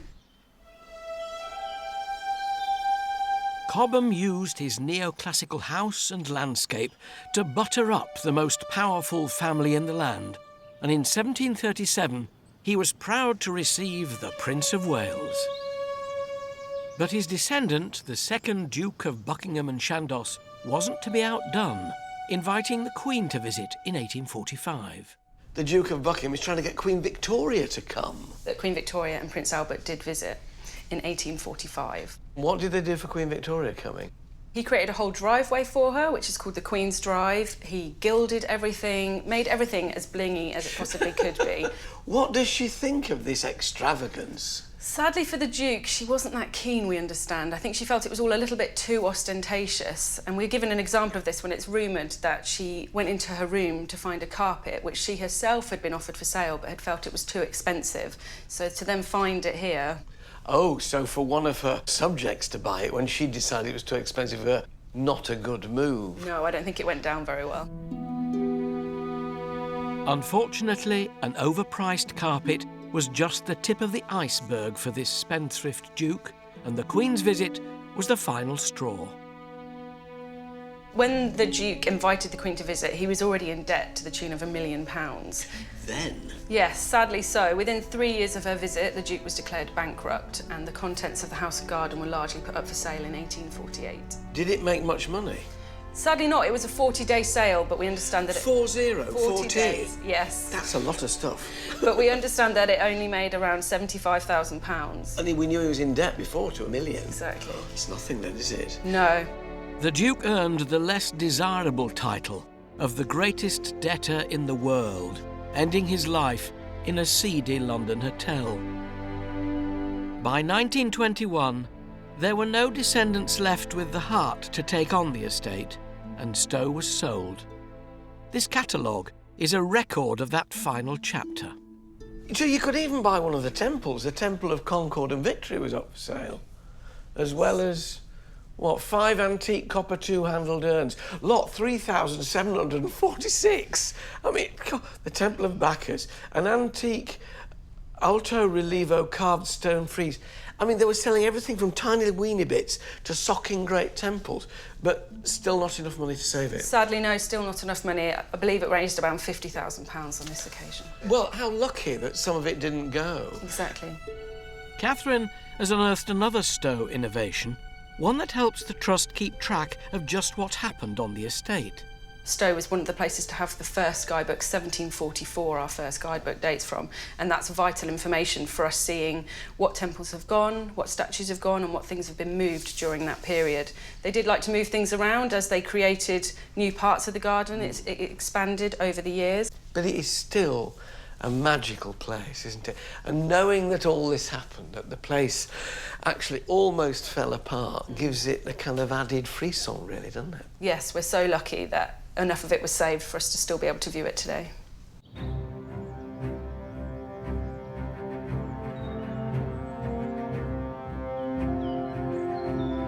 Stowe and its gardens may have a glorious history as the seat of the Duke of Buckingham and Chandos, but many know of it today as one of the most famous boarding schools in the world. Despite not being owned by the National Trust, it is open to the public thanks to the Stowe House Preservation Trust. And given the fact that the school boasts such alumni as entrepreneur Sir Richard Branson and Superman actor Henry Cavill, well, can't wait to see inside. Stowe House was in ruins after the Duke of Buckingham's disastrous overspending. It was rescued by the Allied school group who wanted to establish a new type of public school, less traditional and more liberal. The group fell in love with the location, and in 1923, it became the school we know today.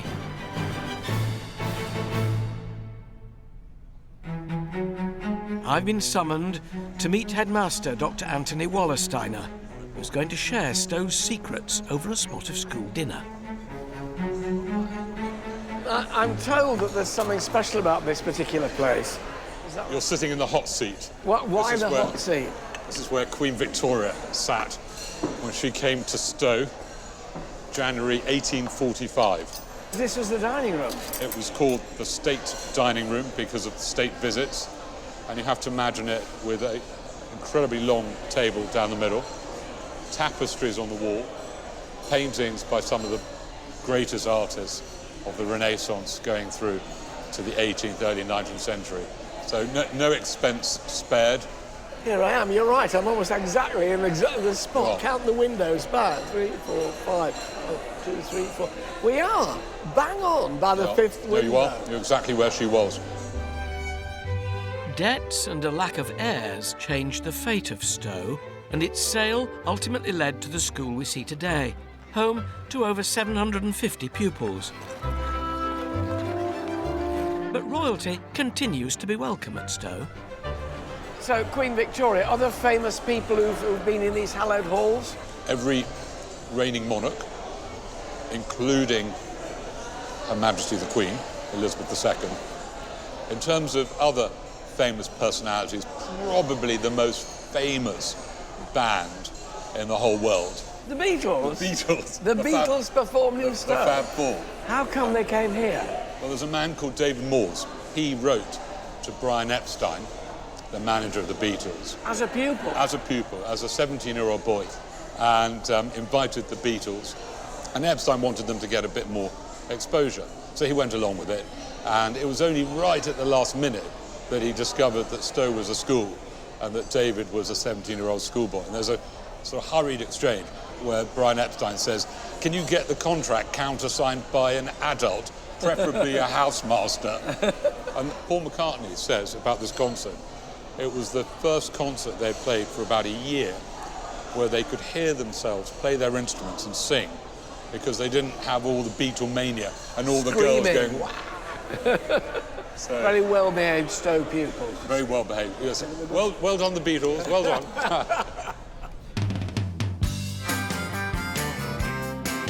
That visit was in 1963.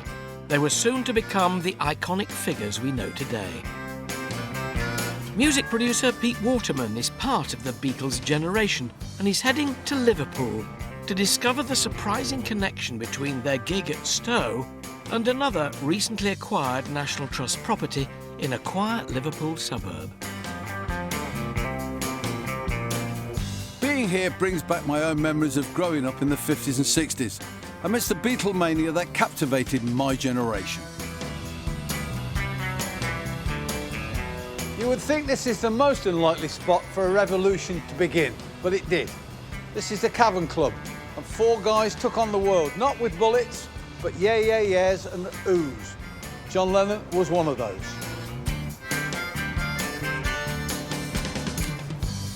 Today's Liverpool would still be recognisable to John as the city he grew up in and gigged in. As were these suburbs and one particular unassuming semi-detached on Menlove Avenue.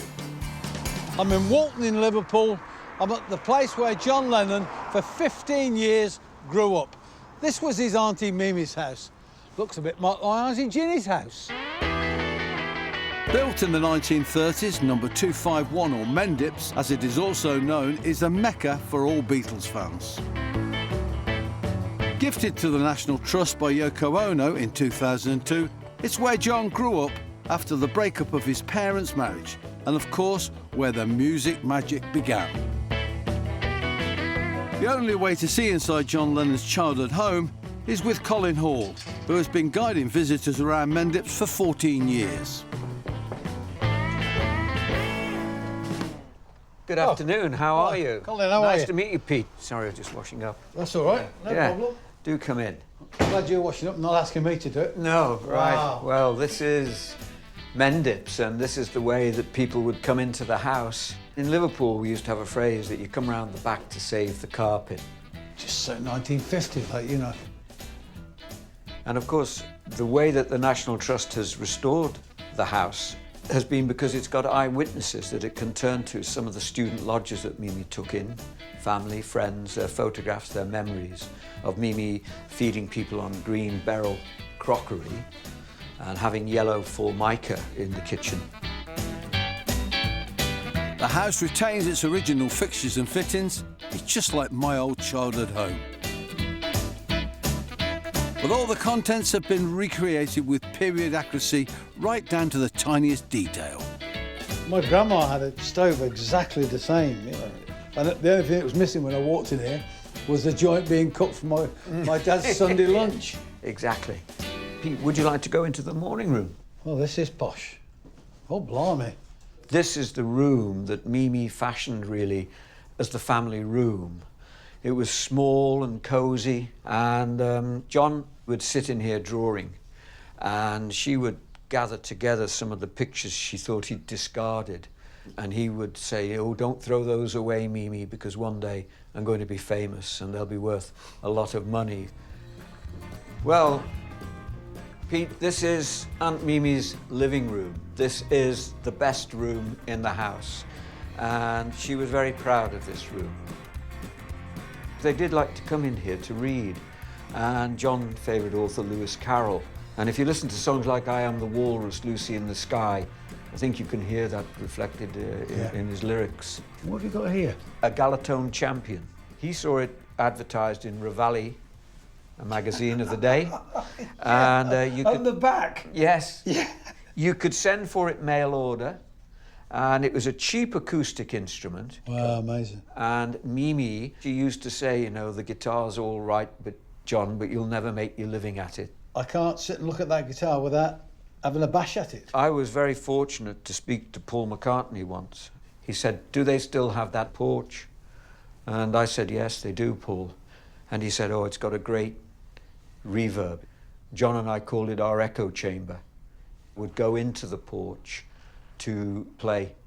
Come on then, we've got to go into the porch. Right. That is obvious. So this is the echo chamber, is it? This is the echo chamber. John would stand with his back to that door, and Paul had his back to this door. And of course, they're right and left-handed. Yes. So it's like a mirror image. It's a mirror image. Oh, my balloon love, she's my babe. Oh, great. Yeah, great echo. Amazing. From a house like this to one of the greatest talents of all time. Just staggering. And from these modest beginnings to global superstar, what a real ticket to ride.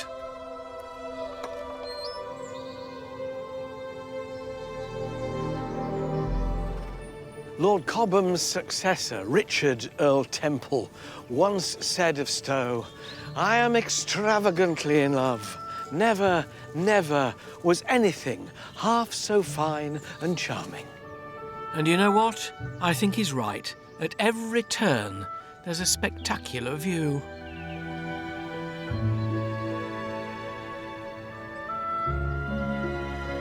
But I'm lucky to have that opportunity to explore it as it was meant to be.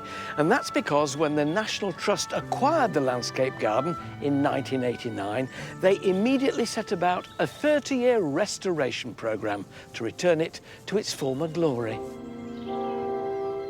Once, Stowe's gardens boasted well over 100 grand statues, but by 1922, many had been sold to private collections. The Trust set about finding them and recreating these precious originals so they could return once more to their plinths. To find out more about this fantastic project, historian Susanna Lipscomb headed to Cliveden Conservation in Norfolk to uncover some of the recast stone treasures before they head home. Here at Horton in Norfolk, these workshops may look small, but they play an absolutely crucial role in the huge restoration project happening at Stowe. Because inside, they're busy recreating the classical statues that will restore Stowe's gardens to their former 18th century glory. The originals of these recast statues have arrived here from far and wide. One had been in the Victoria and Albert Museum and the others from private, and I'm guessing, rather large gardens. There are at least 20 more statues in the making, 5 of which have been cast and are awaiting their finishing touches by conservators like Alex Rickett. So this is one of the sculptures that we've cast for Stowe. This is Samson and the Philistines, and he's just getting final clean up. So this is an exclusive preview. We're seeing them before they're put in place. Yeah, no one's seen them yet. That's great. And what's the process for doing this? Are there special techniques? Yeah, so we start with an original sculpture that we copy. So we bring the original to the workshop here, and then we start the mould making process. So we use silicone rubber to make the moulds, which gives absolutely perfect detail replication. So every grain of sand will be picked out. That's amazing. And then once we've got the mould, we cast it. So they're cast solids with a reconstituted stone mix.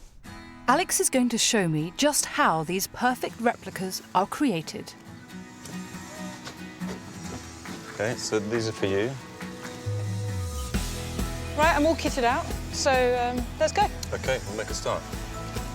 First, this is the mother mould, we call it. So there's a hard case that supports the silicon rubber inside. Okay, so we'll just get these nuts and bolts in to secure the two pieces together. Okay. Does it matter where I start? No, anywhere. We'll get a nice tight fit between the two. So when we pour the mix in, we won't have any leaking out, hopefully. Trying to keep up. Okay. We're now going to mix up our reconstituted stone mix.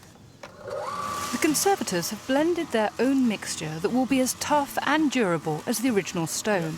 Made up from two different sands, stone dust and grit, which lends the sculpture its colour, it's held together with a light cement that also gives the cast its strength. Okay.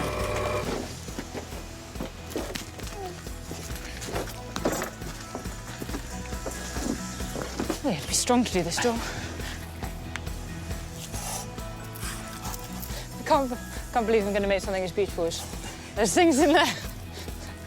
We'll hold it there for now. Okay. And we'll get the poker, which will vibrate the mix and just make it flow into the mould. Okay. And just, yeah. So put that into the mould.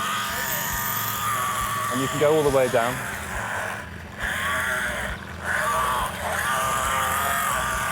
Brilliant. Okay. Okay. We can take it out of the moulds in about 48 hours. Okay. 2 days is then. Luckily for me, I don't have to wait that long, as Alex has a cast ready to be freed from its mould. This is precisely what the one we've just made would look like. Exactly. Yeah. Wow. Oh, smells, doesn't it? Okay. That's the exciting bit. Oh, wow. There she is. It's been so exciting to see Stowe's restoration project firsthand with Clifton's conservators. These statues have been brought back to life through modern craftsmanship. And I, for one, can't wait to see them take up their rightful places on the plinths at Stowe.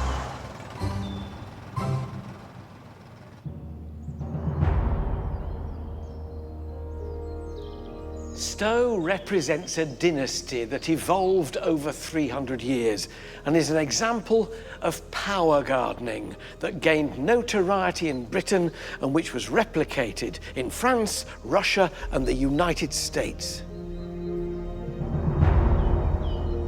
Looking round the house's grand architecture and seeing the portrait of Lord Cobham on the wall, you can't help but think if he saw the Stowe of today a seat of learning, he couldn't help but be satisfied. But it's his gardens that are the real triumph. He built them to provoke political thought, encourage reflection, and celebrate liberty, and a little bit of sauciness. He succeeded. Stowe does all that and more.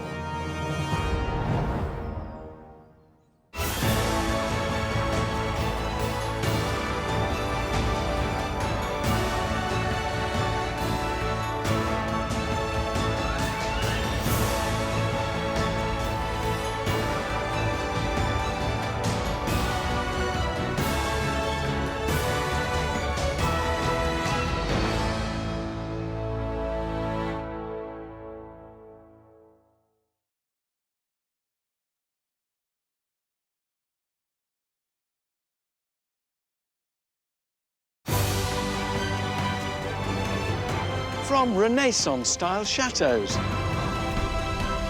grand country estates, architectural glass masterpieces.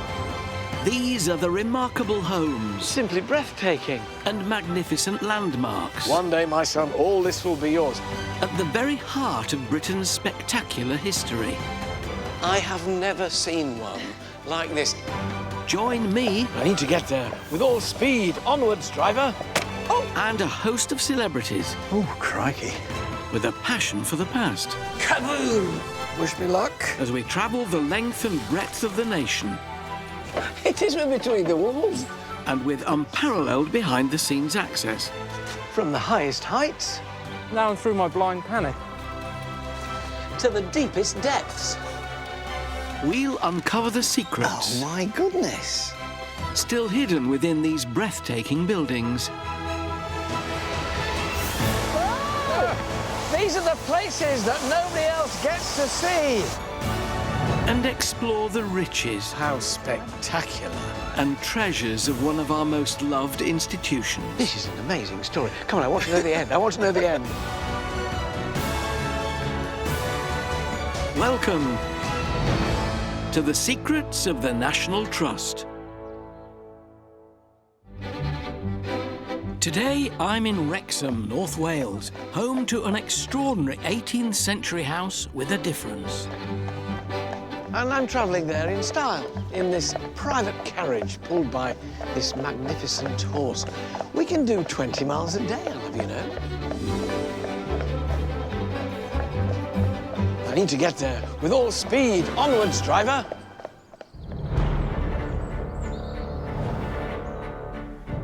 Erddig is one of Britain's most fascinating stately homes. Designed by Thomas Webb in 1683, for almost 250 years, the York family called this grand country pile home.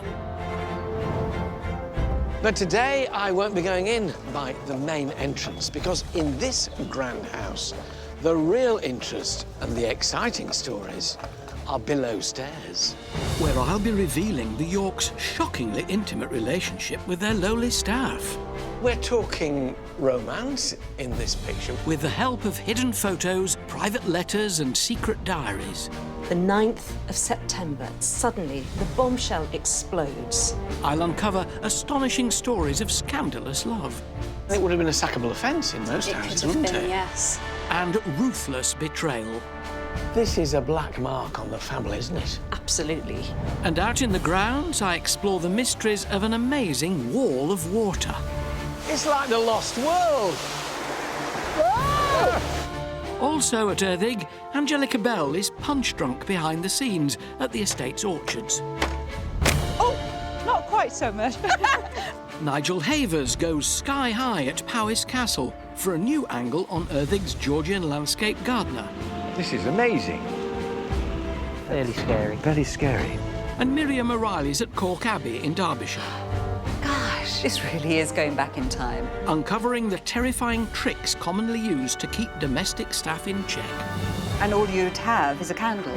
You might not have even had anything to light your way, just the light at the end of the tunnel. But to get the lowdown on the secrets of the servants' quarters here at Erddig, I'm meeting the National Trust's Graham Clark. It's very kind. The service around here is superb. Thank you very much. Graham, hello. Hello, Alan. Welcome to Erddig. Lovely to see. I don't think I've ever arrived in such style. It's wonderful. I know, we've taken you past the usual entrance for the York family and brought you into the heart of the estate here, the working estate, right into the stable yard. The servants here were treated rather differently from normal, weren't they? That's right. They weren't treated as servants, they were treated as people. The Yorks really wanted to know a lot more about their staff, so they got to know them very well. And in the end, they actually commissioned portraits, photographs, and wrote poems about them, so they knew them very well. How unusual is this in terms of, you know, boss-staff relationship? I think portraits have been done in the past, but actually in hand with the poems as well. As far as we know, that's unique. Can we go and have a look at them? Certainly can. Thank you very much indeed. Enjoyed that. The tradition of having servants' portraits done started back in the 1700s, when the first Philip York ordered paintings of his staff. He would then write poems packed with praise and add them to the portraits. Later, the Yorks moved on from painting to photography, and pictures of their staff were proudly displayed in a below-stairs corridor. It's the closest you're likely to get to a servant's Hall of Fame. There are so many of them. This is like the National Gallery of British working life in a country house. Masses of them. That's right, and they were all put here by the family. But this is a great photo. This is all the heads of department at Erddig here, out on the front steps. So here you've got the butler. Drawing his cork. Drawing his cork. We've got children's slippers here, nursemaid, and here is the cook with her brace of fowl at the front. Oh, they look a fierce lot, don't they? Fierce brood. They are, aren't they? This is a very early daguerreotype, and I think you had to keep a straight face for much longer in 1852 than you do now. Can you notice anything that's really different about the photo? Are they the family of the house, or are there more servants in the window? That's the family. So what makes this really unique is the fact that the family have not only put themselves in the photo with their servants, but they've actually put themselves at the back. They're not the focus of this photo. That says a particularly special relationship, doesn't it? It does. And this poem, all the way around it, verse after verse after verse after verse.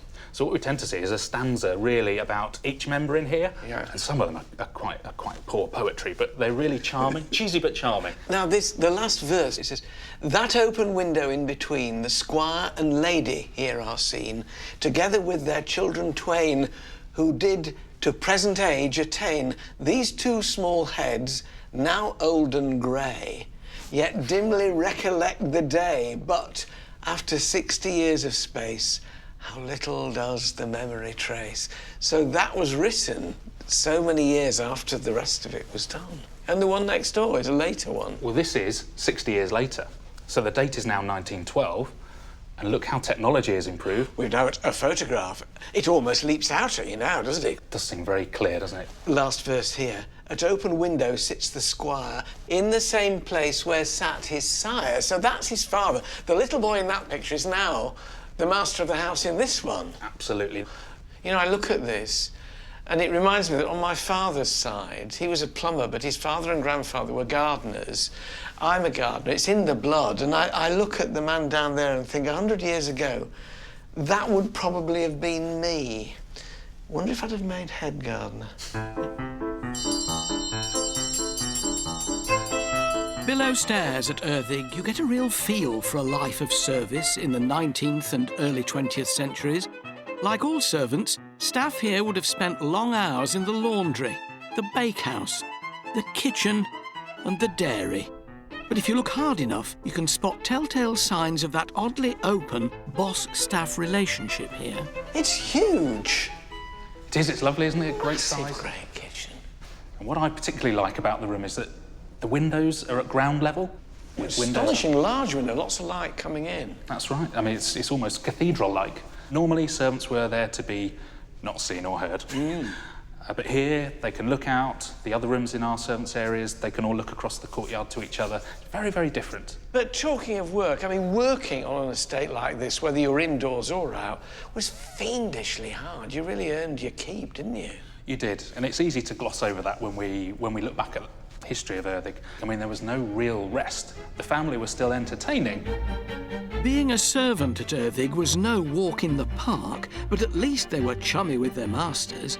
It was so unusual back then that I can't help thinking there's more to it than meets the eye. Tell me a bit about the family. I mean, what was their wealth founded on? The Yorks really inherited their wealth from their great-uncle John Mellor back in the 1710s and 20s.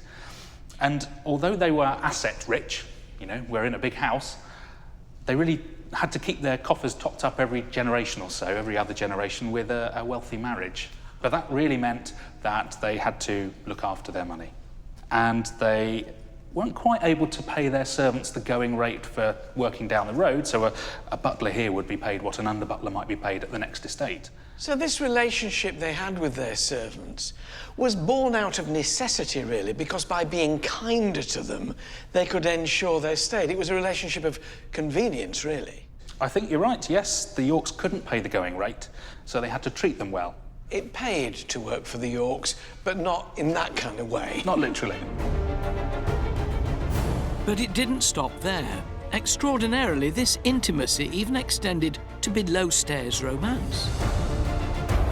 I'm back in the servants' corridor with the National Trust's Heather Vernon to get the gossip. So who have we got here, Heather? Lucy Hitchman, here in the beautiful blue dress. She was nanny, nursery nurse to the two last squires. And that's these two boys here? Yes, you can see Simon and Philip here. And also Ernest Jones, who was a groomsman here at Erddig. This pair of po-faced Edwardians weren't just colleagues, they were also lovers. So, Heather, we're talking romance in this picture, which is telling us a story. It is. They would have met, as you can see in this picture, out for morning rides with the last squires, but also they would have seen each other around the house in this very corridor. So they probably walked up and down here. They probably stood where you and I are standing now. Absolutely, yeah, exchanging a little twinkle in the eye, perhaps. There seems to be a bit of a disparity in age. He looks an awful lot younger than I think it's the rosy red cheeks that have been added to Ernest, but you are correct. In this photo, Ernest would have been about 23 and Lucy was 10 years his senior. Were there many instances of romances between servants at Erddig? We know of 18 in total. Heavens above, that's not the odd one, is it? No, and you have to remember that we weren't a very extensive house, so 18 is quite a lot. It would have been a sackable offence in most houses, wouldn't it? Yes. Because Lucy was really so important to the family, they really trusted her, she had their confidence. We know by reading some of the verse around this photo in 1911 that the family were aware that there was an attachment and a fondness. And they didn't disapprove?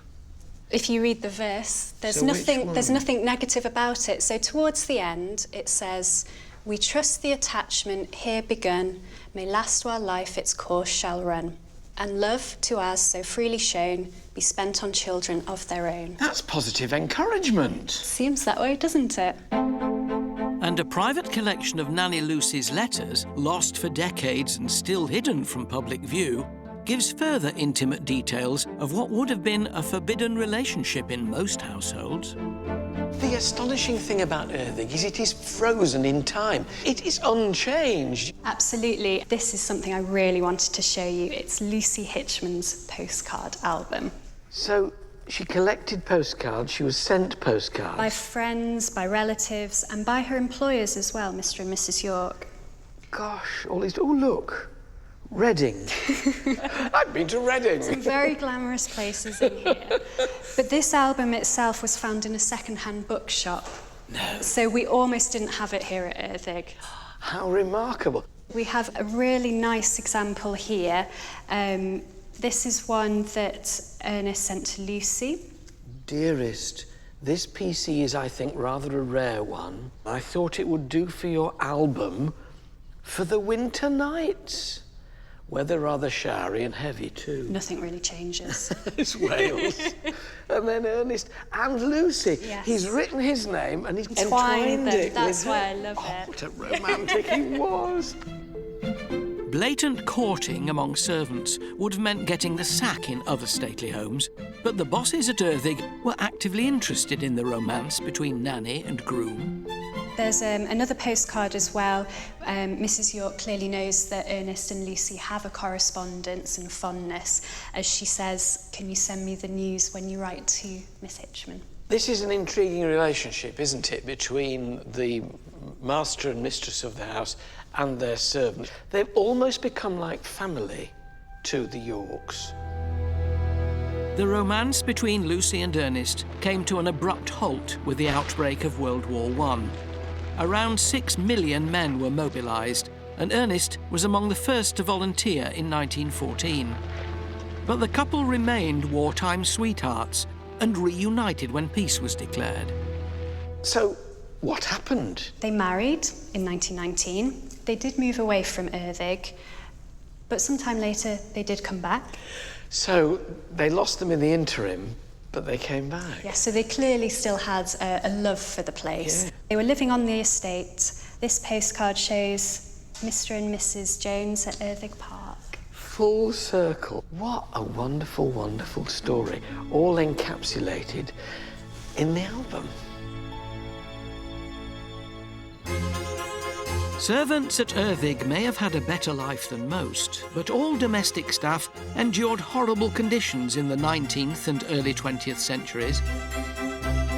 They worked for up to 17 hours a day, earning next to nothing. They had no employment rights and lived with the constant threat of being sacked by a bad-tempered boss. Miriam O'Reilly is at Cork Abbey in Derbyshire, discovering how the masters there made sure that servants were neither seen nor heard. I'm at the home of the Harper family, who for over 300 years had a very different relationship with their staff than the Yorks at Erfig. In fact, in the 1900s, when the lady of the house came through this beautiful green door with its distinctive clack when it closes, the gardeners would dash off out of sight through the garden wall here to give the family the privacy it craved. Colk Abbey was owned by the Harper family from 1622 until the National Trust took it over in 1985.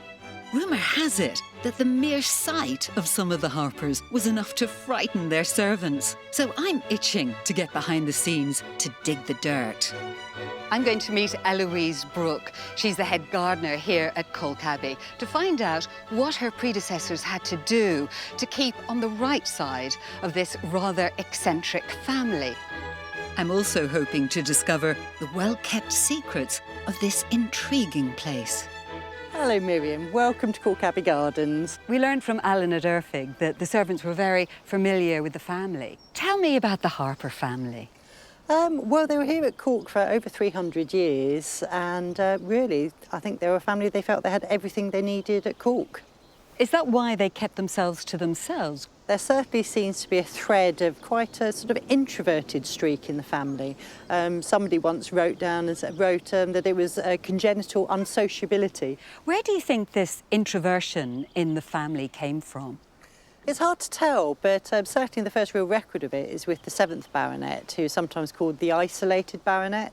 He certainly seemed to keep himself away from his equals in society, and he did seem to be deeply, deeply shy, to the extent that he'd perhaps communicate with servants in notes and really didn't want the gardeners to see him when he was out in the garden, so he actually built a tunnel. It meant that the gardeners could, get to the mansion under the pleasure grounds and not be seen at all from anyone in the house, so you wouldn't see the gardeners going about their work. So would you like to have a look? I certainly would. Over the years, the Harper family had 3 tunnels built under the gardens. Just 2 are open to the public these days, although the 3rd is currently being excavated by the Trust. And all you'd have is a candle to light your way? If that. You might not have even had anything to light your way, just the light at the end of the tunnel. And you do find things in the tunnel. You brought some to show me. Yeah, we found a few bits and bobs. So we found a lovely old bottle of beer from Burton-on-Trent, which is, fairly local to here. So you can imagine the gardeners having perhaps a tipple after work. And, of course, a gardener's friend, got an old sort of kettle, so you could have your brew for your tea break. I bet that made quite a few, didn't it, in its time? It does look like it. I want to know what life was like for the servants indoors. So I'm meeting the National Trust's John Parkinson, who's going to fill me in on upstairs-downstairs relations here. It's a wonderful space, isn't it? This really is going back in time. So you would have had the cook in here? Who else would have worked in here? There'd have been the scullery maids, the kitchen maids, the cook. The cook, actually, we think lived up the staircase there. There was a little bedroom just living over the job. Right, OK. So this was very much her domain? Yeah, very much so. It was very much a segregated society in the house. The ladies and the gentlemen were all kept very separate. Once people were able to find jobs in factories and things, that was seen as being a wonderful life compared to being a servant. Whereas when you worked in the house, it was almost like 24 hours a day on call. Unlike the more easygoing residents of Erfig, the masters and mistresses of most grand houses would have had little tolerance for below-stairs romance. But if your work took you above stairs here at Colk Abbey, you could lose your job for far less than a stolen kiss with a workmate. Well, what a contrast. In the 1920s, the last baronet of Colk, Sir Vauncey, was a recluse obsessed with taxidermy, a hobby that kept the staff constantly on their toes. The servants' role in all this was really to maintain the even temperature with the fires, and the servants were really under strict orders about the amount of heat that was output from the fires. Quite often they were reprimanded by Sir Vauncey if it got too hot in a room, for example. How do you do that, though? How are you able to keep a fire at an even temperature? There is record, actually, of the footman. He talks about Sir Vauncey telling him to take a coal off or add a coal to a fire. And presumably he'd be really worried for his job if he didn't get it right. There is a story that Sir Vauncey dismissed servants, if they got it wrong, but because he really didn't know them, he just didn't visually recognise them as such. They were re-employed at the back door, as it were, and they just came straight back in again. So he wouldn't know at all that it was the same person. Whether the eccentric Sir Vauncey was cruel or just a bit kooky, you've got to pity the poor servant who had to dust his taxidermy.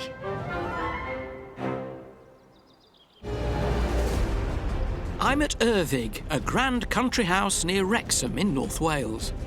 The astonishing thing is it is frozen in time. It is unchanged.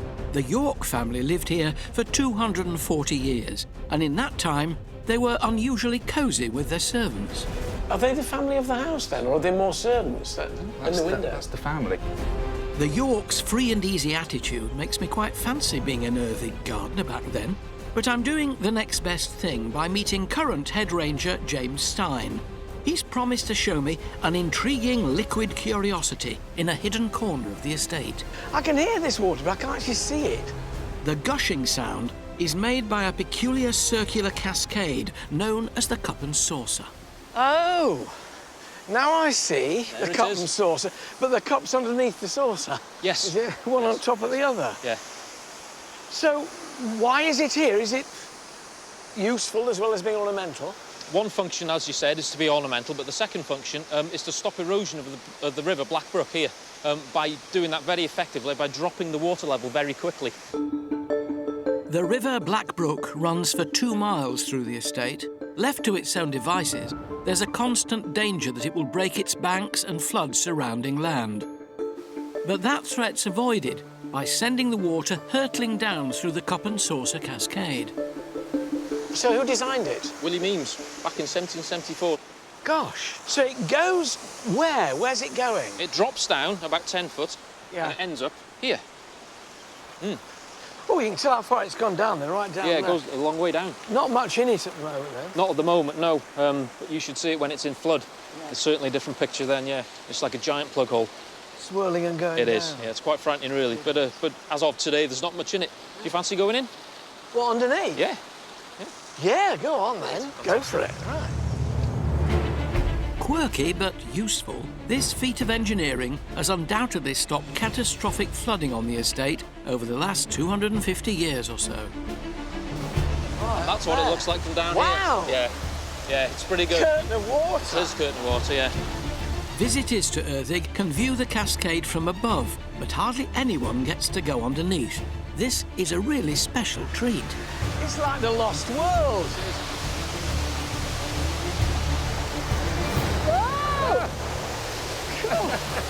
What? That's good, isn't it? Yeah. It's like through the looking glass. Yeah, it is. Yeah. Gosh. Oh, there's a peculiar sensation when you look at it. Think you're flying. It is. You do. It's quite a unique place to be, to be honest. But it's certainly something that you don't ever get to do on a normal day's work coming in here. Astonishing, isn't it? Yeah. I'm so glad I saw this. Great It's stuff. an amazing feeling. But I really can't stay. Okay. I'll let you go first. This definitely puts your average garden pond in the shade. But William Eames, the landscape gardener who designed the cup and saucer, didn't just make peculiar but practical water features. The gentry loved him, and he spent decades sprucing up the grounds of their grand houses in England and especially here in Wales. Nigel Havers is an hour south of Erddig at Powys Castle, discovering how Eames influenced the beautiful gardens there. The impressive 13th century castle behind me is Powys Castle. It's unusual because it was built by a Welsh prince rather than an English lord. Inside, it's crammed with all kinds of treasures, but that's not why I'm here. I've come for the world-famous gardens. They first sprang to life in the 17th century when architect William Wynd built formal terraces and grassy slopes. In the 1770s, William Eames made his mark by planting a ridge of trees known as the Wilderness. Today, the gardens at Powys are amongst the most incredible in the country. I'm meeting head gardener David Swanton to get to the root of just what makes them so special. Here you've got a Baroque terrace garden. We've got the landscape part from the 1800s around us, and then a 20th century formal garden. Yeah. And all to be side by side together is pretty unique, to be honest. In the early 1900s, Violet, the wife of the 4th Earl of Powys, was determined to make Powys grounds the most beautiful in England and Wales. She had them lovingly restored, leaving this rare example of Baroque gardens in the UK. I must say, I think this is the most beautiful formal garden I've ever seen. In the 17th century, the hedges here would have been sculpted into smooth, conical shapes. But when William Eames was about in the 18th century, they were left to grow out. Then, when the Victorians returned to formal hedge trimming, the trees were cut back and shoots grew, giving them the cloud shapes they have today. These sort of living sculptures, they're so huge on the landscape, such a foil for the garden, so they're super. I mean, how on earth do you cut these? Do you go up a ladder? We've got a picture on there. They're using big old wooden ladders. Wow. Nowadays, we've fortunately got a cherry picker and we work safely from the basket from that. Even with 21st century technology, it still takes up to 10 weeks to give this lot a short back and sides. And having come all this way, I'd be rude not to lend a hand. So I'm joining gardener Dan in the cherry picker. Look at this. This is amazing. Now, Dan, we're quite high up, aren't we? Yeah. I just do think about those guys on ladders. They must Yeah, it would have been fairly scary. Very scary. Is there a technique to this? Just like cutting your hedge at home, just a bit higher, really. Yeah. Yeah, practically just following the contours and just trying to cut off this year's growth. Okay. Shall we give it a go? Yeah, give it a go. All right. Every year in late summer, the team here trims 15,000 square metres of hedge, with the cherry picker lifting them to heights of up to 14 metres. I'm getting into this. There you go. And the work goes on, come rain or shine.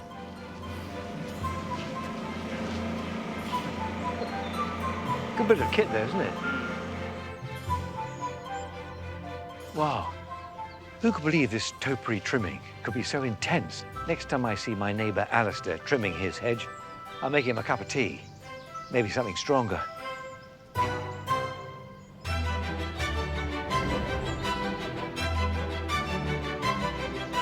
The Yorks of Erddig were an unusual bunch. From as early as the 1700s, they had a well-deserved reputation for being decent to their servants. But after almost 200 happy years, the household was shaken to its core by a dramatic series of events that threatened to destroy that friendly relationship forever. In the early 20th century, Erddig was home to Philip York II and his wife Louisa, who loved to entertain, but struggled to cope running a stately home and managing the finances. When Louisa discovered that the household accounts didn't add up, she accused the housekeeper, Ellen Penketh, of stealing. Penketh was arrested and charged with theft. Author Tessa Bowes has written a book about the scandal, and she's taking me behind the scenes at Erddig to discover how the drama unfolded. Here is this poor working-class woman with no people supporting her out there, ranged against the gentry. The jury was all male, it was middle class, you had to be a property owner to be on the jury back then. A terrifying ordeal for anyone, never mind a lowly housekeeper. But the York's rarely seen archive reveals that Penketh wasn't your average servant. The portraits downstairs of the other York housekeepers, they're sort of hatchet-faced spinsters. And that's what they tended to look like. Housekeepers had to be fearsome and quite old on the whole to keep control of their servants. Ellen Penketh was young and she was beautiful. How do we know that? We know that because I found one photograph of her hidden away in this album. This is a family album put together by Louisa. Here she is. On the right back at the page. back page. Mrs. Penketh, cook at Erddig from 1903 to 1907. She's a beauty, isn't she? Goodness. Mistress Louisa was known for being kind to the servants. After all, she supported Nanny Lucy and groomsman Ernest's romance. So it's doubly heartbreaking that while other staff portraits hang proudly downstairs, Ellen's photo is shoved away out of sight. How did you come upon the story? Well, we're very lucky because nothing was thrown away from Erddig. We have Louisa's diaries. Oh, so this is... Now, there are Lady of the House, 49 of these in the archives, and this is when the bombshell explodes, the 9th of September, 1907. And the day before, she's giving a dinner party, she's punting on the lake, everything's wonderful. And then suddenly, here it is. Before the Yorks and their well-treated servants moved in, the estate was revamped by their uncle John Mellor. His plans lay undisturbed for more than 200 years, until a chance discovery by the National Trust revealed the enormous scale of his ambitions. Angelica Bell is here to pick through the intriguing details. When the trust was handed Erddig in 1973, it was in a truly dilapidated state. A 4-year restoration project of the house and gardens got underway, during which they came across etchings of Erddig. Now, these historical plans showed lots of fruit trees in the grounds, which sparked the idea to incorporate an apple orchard in the garden. The plans are now almost 300 years old. Guiding me through them is the National Trust's Graham Clark. This is a plan from about 1740. This is John Mellor's house, a wealthy London lawyer who's come in and spent a hell of a lot of money. You can see the ornamental apple. Very regular lines, very symmetrical. Yeah. Why was it so important to have fruit trees then? It was almost a show of extravagance that he can afford to grow apples, fruit in formal lines and use it at the meal table. Fast forward 250 years and it's gone into complete decline. It's just like a forest in the middle of the garden. So that was the issue that the National Trust faced in the 1970s. And here we are, moving in, doing some literally heavy lifting. It was definitely in the plans to bring back as good as we could, but the apple trees had to be there. Catching a glimpse of the Trust's own restoration photos is a rare treat. And now that I've had a look at them, I can't wait to see the kind of apple trees that were once such status symbols here at Erddig. Gardener Helen Erdley is giving me a tour. So are there different varieties on every single tree here? How does it work? Every row, each row is a different variety. We have 180 varieties, which is quite amazing. What's the oldest one you've got here? Oh, the oldest one, I would say, is called Decchio. And that's a Roman apple, pretty old. Not nice to eat, but they would use it on their tables as decoration. We've got quite a few with funny names. Yes. Like pig snout, dog's nose, peas good nonsuch. They You've are got loads. Very inventive. They're not all edible. Some of them are cider ones. To make 1 gallon of cider, you need at least 20 pounds of apples. So we'll pick these, and then we'll take them and do some pressing. Yeah. Apple pressing is the first stage in cider making, and Helen's giving me a crash course using a replica of a traditional press. There we go. Brilliant. This is actually quite therapeutic. Oh, not quite so much. A splattered apple. Keep going, Angelica. It's coming. Keep going. You've really got to love cider to go through this. Ooh, here it comes. Is it coming? But look at the colour, isn't that lovely? It's beautiful, it is. Yeah, amber nectar. But all that hard work for just that little bit, I think we should just stick to the bottled stuff. I think you're right. I think we've got some. For over 25 years, a local brewer has been using slightly more sophisticated methods to produce up to 750 litres of Erddig's very own cider every year. So let's say cheers to all those gardeners who harvested those apples. Cheers. Cheers. The Yorks of Erddig were a rare breed. Kind and respectful towards their staff, they ruled over a happy household for almost 200 years. Normally, servants were there to be not seen or heard. But here, it's very, very different. But it all came crashing down in 1907 when an enormous sum of money went missing. This is when the bombshell explodes. Author Tessa Bowes and I are leafing through private, rarely seen diaries written by the mistress of the house, Louisa York. And there was little doubt in her mind about where the cash had gone. Mrs. Penketh, who has been cook here for 5 years, is a regular professional thief. She's stolen and robbed goods and money to the amount of £500. There it is. And it kind of gets worse. She gets really vindictive and angry as the days roll by. £500 back then is almost £30,000 in today's money. A hefty sum, even for the wealthy, but a life-changing windfall for a lowly servant like Ellen Penketh. Did she look as though she was using it elsewhere? Did her dresses become more beautiful? Did she have a carriage and pair waiting outside? Not at all. When she was discovered and turfed out of Erddig, she was destitute. She didn't have a penny to her name. So the money went missing. What happened to it? It's not a straightforward story. She was trying to cook the books a bit because the Yorks loved entertaining. So they're being extravagant, but they're telling her she's spending too much. Exactly. Right. She was going to her trusted suppliers and saying, can we just say that this month we spent £20 on meat and instead of the 30 that perhaps they had spent. And she said, I'll make it up next month. And this just got out of hand. So in other words, the family could actually have been living beyond their means and she was trying to cover up that fact and it came to haunt her. When Penketh eventually went on trial, things took an unexpected turn. The housekeeper was painted not as a lawless thief, but as an undervalued servant. She earned £45 a year. Now, for the time, that wasn't a great salary. She might expect to be earning £60–65 doing that job. So did her counsel point this out in the court case, that she didn't earn much money anyway, they were a mean family? Oh, yes. He was really contrasting this pathetic salary with this extravagant life that her master and mistress lived. 9 times out of 10, the servant would have been locked up and life in the house would have returned to normal.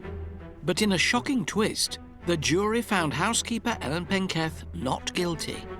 So how unusual was it for a servant to win a case? I think very unusual indeed. The jury was all male, it was middle class, you had to be a property owner to be on the jury back then. And you would have thought that they would have gone for their own kind. So she's found to be innocent by the jury. Is that the end of her career, despite the fact she's won the case? That is the end of her career. She's gone down in history. Even today, she's the thief cook of Erddig. Their servant walking free was alarming enough for the Yorks, but their troubles didn't stop there. Massive press coverage of the trial left everyone's reputation in tatters. Tuesday's proceedings, yards and yards of it. Yeah, it's a verbatim description of what happened in court. This must have done the family as much, if not more, harm than it did Ellen Penketh. Yes, they probably really regretted taking this to court. Dirty linen? Absolutely dirty linen. Their overdraft, Louisa's spending habits, how much she paid to have her portrait painted, how much the baby's new bonnet cost, it's all in there. This is a black mark on the family, isn't it? Absolutely. How do they get over it? Well, they start to treat their servants a little bit more carefully. The wages go up, and Philip York, he started doing this PR exercise between him and the servants. He had to believe that they loved him and know that he was looking after them. So he wrote the poems that we see in the corridor. So the poems, in effect, saying, Absolutely. I do love you really. And you, after all this, yes. You wondered if they really believed it, don't you? That some of the Yorks' poetry may have been partly driven by guilt is an eye-opener. I think the full truth behind the Penketh trial will never really come to light. In any case, the saga was a painful blip in the otherwise friendly relationship between master and servant here. And it's that uncommon bond that makes the story of Erddig unique and fascinating. The relaxed attitude of the Yorks allowed the staff to have identities outside their roles in the house. And this saw romance blossom and the staff immortalised in portraits and photographs. The Yorks didn't always get it right. When faced with the Penketh scandal, protecting their own reputation came before compassion for their staff. but by the standards of their time, the family were pretty forward-thinking bosses. And by acknowledging their servants' existence and recognising their hard work, the staff of Erddig have lived on and have risen to become the most important aspect of the entire estate.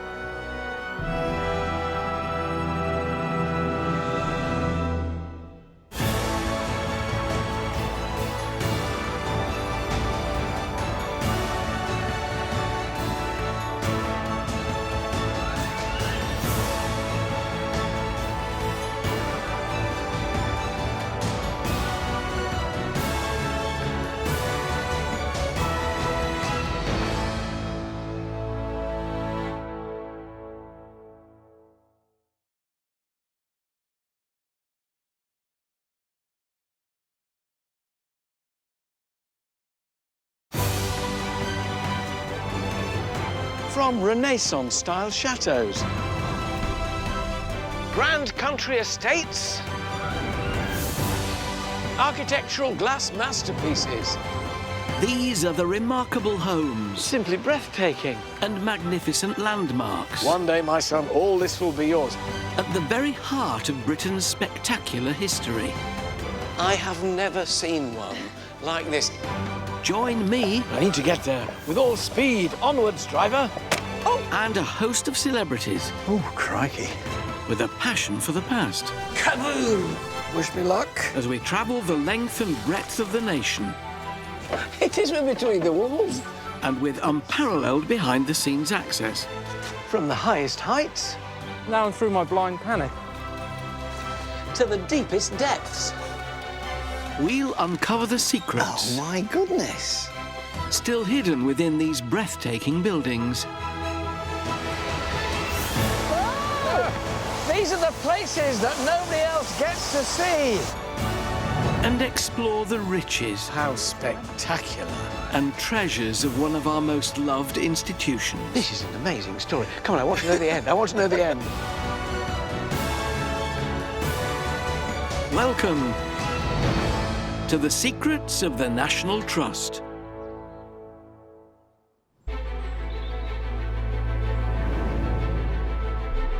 Deep in picturesque Dorset lies one seriously elegant and eye-catching property. A glorious country mansion that's seen more than its fair share of excess, scandal and adventure. This is Kingston Lacy. It was home to the royalist Banks family, who built it after their nearby home Corfe Castle was besieged and brutally destroyed in the English Civil War. The family lived here for over 300 years after Sir John Banks acquired the estate in the 17th century. But it was only when his great-great-great-grandson, William John Banks, inherited the house in 1834 that things really started to get interesting. William led the life of a well-to-do dandy. He adored travel and he loved to shop. But the house was always his greatest passion. No expense was spared as he decorated it in his own flamboyant style and filled it with weird and wonderful artifacts that he found on his adventures. His extravagance was abruptly brought to a halt when a scandal engulfed him and he had to flee Britain to escape the death penalty. But rumour has it, he used to sneak back to visit his beloved Kingston Lacy. By exploring his grand house... This is elaborate in the extreme. Laying bare the fascinating story of his adventures... He went into Egypt and then into the Holy Land, up into Greece, back into Egypt. He was all over the place. Yes, absolutely. Discovering ancient secrets hidden in plain sight. We're looking at something that's approximately 2,000 years old. Goodness me. Shedding light on the scandal that led to his banishment. He was caught in Green Park in flagranti. And uncovering clues in letters written on the run. Nothing can be more unfortunate than the manner in which the saloon dado doors have been painted. Don't you love it? I'll discover an incredible character who left an astounding imprint on the house he loved. He was irrepressible, wasn't he? Also tonight, Oz Clarke's at Corfe Castle on the trail of William Banks' battle-hardened ancestors. How did she know how to defend her castle? Alison Hammond gets hands-on with Kingston Lacy's oldest residents. Is he enjoying it? He wouldn't still be standing there if he wasn't. And in an artistic scoop, Joan Bakewell follows a Kingston Lacy painting that could just be a masterpiece. It all begins to point towards Titian and his studio. Closer and closer we get it.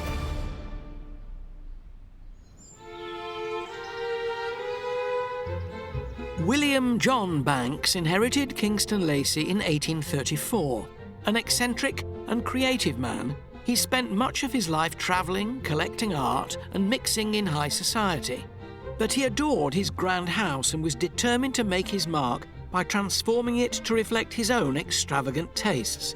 The National Trust's Bernie King is letting me in on the secret inspiration behind his grand design. Bernie, the first thing that strikes you when you come in is this glorious fireplace. He clearly wanted to make an impression on the visitor. Absolutely. He moved the entrance hall from the side.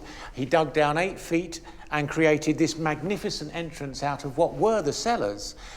He had visited Italy in the footsteps of his university friend Byron. What a boast. I was at university with Byron, you know. Exactly.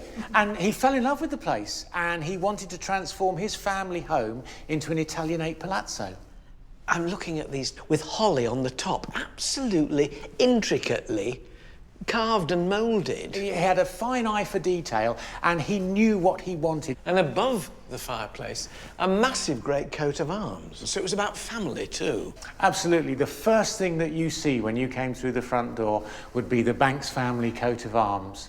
But if we go up here, I can show you something even better. William's relatives built Kingston Lacy in the 1660s. Their original Dorset bolt hole was Corfe Castle, but when royalists and parliamentarians went head-to-head during the English Civil War, the Bankses' loyalty to the king left their old home in ruins. William devoted one quiet corner of the house to a celebration of this heroic chapter of his family's history. Oh, my goodness, look at that. So this is William's welcome to my house and my family. Yeah, What's he trying to say here? Well, he was very proud of his ancestry. So his ancestor, Sir John Banks, was the son of a Keswick merchant. Is that him? That's him there. He was the Lord Chief Justice of the Common Pleas and the Attorney General. Not bad for a lad from Keswick.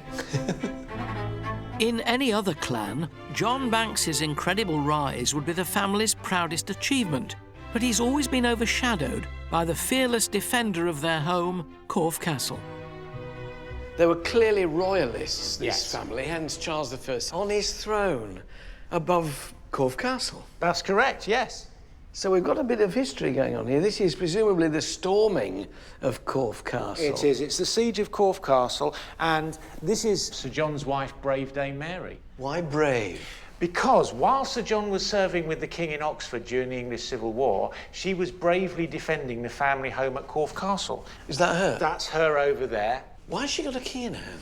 A very significant fact was that after the castle was taken, they looted it, but they allowed her to leave alive because she'd been so brave, carrying the keys of Corfe Castle. But nothing in it? Nothing in it, no. She's got the keys, but not the doors. The keys survive to this day and are kept in the library here at Kingston Lacy. And the ruins of the old home, Corfe Castle, have remained as a monument to the heroism of Dame Mary. Oz Clarke has travelled south of Kingston Lacy to what's left of the castle to unlock the little-known story of its demise. So you're Pam, are you? I'm Pam, yes. I'm Oz. Please come in, have a look, it's fabulous. From the moment you arrive at Corfe, you immediately sense the mystery in these ruins. Historian Pam White is taking me back to the 17th century when what we see today was the fortified country home of Sir John and Lady Mary Banks. How did they come to acquire a castle like this? Lady Banks inherited some huge amounts of money, and one of the places they'd obviously had their eye on for quite a while was Corfe Castle as a country home. But Mary's inheritance hadn't bought them any old house. This was a full bells and whistles medieval castle with all the fortifications a 17th century aristocrat could wish for. So if you weren't invited for dinner, don't think you'd get in? You No, wouldn't? absolutely not, no. Now, what's in here? This is the guard room, quite luxurious. There's a fireplace. And down here you've got a cruciform loop for the crossbows. But also, if you have a look, you've got a fantastic view of the Outer Bailey. It's a medieval CCTV camera. You can see 180 degrees out there. Yeah. They bought it as a home. It was the most beautiful home. It just happened to be a castle. But the defences were going to come in handy. Very handy. 7 years after the Banks family bought Corfe Castle, the English Civil War broke out. For 9 years, the king's followers battled it out with the supporters of parliamentary rule. Commonly known as Roundheads, the parliamentarian forces were quick to target the royalist Banks, and in 1643, they arrived at the gates of Corfe. So Castle's now under attack. How do Sir John and Lady Mary go about defending themselves? Well, Sir John is travelling with the king.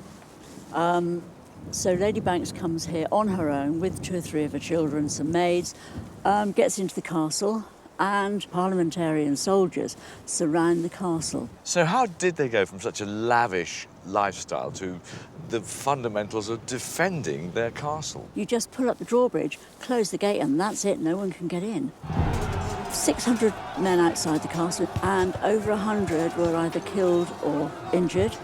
Lady Banks inside the castle had just had 2 men killed.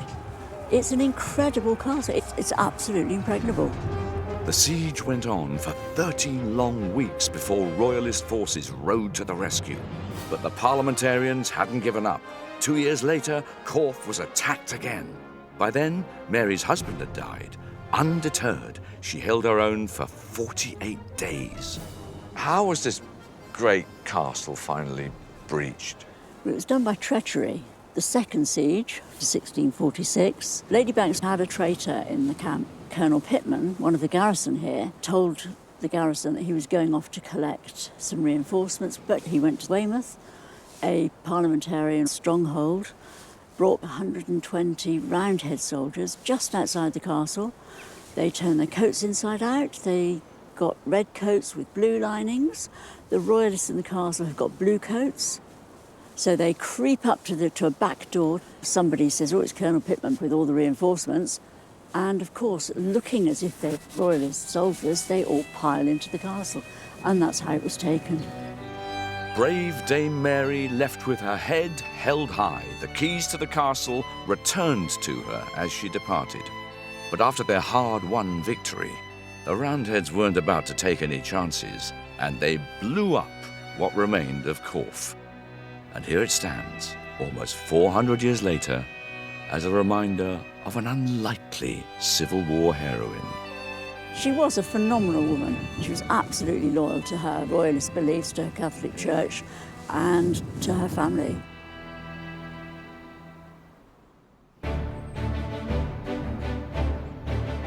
I'm in Dorset, home to the private palace of the fabulously wealthy Banks family. Oh, my goodness, look at that. The family moved here after their former seat, Corfe Castle, was destroyed by the parliamentarians in the English Civil War, despite being stoutly defended by brave Dame Mary Banks. Because she'd been so brave, she was allowed to leave alive, carrying only the keys to the castle. Wow. But heroic Mary wasn't the only famous family member. Her globe-trotting descendant, William John Banks, brought his sense of adventure to the house by transforming it into an Italianate palazzo. Oh, my goodness. This is elaborate in the extreme. The Trust's Alison Sharp has offered to show me the tantalising clues to his personality that lie beneath all this opulence. And nowhere is his love of art and adventure more obvious than in the extravagant room he created to house his Spanish paintings. What an amazing thing to do. Yes, it certainly is. William John Banks made this room, which he called the Golden Room. Well, you can see why. I mean, absolutely everything that isn't a painting is gilded. It is, yes. And reflects the light beautifully. No decorative detail escaped the attention of sharp-eyed William Banks, but few realised just how far he would go to get everything looking just right. The ceiling, he bought that actually on Bond Street, but it came from Venice. Imagine going down Bond Street and buying this. Most people buy shoes. The walls are intriguing. They appear to be leather. That's right. That was an idea he took from Venice. In Venice, they used it instead of cloth covering or wallpaper because of the damp. Was he regarded as an eccentric? I think that people were very shocked by him. He was a very charismatic, flamboyant person. He'd got this wonderful taste and wonderful eye and was passionate about art. For William, decorating Kingston Lacy was more than an excuse to go on a shopping spree. It was also an outlet for his own creativity, and signs of his artistic influence are sprinkled throughout the house, if you know where to look. Are there any examples in here of his art? Yes, in fact, there are. The 12 door panels here, which follow the months of the year. Amazing. Aren't they a wonderful entrance to a room? Absolutely beautiful. And he had them made in Venice. So he made up the designs Yes. completely, Yes. and then had craftsmen there create the panels. That's right, yes. He kept visiting the workshop again and again to make sure they did it right. All that attention to detail paid off. The 12 panels, 6 golden for summer and 6 silver for winter, now decorate the 3 doors in the room. This is a man who was passionate about art. Absolutely. He was very much in love with Spanish painting, which was unusual at the time. Few other people actually thought much of Spanish painting. Not very fashionable? No, not at all, no. Where did he get his inspiration from? From his travels, really. He spent a long time from 1813 to 1820 overseas, starting off in Spain, where he was part of the Duke of Wellington's camp. That's where he acquired a lot of the art that's in this room. And then he went on into Egypt, and then back into the Holy Land, up into Greece, back into Egypt. He was all over the place. Yes, absolutely. He had a real appetite for it, and he became almost a professional traveller. Are there particular treasures in here, particular paintings that are especially valuable and important? Well, yes, I think the Velázquez has to be the most wonderful picture in the room. So that's a Velázquez? It is. Velázquez was a 17th century Spanish painter. His most celebrated work is Las Meninas. Incredibly, Banks thought he'd bought an early version of the painting. Experts now believe it was a copy made by Velázquez's son-in-law. But this canvas is the genuine article. It's a portrait of Cardinal Camillo Massimi. Who looks as though he enjoyed a few good meals and a few good glasses of wine. Yes, I think he did. Velázquez's portrait isn't the only head-turner in the Banks collection. One painting currently absent from the house is the Omnia Vanitas. Many believe it's by the Italian master Titian, but there have always been doubts about its origins. To unravel the mystery, the canvas has been sent to the Hamilton Kerr Institute in Cambridgeshire. Joan Bakewell's followed it there in the hope of finding a masterpiece. Titian, or to give him his family name, Tiziano Vicelli, is one of the great masters of Venetian painting. And today, his work is worth millions of pounds. But is the Kingston Lacy painting the real deal? To get a picture of the painstaking work that goes into finding out, I'm meeting art expert Rupert Featherstone. It's very nice to meet Nice you. to see you. Very nice to be Good. here. And you're going to tell me all about this painting, which looks, at first glance, like a Titian.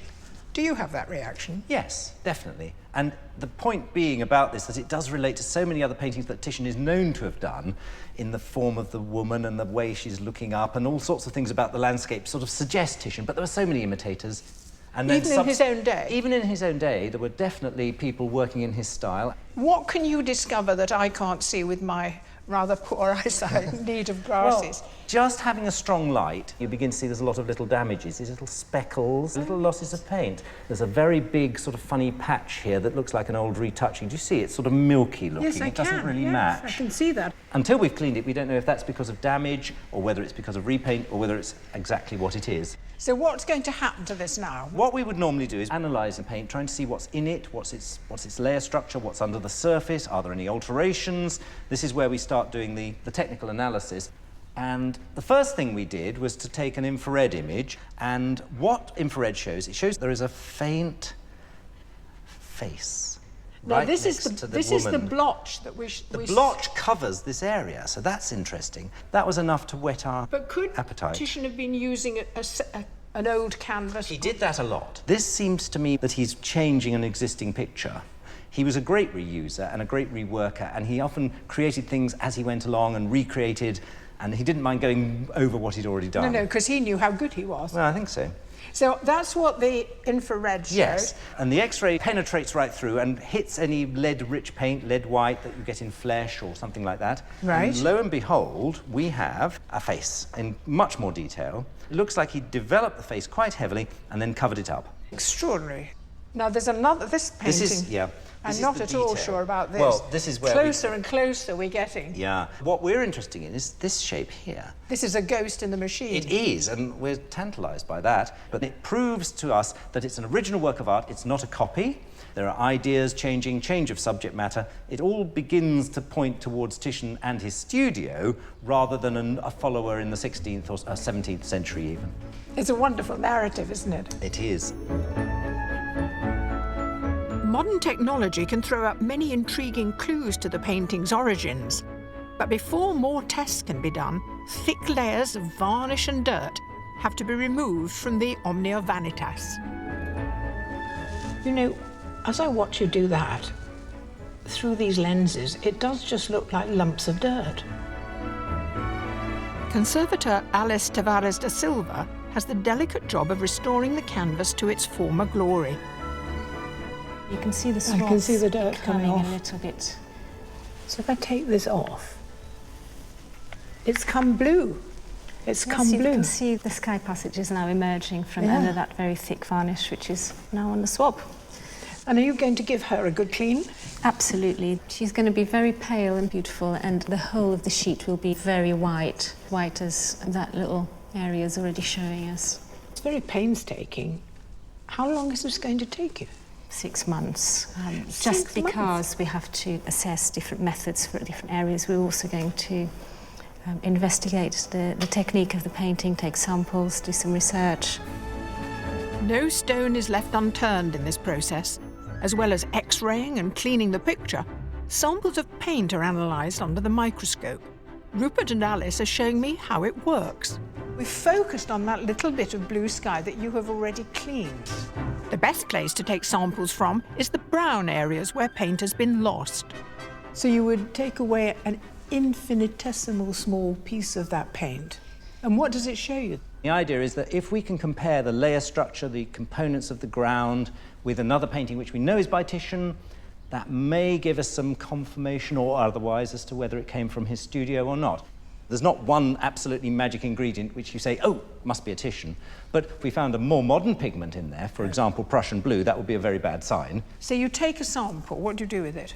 Well, you get the tiny little piece of paint, and I've got one here just to show you. They are absolutely minute. It's so tiny, tiny, it's like a germ. It is, and that tiny speck, when it's blown up, you get this sort of image where you can identify sometimes the actual pigments, and that sort of information is very useful.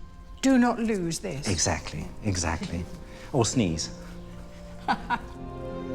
So is the painting a masterpiece or not? Well, we'll just have to wait and see. But if, after months of analysis, it turns out to be a Titian, Kingston Lacy's best-kept secret will finally be revealed.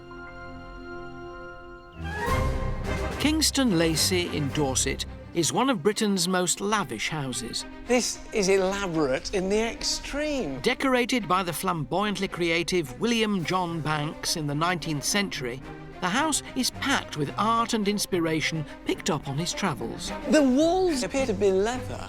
That's right, that was an idea he took from Venice. Riotously adventurous by 19th century standards, nothing was too exotic for Banks.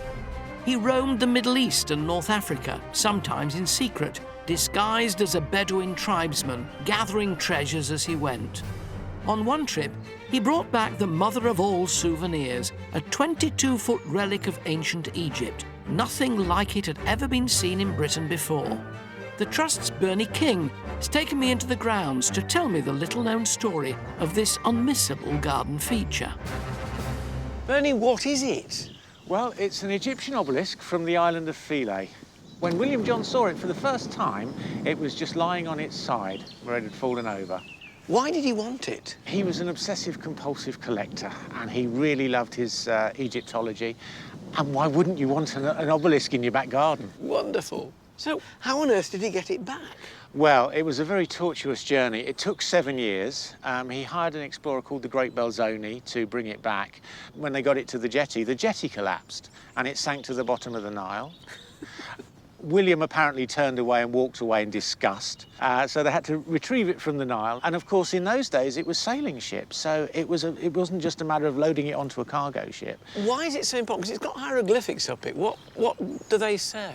There's a mixture of ancient Greek and hieroglyph on there. Because of William's classical education, he was able to decipher Cleopatra and Ptolemy. So if it says Cleopatra and it says Ptolemy, what sort of age are we talking about for this obelisk? We're looking at something that's approximately 2,000 years old. Goodness me. 16 years before William Banks found his obelisk, the Rosetta Stone had been discovered in Egypt. The stone was special because it allowed experts to work out how the ancient Egyptian writing system worked. It's famous as the key that unlocked the hieroglyphics code, but the important part Banks and his obelisk played has never been common knowledge. How important was William in terms of understanding hieroglyphics? Oh, absolutely vital. There was a gentleman called Champollion who was working on the Rosetta Stone, and he knew of William's work and wanted to incorporate it into his own. If it hadn't been for William, they probably wouldn't have cracked the code as quickly as they did. He obviously knew how precious the obelisk was and was determined to have it. When it finally got here, William wanted to make a grand statement, so he called in a favour from his friend, the Duke of Wellington. It must have caused quite a stir when it arrived. Oh, absolutely. I mean, it's not every day you get an Egyptian obelisk coming to Dorset and the Duke of Wellington coming to lay the foundation stone. He actually lent them a gun carriage that was used in the Battle of Waterloo to transport it from the docks, and it took 19 horses to bring it here. What a sight that must have been. And here it sits in Dorset as the most wonderful garden ornament. You don't get any better than that. You don't, do you? Scholar, adventurer, artist, collector, even for a 19th century aristocrat, William Banks was unusual. But after years of exploration and discovery, scandal struck. With his life hanging in the balance and the future of his beloved house under threat, William was forced to make a heartbreaking decision. Banks' biographer, Anne Sebber, is at Kingston Lacy to tell me more. So what was the scandal? Well, he was caught in compromising circumstances in Green Park, in flagranti, with a soldier, and he was charged with indecent assault. Now, indecent assault carried the death penalty. Don't forget, homosexuality in Victorian England was illegal. He could have been hanged.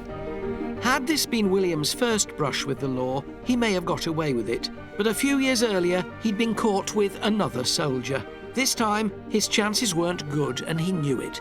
So what did he do? Well, he was not young enough to run away by the time the police caught him. And in his desperate haste, he gave a false name. He said he was only Mr. Harris, a gardener. But they found... impugning the profession, I have to say. I mean... I shouldn't have said that to you, No. I realised. He thought that would help him. I must remember it, actually. I'm only a gardener. Get me off all kinds of things. So what did he do? Well, I've been given a false name. And he was charged, he was given bail, and he did a runner.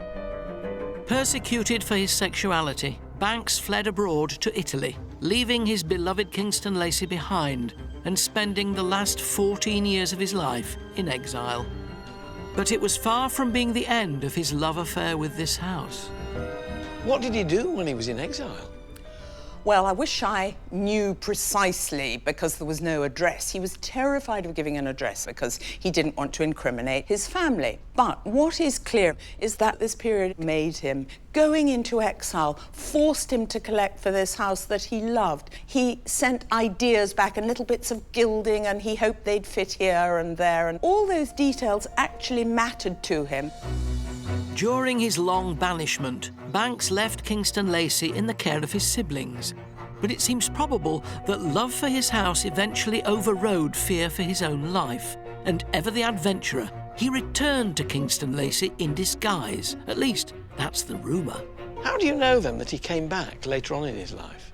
I think there are a few letters which really make it clear that he couldn't bear any longer, that everything he'd been so determined to have precisely so just wasn't quite happening. So he thought, I'm going to come back.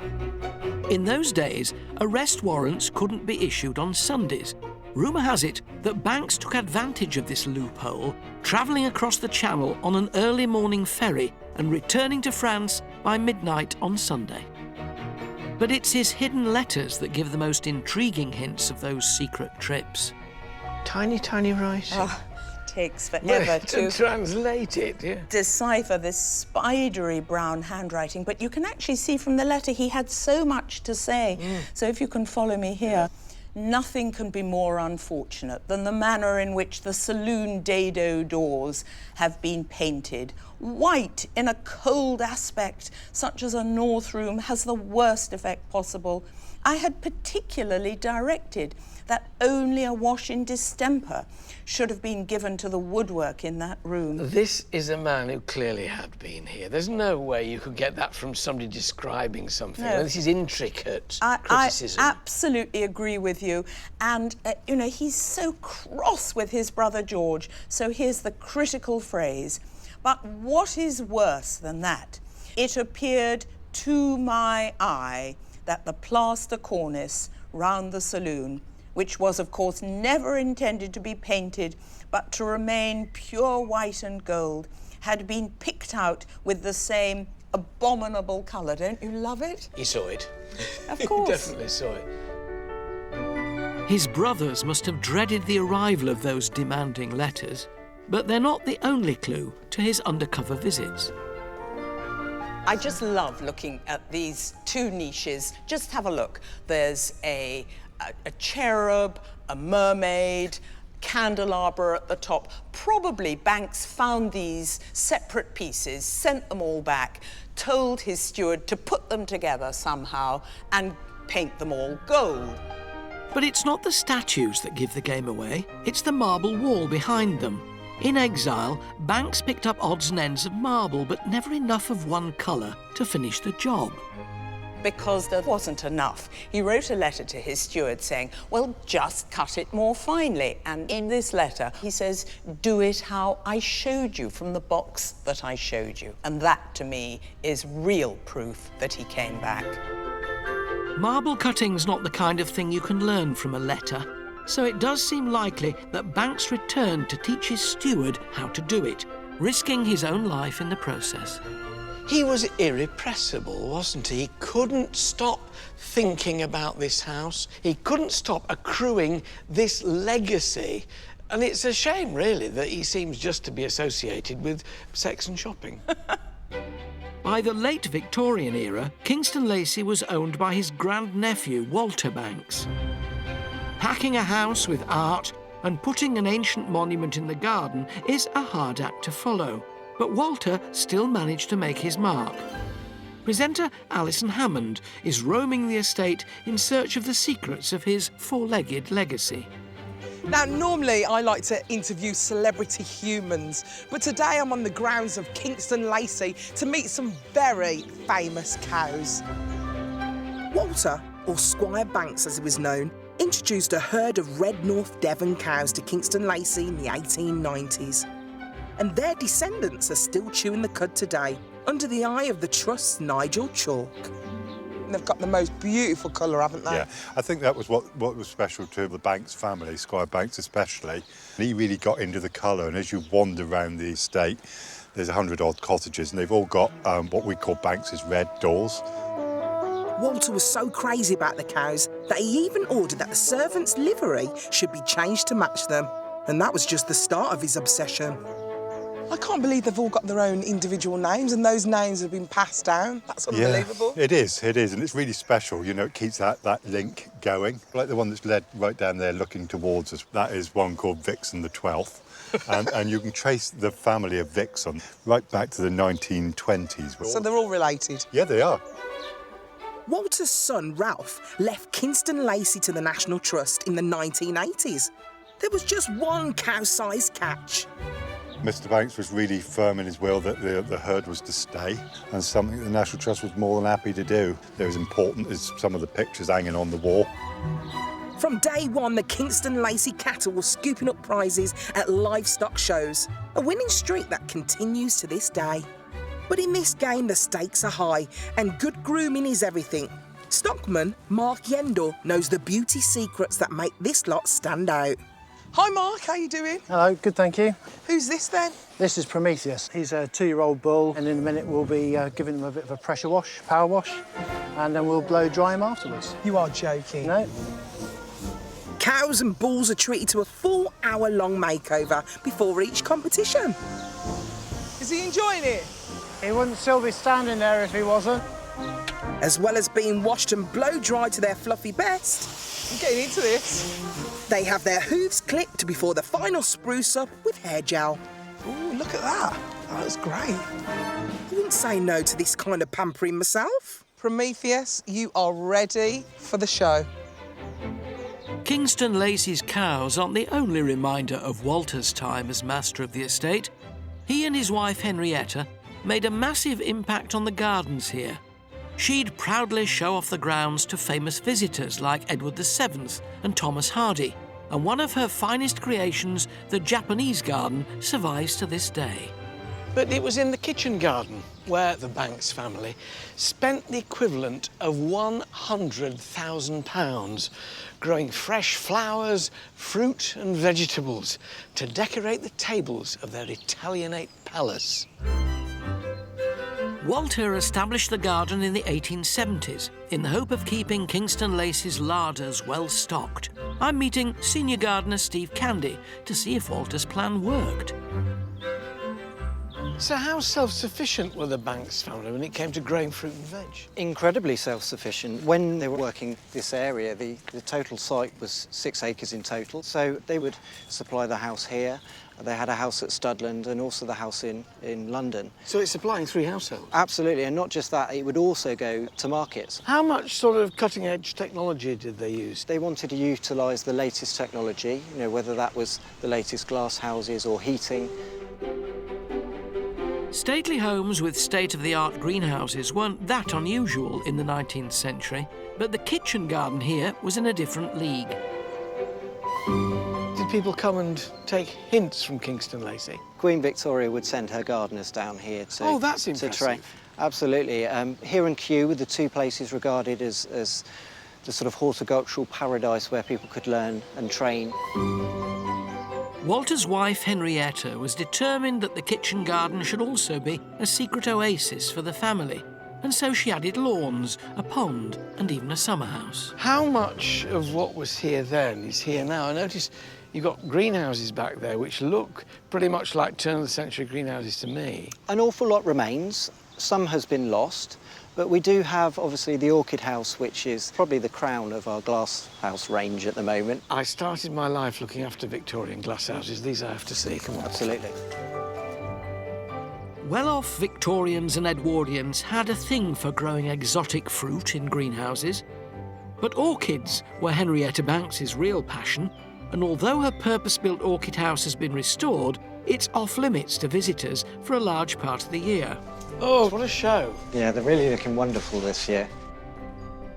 I'm very, very envious of this. Lovely, old-fashioned, slatted lath shading outside. Yep. Plenty of ventilation with these dirty, great iron bars that open up the vents at the back. Yep.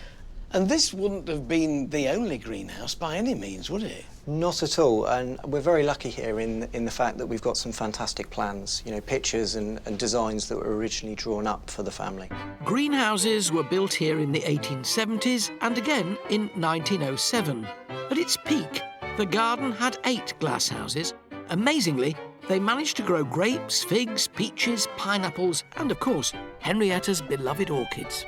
They were a great status symbol, Absolutely. weren't they? The houses of the gentry and the nobility. But They they'd were. have gardeners who would take a pot like that. Are we going to do this? I think so. I haven't done this for a long time. Are you trusting me with this? I'm trusting you with that, Alan, yeah. That's a bit worrying, actually. Just be Just careful, tearing. it's part of the original collection, so... Now he tells me. I'm dividing up and repotting these orchids, a vital job if the plants are to thrive.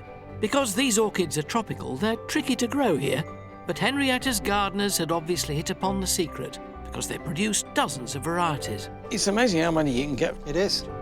And today the Trust has reintroduced about 40 different types based on what was grown here in Henrietta's time.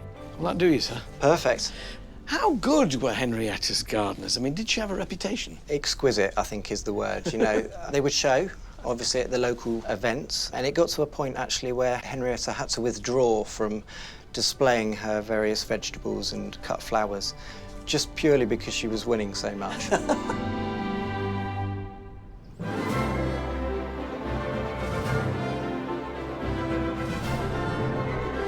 From merchant son to Civil War heroine to well-heeled Edwardians, the story of the Banks family has never been short on drama. But the one name that will always be associated with their great house at Kingston Lacy is the irrepressible William John Banks. William was certainly an eccentric, and his lack of discretion very nearly cost him his life. But he was also an adventurer, a classical scholar, and an accomplished artist. And his life's work here at Kingston Lacy remains his masterpiece for us all to enjoy.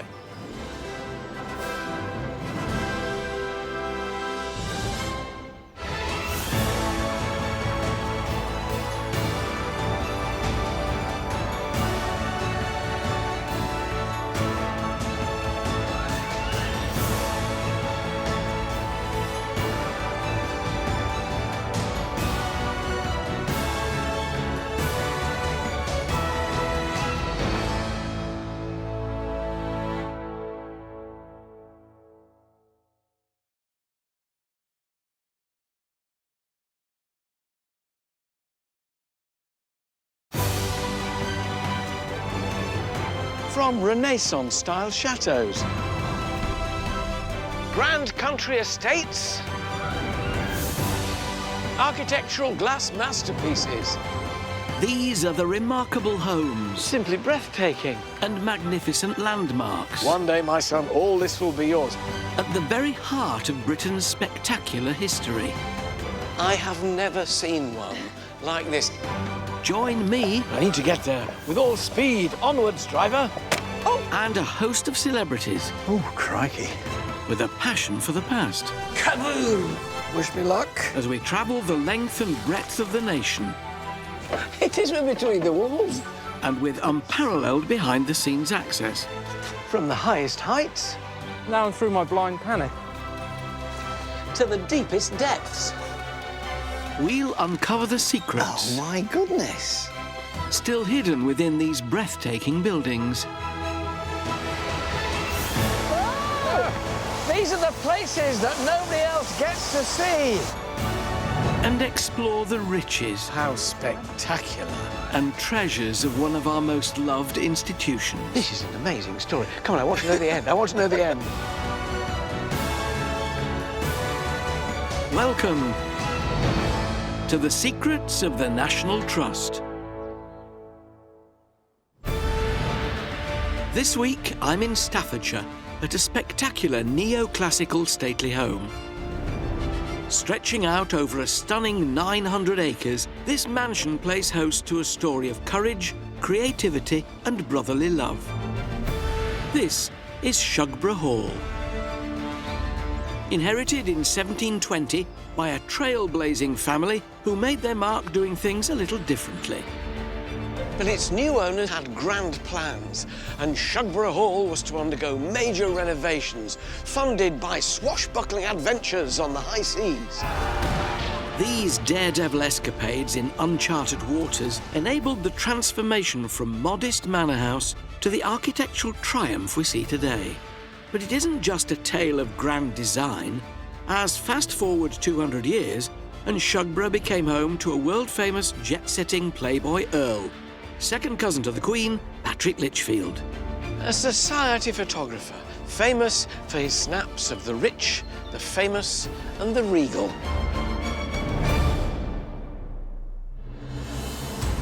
To uncover the secrets behind Shugborough's rich and racy past, I'll be taking to the water. Wow, that's worth a lot of money. exploring its extravagant 18th century revamp. This is not what you expect from the outside.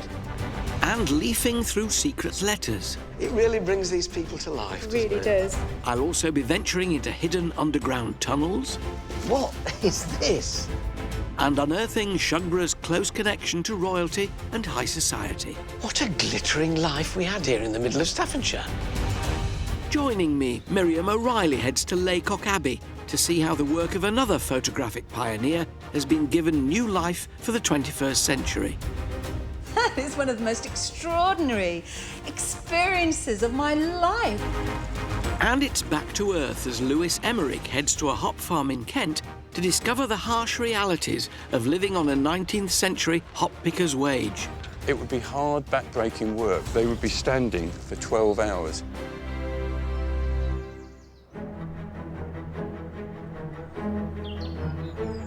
Shugborough Hall is the story of two brothers.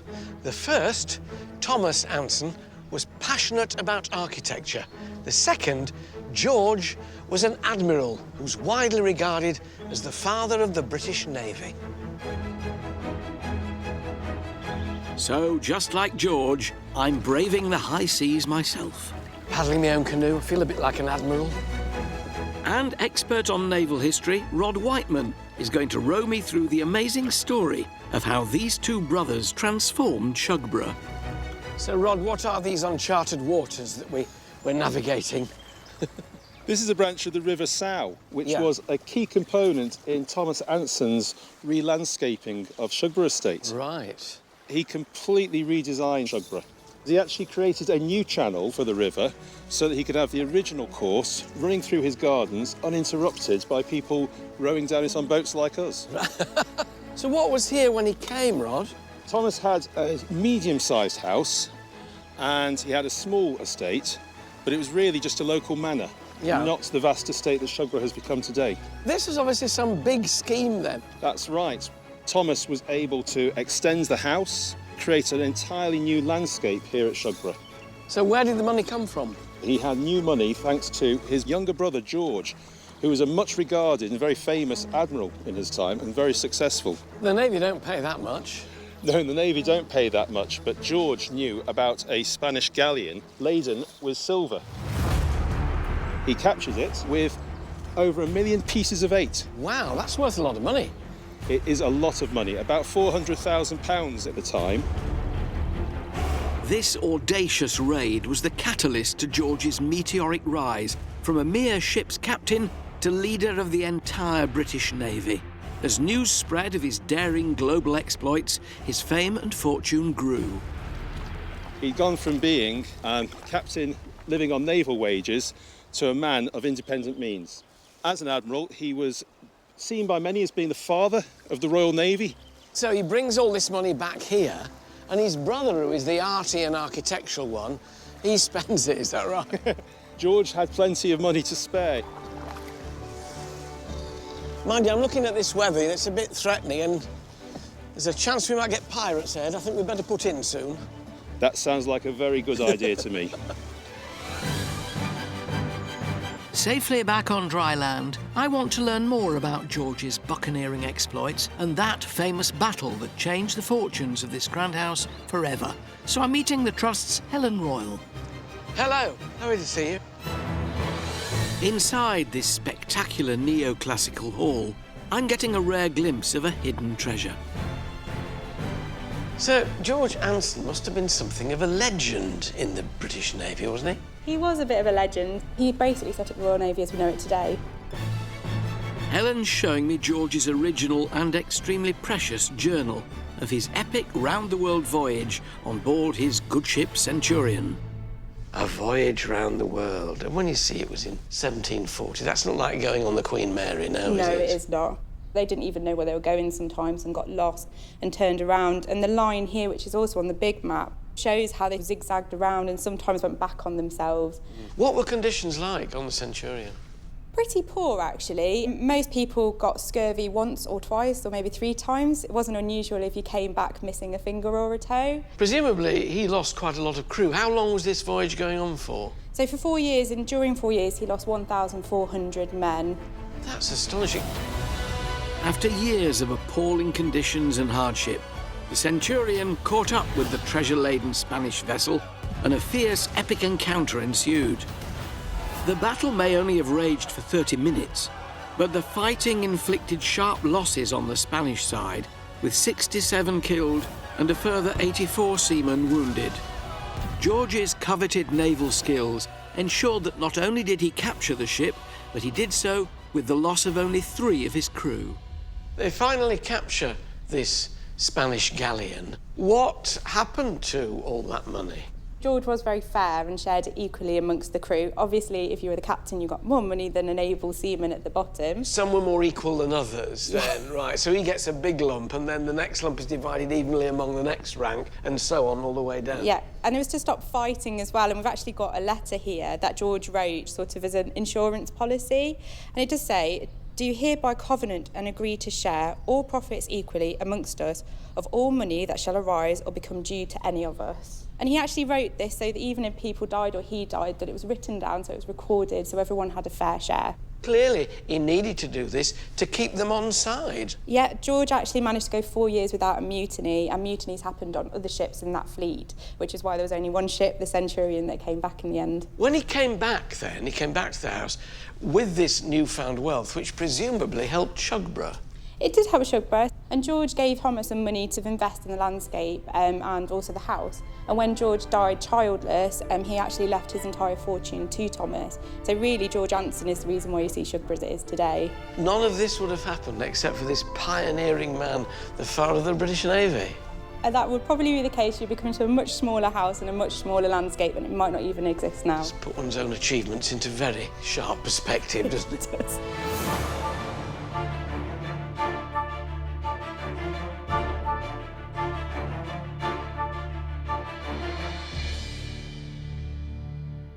They were such a contrast, these brothers, weren't they? George, the buccaneering naval man, and Thomas, the stay-at-home one, fulfilling his artistic aspirations with this place, which is amazing. Thomas is actually my favourite of the two brothers because he's got real vision, and at Shugborough he really wanted to achieve the Grecian Arcadia. He'd travelled as well then, it wasn't just George. He went on 2 grand tours, he went to Egypt, he sailed around the Greek islands, and so he was like really well travelled for the time. Like his brother George, he was a bit of an adventurer. I love the fact that George is out there earning all the money and sending it back, and Thomas is spending it. They clearly got on extremely well. There's some really great letters and stories between the two of them, so there was a lot of affection, I think. You know, if I'd had a brother, I know which one I would rather have been. I would have sent the other one off around the world. Then I could have made something like this. What a wonderful thing to do. Thomas was truly lucky to be able to invest George's pirate treasure here at Shugborough, and in doing so, he got to show off his creative flair for trend-setting design.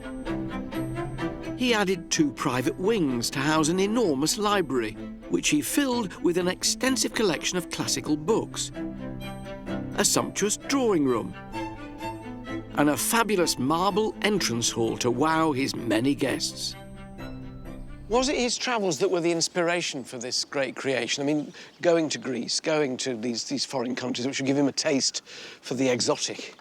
I think it did give him the taste of the exotic and sort of the grandiose as well. The Greek were really big on big monuments, big columns, and Thomas brought that back here, and Shugborough was a manor house, and then he increased the size of it, all to increase status and sort of his influence in the county. Do you notice a difference between he and his brother in that his brother was after notoriety and making his name as well as after wealth and position? I think Thomas did want to make a name for himself. He was a patron of music, of art. He was a passionate patron of up-and-coming people like James Athenian Stewart, who most of the landscape monuments are designed from. So he pushed forward artistic talent, and I think that's where he wanted to make his name. Rather than his brother, which was more about swashbuckling and adventure, he was more quiet and more about art. Athenian Stewart is a famous name from that period, and so Thomas would have employed him to come up with these designs. He wasn't called Athenian for no reason at all. Here's a man who is into Greek architecture. James Athenian Stewart rose from poverty to become one of the most influential men of British architecture. He risked his life travelling through the dangerous Ottoman Empire to be the first man to record accurately the monuments of classical Greece in his landmark book, The Antiquities of Athens. It was to become the blueprint for the style that would define an era. Shugborough's astonishing and splendid neoclassical landscape is largely down to Stuart's design prowess, with examples of his work scattered around the estate, such as the Arch of Hadrian and the Doric Temple. And Helen's taking me inside one such Greek monument, the Tower of the Winds, to get a peek at some of Thomas's rarely seen private letters, which paint a captivating picture of 18th century high society. This is not what you expect from the outside. How astonishing. Gilded and plasterwork and, oh, beautiful. It's really beautiful. It's one of my favourite places on the estate. Thomas was trying to recreate the Grecian landscape. In Staffordshire? In Staffordshire, without the weather. This was surrounded by a lake at one point, but before that there was a village surrounding it too, called Shugborough. And Thomas Anson built his monument in the middle of the village and then brought up each house and knocked them down so that their monument was standing on its own in the landscape. That must have made him a popular man. He actually moved them to the village of Great Haywood, which is just in the distance over that way. James Athenian Stewart also helped design some houses in the village, so he sort of gave them nicer houses to move into. And you've got what over here? So these are some drawings from a James Athenian Stewart to Thomas Anson, just some ideas of designs that he could choose and use in his landscape. Isn't it wonderful to see the actual penmanship of Stewart? Obviously some kind of monument, whether it was ever built. I think it was probably too fancy for Thomas, who preferred the simple Grecian architecture. Yeah, and here, well, this is to Thomas Anson, Member of Parliament at Shugborough. So this is letters to and from Thomas to various people. This one is then from James Stewart to him. I enclose an answer to more queries which you directed Sleaford to send me concerning your house and the Tower of the Winds. So he's talking about this. So this is before this is built. Yep. This is the most wonderful collection of documents of that time, all with red seals on. Amazing. Joseph Nollekins, great sculptor of marble busts, I remember Nollekins. There's a good many English in Rome, Oxfordshire Lord Lennox and Lord Tilney, but all are going to Naples. Prince of Brunswick set off this morning from that city. They're all out there, aren't they? They are. Flocking to Naples. You suddenly get the flavour of the period. Forever. Your most obliged and humble servant, Joseph Nollekins, Rome, November the 1st, 1766. Nollekins was sourcing things for Thomas in Rome and then sending them back to him, so Greek sculpture and antiquities. I read about all these people and know them, but then to see letters from him with his seal on them, which are gossipy.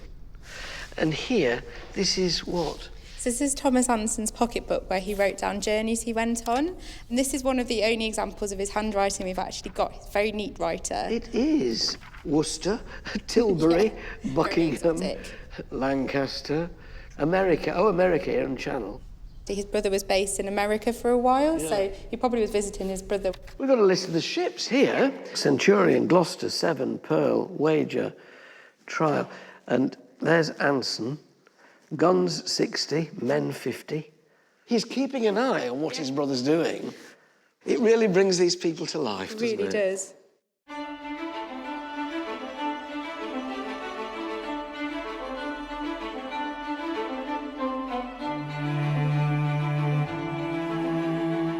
Shugborough Hall rose to become the great mansion we see today because of two brothers. One, a fearless adventurer who funded it, and the other, whose extravagant imagination created it. Between them, George and Thomas Anson laid the foundations that allowed Shugborough to flourish for centuries to come. In the 1800s, design again played a key part in Shugborough's success, with acclaimed architect Samuel Wyatt building a walled garden that was to achieve international fame. It's now senior gardener Caroline Beecall's job to keep them in tip-top condition. And that's no mean feat, with more than 1.5 acres of borders and beds to tend. I love going in old walled gardens like this. You can just imagine what they were. You can indeed, yeah. Wistfully.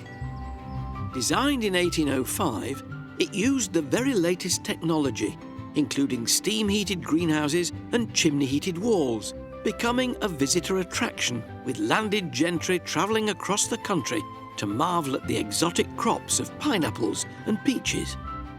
But the biggest secrets of this famed walled garden remain unseen by its many visitors.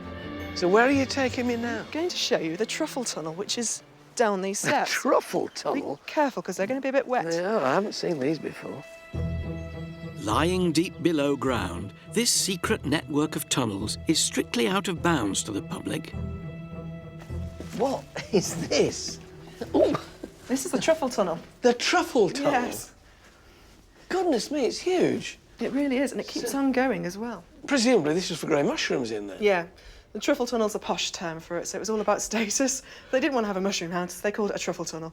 So greenhouses above, truffle tunnel, mushrooms below, no space wasted? No space wasted, not at all. What sort of mushrooms do they grow? The field mushroom. So Yeah. you go into the supermarkets and you get the little white mushrooms, that type, but then they might have left them to go really big, and the flat-capped ones are ones you get stuffing. Astonishing. Yeah. So they'd come down here, great big piles of muck, presumably, because Yep. mushrooms go on manure. Yep, lots of horse muck, lots of it. So who would have come down here and brought all the muck in? Don't tell me.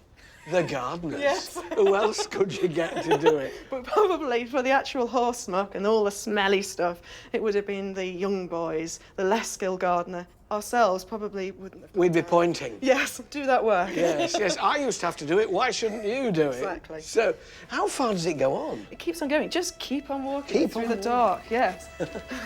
Mushroom tunnels were all the rage in the 19th and early 20th century.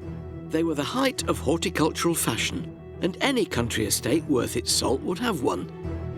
With 60 feet of tunnels and brick arches, all in full production in the 19th century, Shugborough's young gardeners would have been shovelling mountains of manure.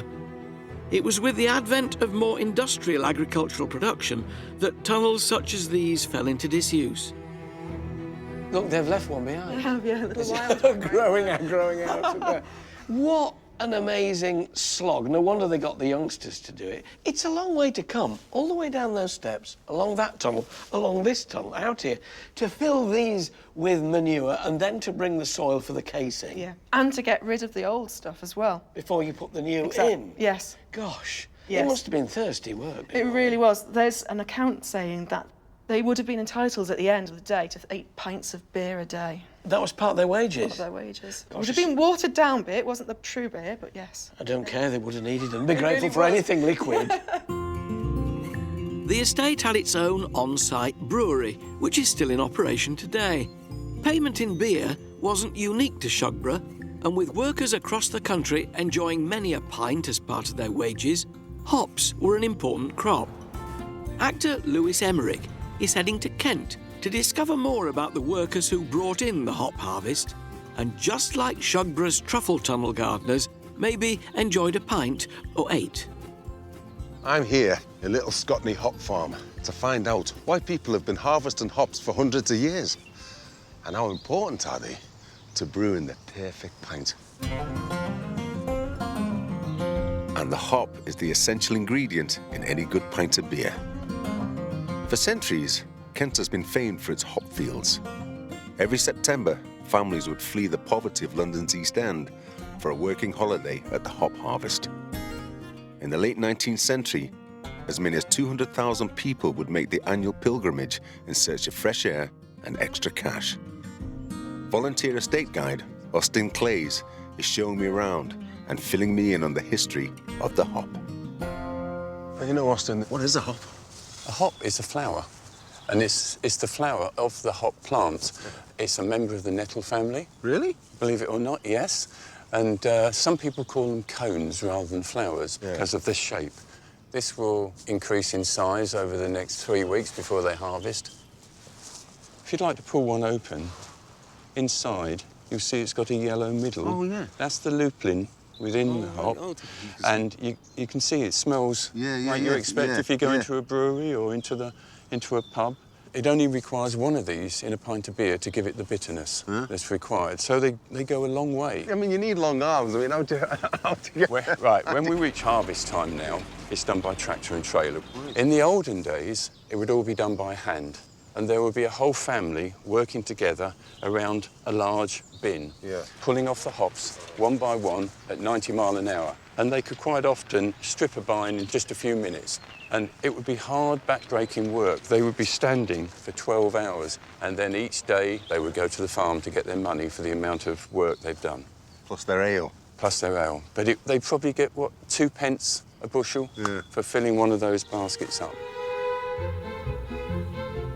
So, just like the gardeners at Shugborough, the hop pickers here at Scotney Farm were given much-deserved ale to supplement their wages after a long day's work picking in the summer hop fields. But despite the harsh conditions, it was the nearest many East End families ever came to a holiday, and they would return to the same farm year after year. I'm trying my hand at a spot of hop picking, the modern way. How you doing, mate? You all right? Can I have a go up there? On the back here? These days, we're 10 foot in the air on a platform. It's a good job I've got a head for heights. But back in the day, it would have been more challenging, with cutters working from the ground using long-handled scythes. Even today, it can still be tricky. That took me head up. This ain't meant for 6'3" guys, this one, I tell you. I tell you what, it's hard work, and you've got to keep on top of it. Hops is money. And for the pickers, the 4 weeks harvest could be the equivalent of 10 weeks' wages. Thank you. I've got the job, yeah? You know, cutting down these vines by hand was hard work as it is. But doing it without the help of modern machines and farming techniques back in the day, that must have been something else. No wonder, just like the gardeners at Shugborough, they enjoyed a few pints at the end of a long, back-breaking day. Now I'm off to meet Violet Charlton. She's 87, but as a child was a regular at the hop harvest. Hey, hey, what's going on here then? Now she comes with friends to relive the old days. We've been coming down here now for 4 years. Yeah. Just to revive old memories. What was it like then when you were a little kid doing this? Well, it was all hand-picked in I one noticed go. that they're a bit coarse. Did you used to scratch yourself on these things? No, the string's a bit coarse, Yeah. but we used to play tug-of-war with these. Did you? Yeah, on a Saturday when the men folk came down, they'd get hold of these, because they're very strong. Yeah. And some would use them as skipping ropes. Oh, would they? Yeah. Oh, we better get picking, didn't we? Yeah, you Come need on, to don't get stop. picking. No, I'm not going to stop that. I haven't got a bucket, see, and I can't throw anymore because I've got a frozen shoulder. See you all later. While it was undoubtedly hard work, Violet's recollections reveal a strong sense of community amongst the pickers. And, sticking with tradition, I'm leaving with a few bottles of beer for my troubles. Payment in kind for my hop picking efforts. Maybe we'll be back next summer after all.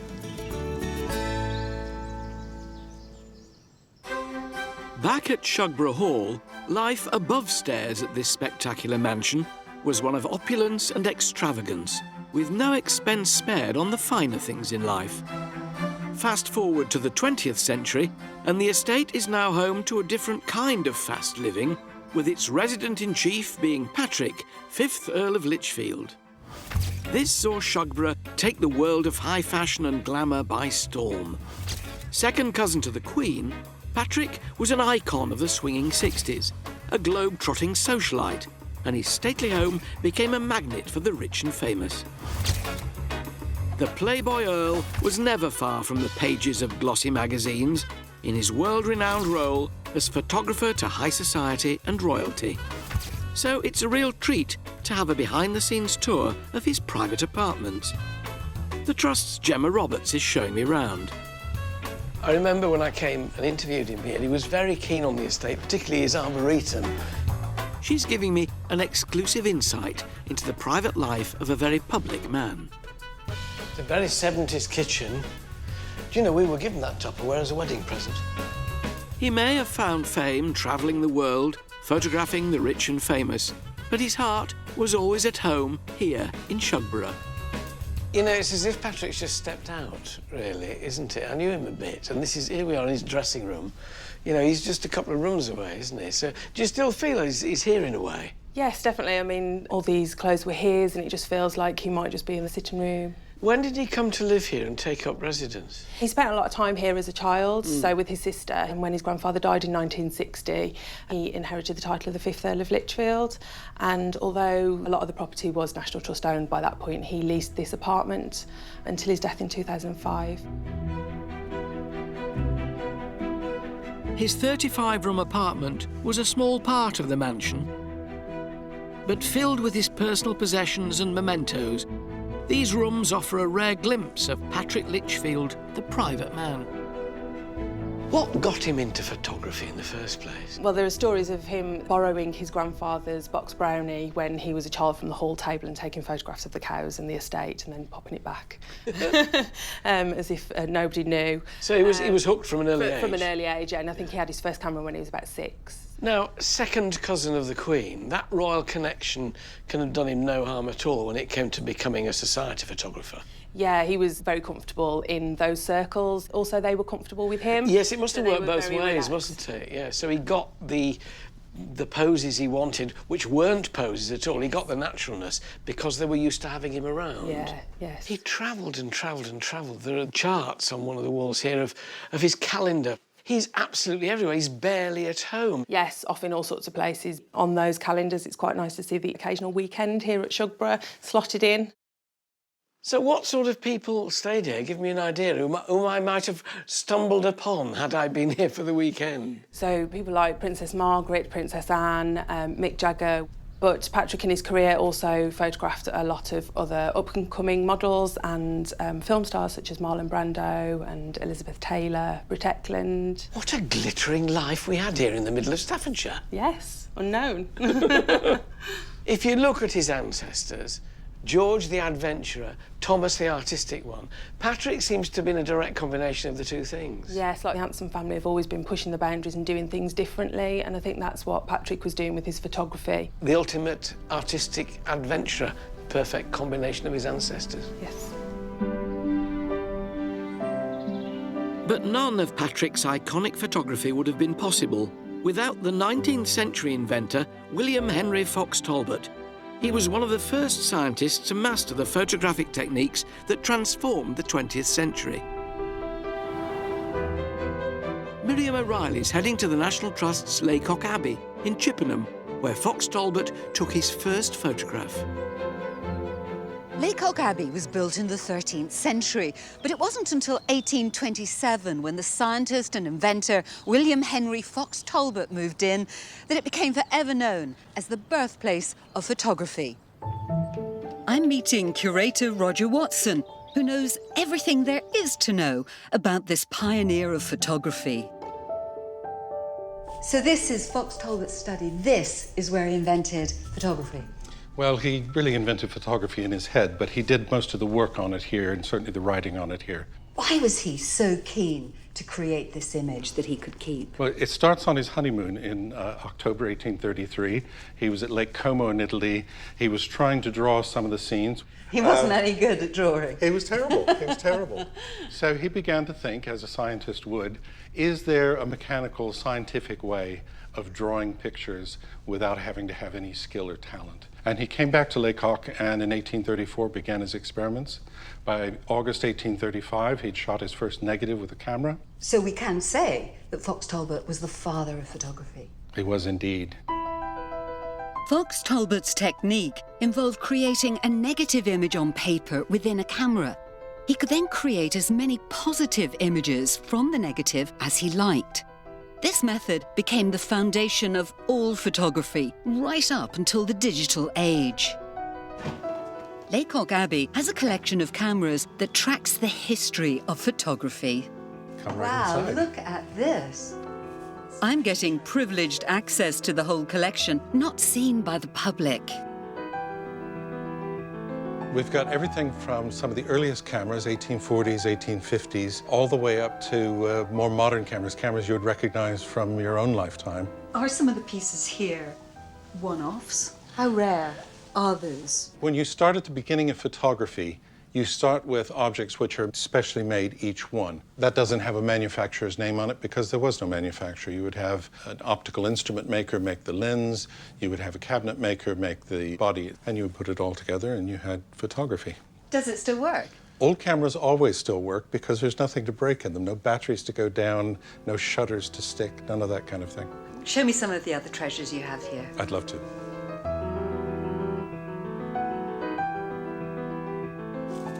These are calotype negatives, which were Talbot's invention. So we have a nice little country cottage. It's beautiful. And what date? This is probably 1840s. We don't know who the artist is. They're shot using Fox Talbot's process, but they're not by him. Do you have another one we can look at? I didn't think, though, that these negatives still existed. They're rare. You really don't come across them very often, but they've survived quite well. I'm surprised at how basically nobody under 20 seems to know what a negative is anymore. In 1839, Fox Talbot presented his photographs for the first time at an exhibition he held in Birmingham. And contemporary artist Matt Collishaw has brought Fox Talbot's earliest photographs back to life by recreating the exhibition exactly as it was in 1839, but using new virtual reality technology. I was lucky enough to catch Matt during the touring exhibition's run here at Laycock Abbey. This is just a white room. Where's the exhibition? Well, you're going to have to put on the headset and then go in, and everything inside that room will have colour and texture and content overlaid on what you're seeing now. Is this the only way to see Fox Talbot's earliest photographs? Because many of them have been destroyed and others that do survive are locked away. Yeah, well, obviously you can see them in digital reproductions, but I put those reproductions here, so it's going back to that first experience of seeing the pictures.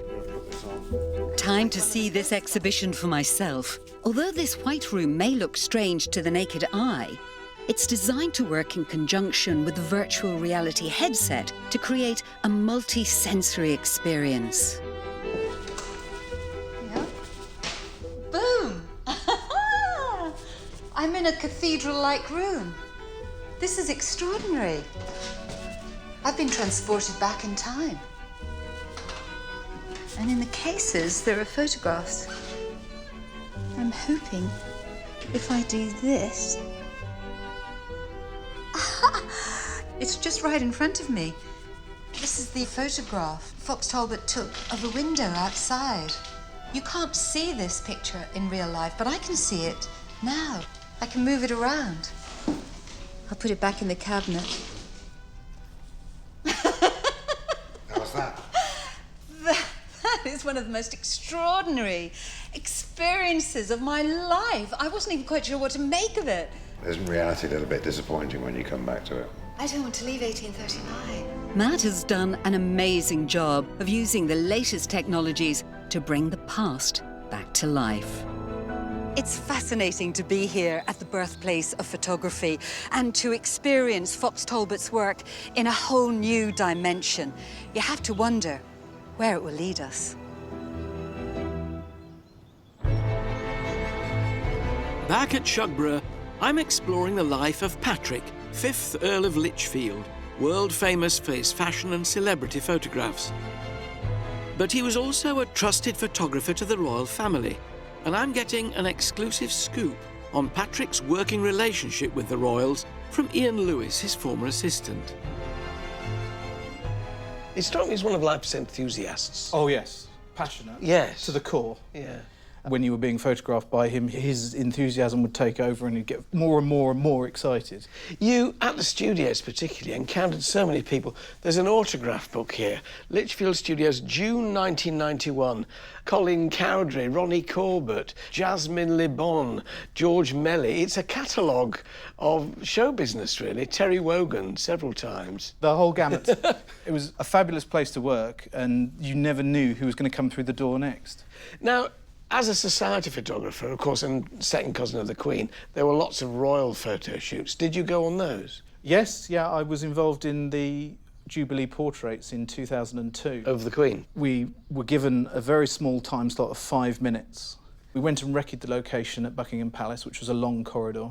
But Patrick had a wonderful idea of taking a profile shot as well as the corridor shot, which was great, but in 5 minutes, that's not enough time to do 2 different setups. That's tough. Patrick knew that the Queen was easy to photograph. She was incredibly professional, always turned up on time, unlike a lot of other celebrities. So he had us all in the studio rehearsing each shot with a stopwatch. Did it work? Did you do Absolutely. It ran perfectly to like schedule. clockwork. Exactly. You must look back upon those days with affection. Did you learn a lot from Patrick Litchfield? Oh, yeah, an incredible amount. And when I started, I was trying to stay out of the way as much as possible. By the time I left, I realised that it was actually, photography was mostly about interaction and people. You have to be enthusiastic, and all the things that came naturally to him was all was learning experience for me. So pressing the shutter was but a small part of it? Very, very small. Shugborough Hall is a spectacular neoclassical mansion.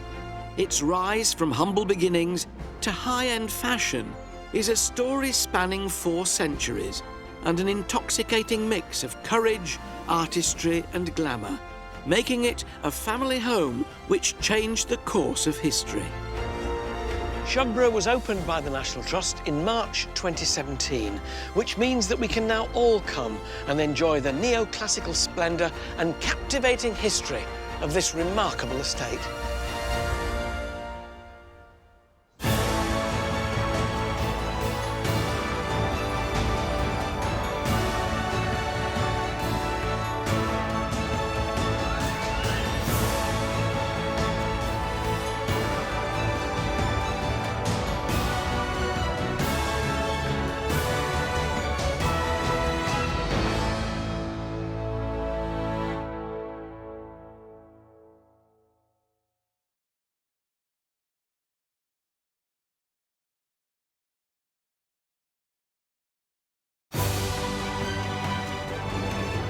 From Renaissance-style chateaux, grand country estates, architectural glass masterpieces. These are the remarkable homes. Simply breathtaking. And magnificent landmarks. One day, my son, all this will be yours. At the very heart of Britain's spectacular history. I have never seen one like this. Join me. I need to get there. With all speed. Onwards, driver. Oh! And a host of celebrities. Oh, crikey. With a passion for the past. Kaboom! Wish me luck. As we travel the length and breadth of the nation. It is between the walls. And with unparalleled behind-the-scenes access. From the highest heights. Now I'm through my blind panic. To the deepest depths. We'll uncover the secrets. Oh, my goodness. Still hidden within these breathtaking buildings. Oh! These are the places that nobody else gets to see. And explore the riches. How spectacular. And treasures of one of our most loved institutions. This is an amazing story. Come on, I want to know the end. I want to know the end. Welcome to the secrets of the National Trust. Today, I'm in County Down, Northern Ireland, where hidden among this rolling countryside is an 18th century house of 2 halves. One side of the house is all classical grace. The other side, a dark, brooding Gothic fantasy, all reflecting the bitter family rift and tragedy that lies at the heart of this home. Welcome to Castle Ward. Home to the first Viscount Bangor, Bernard Ward and his wife Lady Anne, this imposing mansion is an attempt to settle their marital differences with an extravagant grand design. And while this is a story of split personalities, this house also bears witness to lunacy, attempted murder, groundbreaking microscopic science, and tragedy.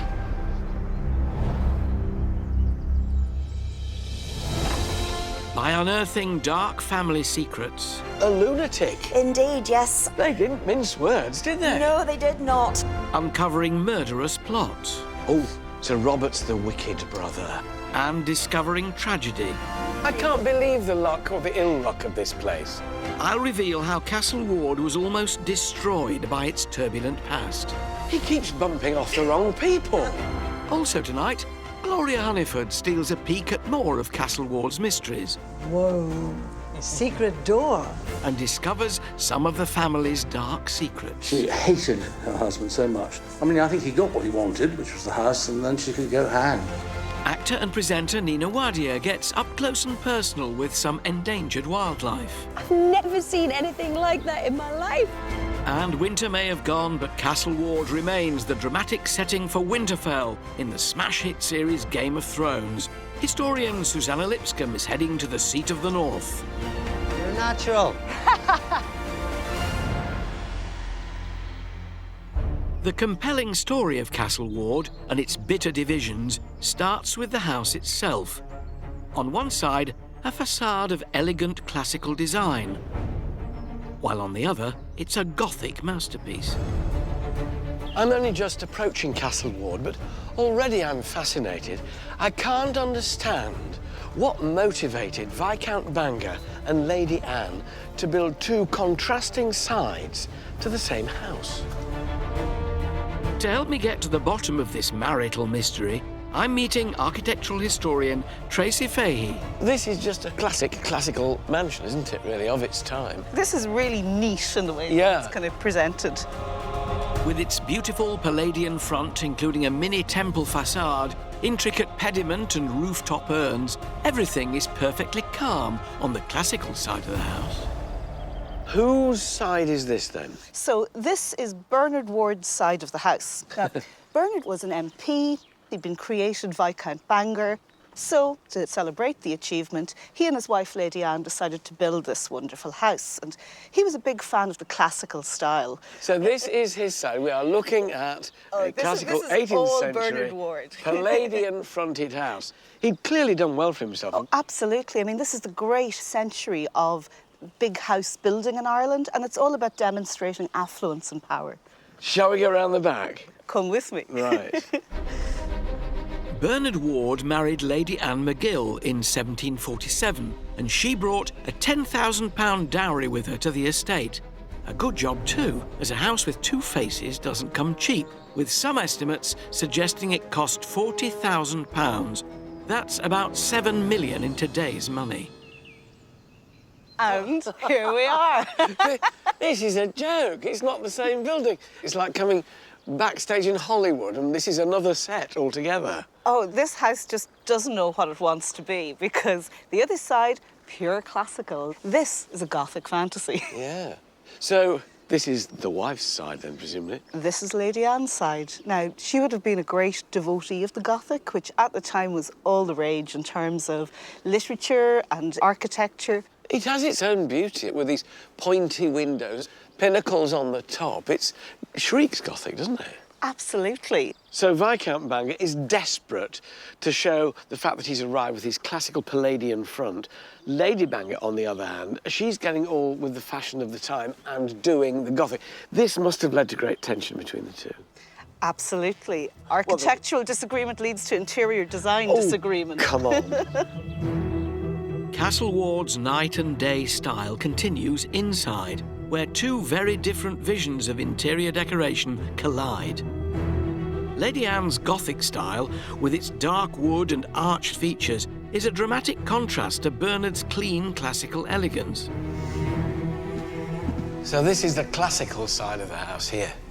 Absolutely. This is Viscount Bangor's side, so the whole classical element is emphasised by these pillars here, which are Doric, which is the Greek masculine order. I love the plasterwork and the musical instruments up there either side of the fireplace. They are remarkable, but one reason why they're really remarkable is if you look at the violins over there, they were actually just dipped in stucco. So it's a real violin, dipped in blood. I wouldn't try to play it. No, but instead of as the Italians would do and actually model the whole thing, the Irish craftsmen, let's get a real one, dip it in the plant, stick it on the You have wall. to remember, of course, there were penalty clauses at that time, so if you didn't finish your scheme on time, you were liable to pay back some money. So this is very much Bernard Viscount Bangor's side of the house. What about Lady Anne? Let me take you to the Gothic heart of the house, Lady Anne's boudoir. How can I refuse a boudoir? And it's a boudoir like no other, with its detailed plasterwork dripping down the walls.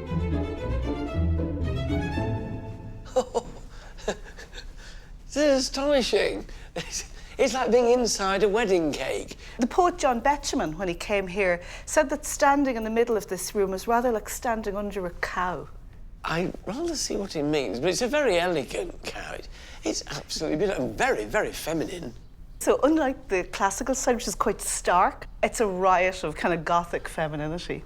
You can't help but think their tastes were so diametrically opposed. How could they possibly get on in life? Did they live happily ever after? No, they did not. The building of the house commenced in 1761. By the time it was completed, Lady Anne had left her husband. It appears that Viscount Bangor, for all his kind of stern classical taste, was rather profuse in his affections, shall we say. Oh, it's a very diplomatic way of putting it. Yeah. So in 1767, she actually leaves this house. So where does she end up? She moves to Bath, where she lives out the rest of her days, and it would have been quite the scandal at the time. So as far as Bernard and Anne were concerned, opposites did not attract? I'm afraid not. I think Castlewood's really a case in point.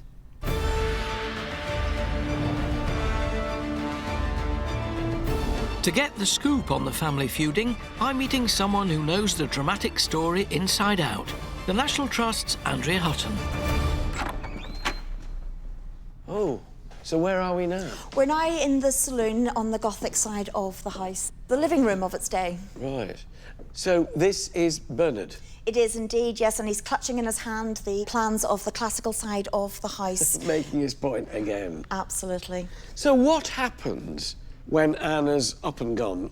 She took with her her youngest child, leaving the rest of the children here at Castlewood with their father. He's got Nicholas, his eldest son, and then they've got Edward and Robert. So what happens now? He lives here with his sons. How much longer does he live? Well, he was made Viscount Bangor in 1781. However, he passed away 3 months after he got that title. So presumably then this all passes to Nicholas, the eldest son? Well, not quite. It was a bit more complicated than that, and we actually have the will here today to have a look at it. Oh, right. With Bernard dead and the inheritance far from straightforward, his 3 sons, Nicholas, Edward and Robert, were left to fight it out for the family silver. Nothing at Castlewood is straightforward. Oh, absolutely not. These rarely seen family documents may explain why, as they contain a dark secret which was to cast a long shadow over Castlewood for many years to come. Lord Bangor's will, 1781. In the name of God, amen, I, Bernard, Lord Baron Bangor of Castlewood in the County Down, do make and publish this my last will and testament. It's exciting, isn't it? This is the first time I've actually got to see it myself. Oh, this is to Nicholas, the eldest son.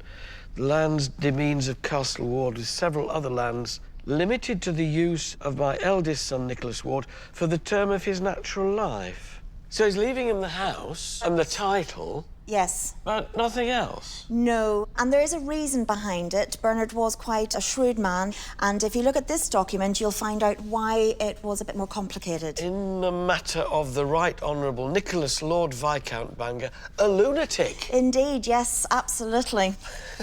They didn't mince words, did they? No, they did not. Lunatic is a big term. What could it have been, do we know? Well, we don't actually know, because unfortunately lunatic was an umbrella term for any mental illness, so it could have been anything from depression right through to even schizophrenia. Oh, just a bit eccentric? Absolutely. Like most lords. Sorry. Wow. It grabs your heart. It does.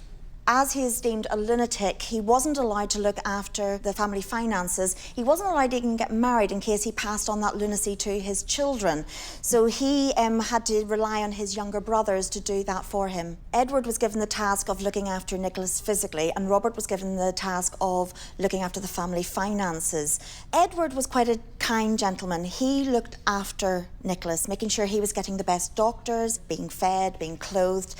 That couldn't really be said for Robert. He really coveted the title and Castlewood itself. Oh, So we now have a severe case of sibling rivalry between Nicholas, Edward and Robert. Absolutely. Robert didn't really want to give a lot of money to looking after his elder brother. So Robert's the wicked brother. Oh, indeed. This is amazing, isn't it? Bernard, the father, Viscount Bangor, only 3 months, has died.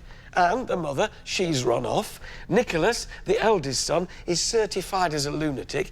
Edward, the nice brother, is looking after him and wanting money from Robert, who holds the purse strings, who doesn't want him to have any and wants the house and the title for himself. No wonder we're in here, because it's a Gothic horror story, this, isn't it? It is indeed. A horror story sparked by lover of all things Gothic, Lady Anne, who abandoned her sons when she left Northern Ireland for a new life.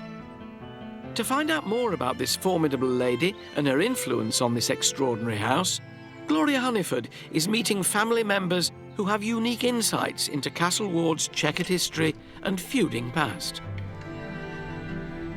Lord and Lady Bangor are direct descendants of the Ward family, and of course their relatives have lived here for centuries. But what I'm looking forward to is finding out a little bit more about the family, and who knows, maybe some secrets about their ancestors. Lord and Lady Bangor holiday here every summer, and I'm meeting them in their private apartment to get an exclusive insight into Lady Anne's time at Castle Ward. Oh, how do you do? Lady Bangor, how are you? I'm Gloria. Hi, very nice to meet you. Lord Bangor, how are you? How do you do? Very good. It's so lovely to be here. I used to come here a lot when I was younger. Did you? But I've never been in the inner sanctum. But it's a very special house, though, isn't it? Wonderful. We come every August. This is our 40th year running. We adore it here. I feel it ages better than we do, actually. Yes. Lord and Lady Bangor have a prized possession to show me. It's Lady Anne's diary from the 18th century, which might hold some clues into the history of the family's infighting. Here it is in its case. And does it contain a lot of the history of the house? No, it contains an awful lot of her gripes. Most of the diary she wrote after she left Castle Ward. She hated her husband so much that she went to Dublin and then back to Bath, which is where she came from. And this was found in Bristol, so it's not very far away. And what does she say then about her husband or the house? Well, she likes the house, yes, but she doesn't like her husband. At all? Not at all. I mean, I'm just quoting from some note I took. I fancy it is better to be some men's dog or horse than the wife of Lord Bangor. Oh, she didn't like him, did she? No. She didn't. Lord Bangor made me contemptible in ye eye of my relations. Then they and he enjoined to make me contemptible in ye eyes of the world. Apart from the fact that she hated her husband, does she say why she hated being here so much? I think he was very boorish towards her. I don't think he treated her well. I mean, I think he got what he wanted, which was the house, and then she could go hang. You see, all his relations used to come here and stay for weeks. I think they're all unkind to her, laughed at her and made her feel bad. So this must have been quite a revelation then, as to how much she hated the Wards. Yeah. She hated them all except for her eldest son. So given how unhappy her marriage was, it's no wonder that Lady Anne only lasted 5 years at Castle Ward. But I'm keen to find out more about the house itself, and I'm heading to the library to see if it hides more family secrets. Whoa. Secret door. Yes. I don't think I've ever come into a room through a secret door. That's fabulous. And are there very important books in this room? Yes, there are. There are one or two. I'll show you.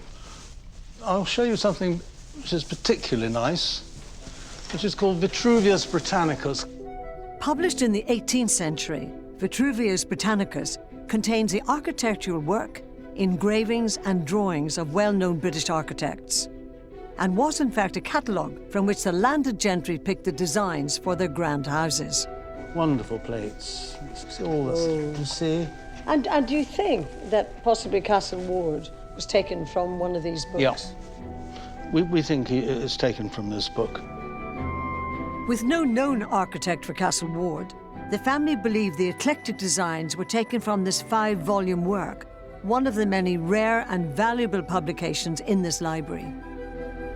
So, presumably these books are exceptionally valuable. Yeah, they're quite valuable. I mean, that's probably worth about £20,000. What, a collection of books? There's 5. The five. Vitruvius Britannicus. So who then would have sold this library to the National Trust? Oh, my father did. And everything else in the house. And do we know how much the library was sold for? We think it's about between £800 and £880. The whole library? All of this? He wanted some ready money, but, you know, he should have got a bit more. Now, they may have been hearing stories of infidelity, lunacy and bitter family feuding, but little do the visitors realise that behind an unassuming door in Castle Ward, the direct descendants of all that chaos might be having afternoon tea. Well, as you know, every Irish woman loves a cup of tea, so Lord Bangor, would you do the honours of pouring? Marvellous. Thank you. That's lovely, darling. Thank you. Sitting on the shores of Strangford Lough, Castle Ward might be a haven of peace, but back in the 18th century, it was anything but. With scheming Robert attempting to cheat his lunatic brother Nicholas out of his inheritance. I'm back with Andrea at the front staircase to learn how this bitter battle of the brothers spiralled out of control. Have you brought me to the foot of the stairs? Absolutely. Well, this is the scene of quite a heinous crime, a attempted murder. What? It goes from bad to worse at Castle Ward. Absolutely. Robert, remember, he wanted to become Viscount Bangor. He was doing all He's the the youngest brother. He's the youngest brother. The one in charge of the brother. purse strings. Absolutely. But he had 2 older brothers, and accidents were happening, and this was the scene of an attempt on Nicholas's life. So Robert made an attempt on Nicholas's life? How? Well, he loosened the banister, hoping that Nicholas would lean over it and possibly fall to his death. What, up there? Absolutely, yes. Did he succeed? Unfortunately for Robert, and unfortunately for Nicholas, no. It was a footman that fell to their death instead. It was not, Shock upon not a shock in this happy place. family. So, it failed completely? Yes, but that wasn't his only attempt at extinguishing his brother's life. Tell me more. One of the so-called remedies of insanity was fresh air. So every day, Nicholas was bundled up and taken on a carriage ride around the estate. Robert had the interior of Nicholas's carriage soaked and left outside one particularly cold winter. He was bundled up in a frozen carriage and taken out on his daily trip. Now, the story goes that Nicholas survived that attempt. However, his coachman caught pneumonia and passed away. He keeps bumping off the wrong people. Absolutely. And that's not all. Another attempt was on one of Nicholas's favourite walks around the estate. He left manhole covers open, hoping that he would fall down and maybe break a leg, break a neck, something along those lines. So, what happens to Nicholas in the end? Well, actually, he survives all of his brother's attempts on his life, and he died at the ripe old age of 77. Good for you, Nicholas. Absolutely. Poor footman.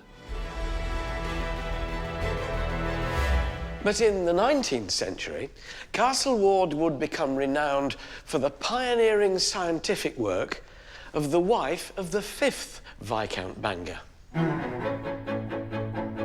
The groundbreaking work of Mary Ward would restore the scandalised reputation of the family. So I'm back with the Trust's Andrea Hutton, who's taking me into a hidden storeroom to show me some of Mary's rarely seen treasures. I love National Trust storerooms. They're treasure troves, aren't they? Old furniture. What have we got here?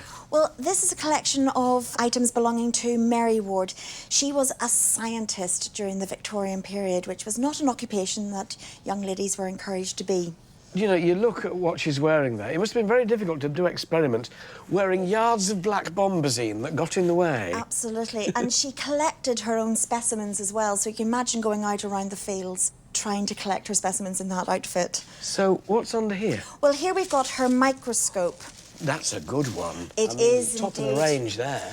It was bought for her by her parents, so they encouraged her scientific pursuits. This wasn't just a dilettante, a dabbler. She was a scientist and applied herself. Oh, absolutely. She was one of the first 3 ladies to be put onto the mailing list of the Royal Astronomical Society, Queen Victoria being one of the other ladies. She's in very good company. Absolutely, indeed she was. And are these her microscope slides here? Indeed, yes. She studied entomology, and she would have gone out and collected her own specimens and then created these slides in order to be able to see under the She's microscope. mounted. There's a little tiny beetle there, mounted beautifully. So what sort of use did she put this knowledge to? Well, she wrote books of her own. She wrote one on microscopes and one on telescopes, and we actually have the one on the microscope here. She's a wonderful draftswoman. Look at that. She is. Her art was very sought after. Her male peers would ask her for the drawings for their publications. Beautifully intricate drawings yes, in here. Absolutely. She had difficulty finding a publisher to publish her book, so she ended up having to publish it herself. Why was she never able to get published? Well, she was a lady, and ladies in the scientific community were very few and far between.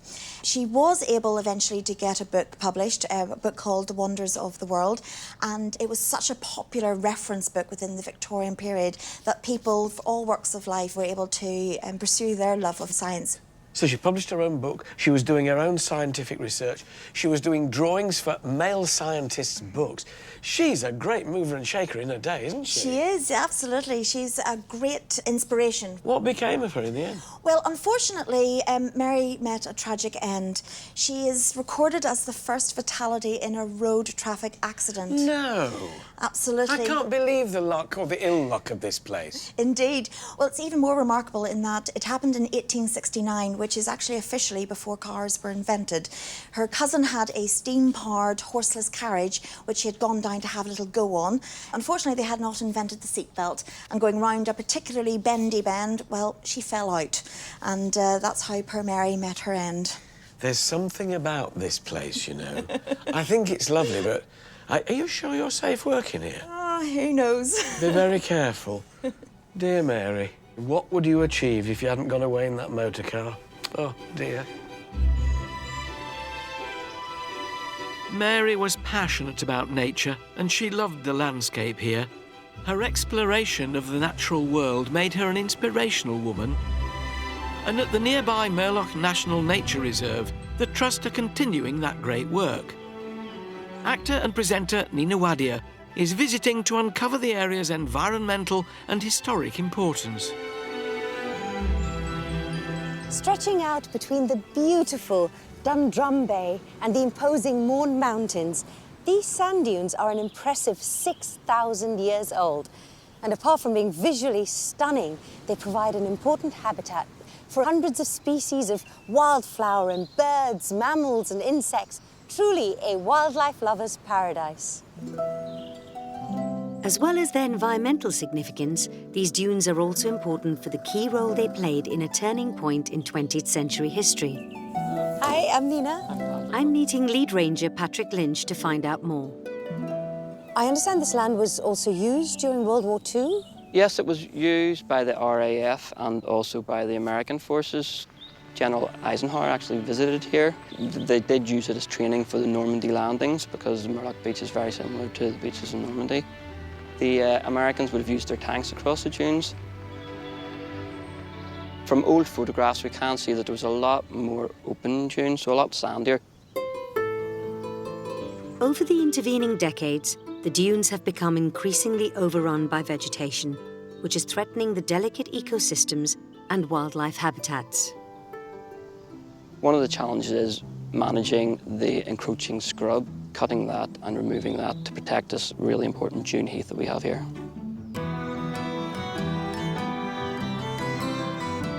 The rangers and an army of volunteers are constantly working hard to sustain the environment and to protect it from invading species. One such species is gorse, which is encroaching on the dune heath and destroying the habitat for butterflies, ground nesting birds and other creatures. Chloe Brooks is a volunteer ranger here, and she is putting me to work. This, I assume, does take up a lot of time when you do it? Yeah, so the burning season is from the 1st of September until March. We have to remove 3 hectares of gorse, so it does take up, you know, most of that time. Chloe, you have to show me how to use this. Yeah, we'll cut the gorse down to about a 3-inch stump, which is then treated with chemicals so there can't be any regrowth. Let me get in there. Oh, that was already broken. Perfect. If you grab the end of that. Right. And then drag it. Okay. Yeah. Yes. Perfect. Easy. The heat is truly tremendous here. Well, I congratulate you. It is hard work. But it's important work, as the dune heath habitat is home to 740 species of moths and butterflies, including the marsh fritillary, a butterfly which would have been widespread in Britain in Mary Ward's day, but is now an endangered species. Is there any chance that we'll get to see some endangered butterflies today?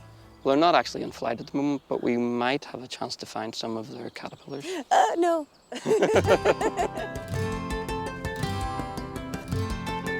Patrick introduces me to ranger and butterfly expert Ryan Mitchell, so we can hunt for the butterflies' cocoons on the dunes. So Ryan, what exactly am I looking for? Well, basically, it looks like a big spider web, but much closer to the ground. Right. And they'll be on the bottom of this purple flower called Okay. devil's foot scabious. Right. So they feed on the leaves.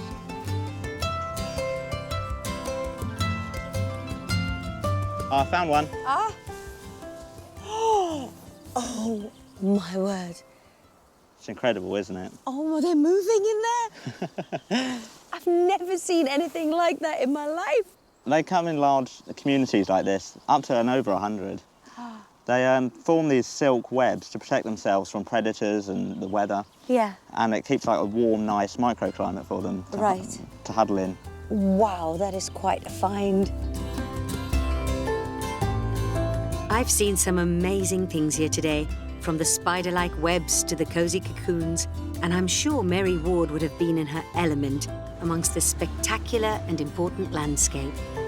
And if I look as though I have been dragged backwards through a hedge, it's probably because I have. But it's been worth it.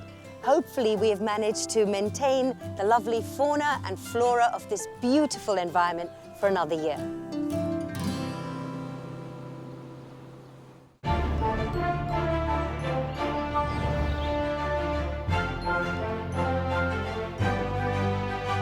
In the majestic Irish countryside sits the formidable Castle Ward, a double-sided house which aimed to settle a husband and wife's architectural dispute, but which also saw lunacy and a murderous case of sibling rivalry.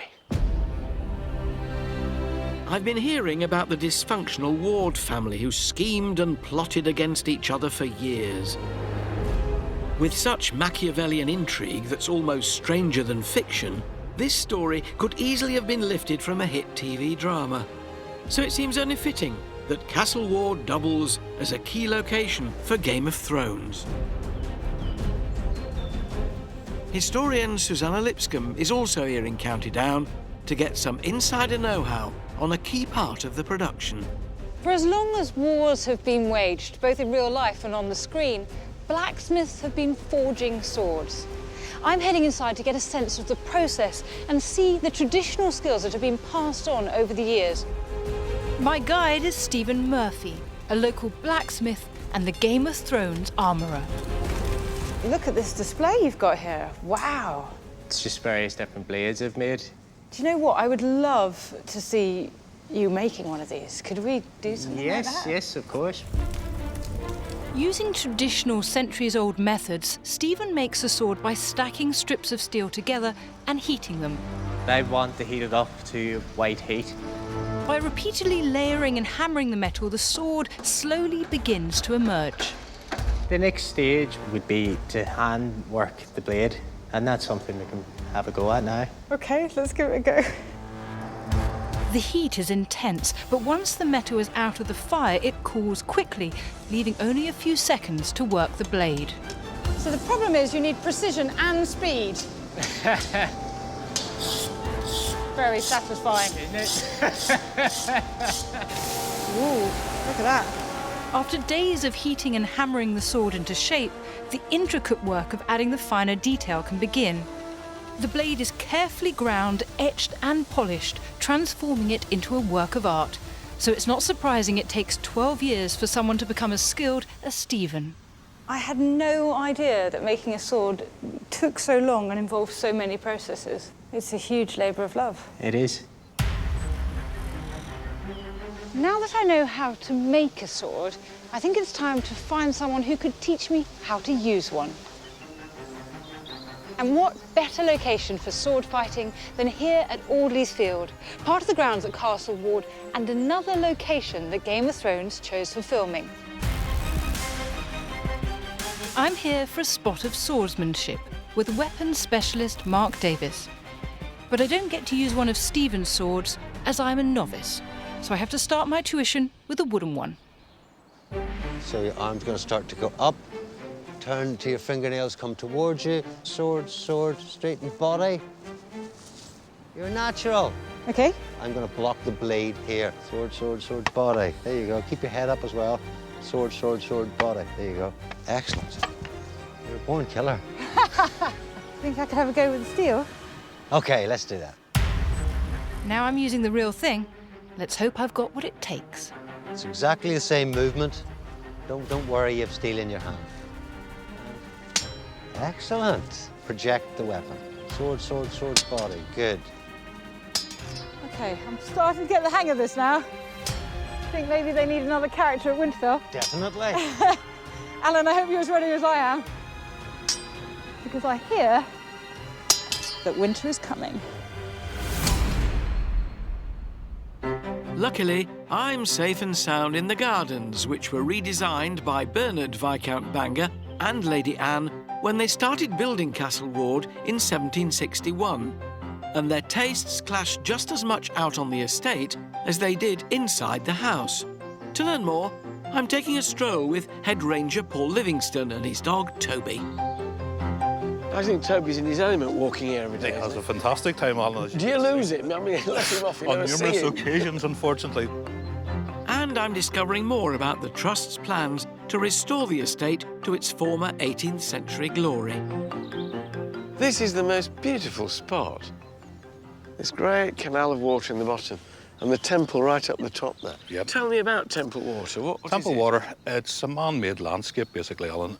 The whole theory behind the Temple Water was to power the sawmill, the corn mill, so it's all industrial. Oh, so it's beautiful to look at, but it has a practical purpose. It has a practical purpose, and that was something that underlies the whole planting scheme. Everything you see in front of you was all designed. Beautiful and functional, the magnificent man-made water feature was built by Bernard's parents to power the estate's saw and corn mills. And on the hill above it sits a classical Palladian folly that would have been right up Bernard's street.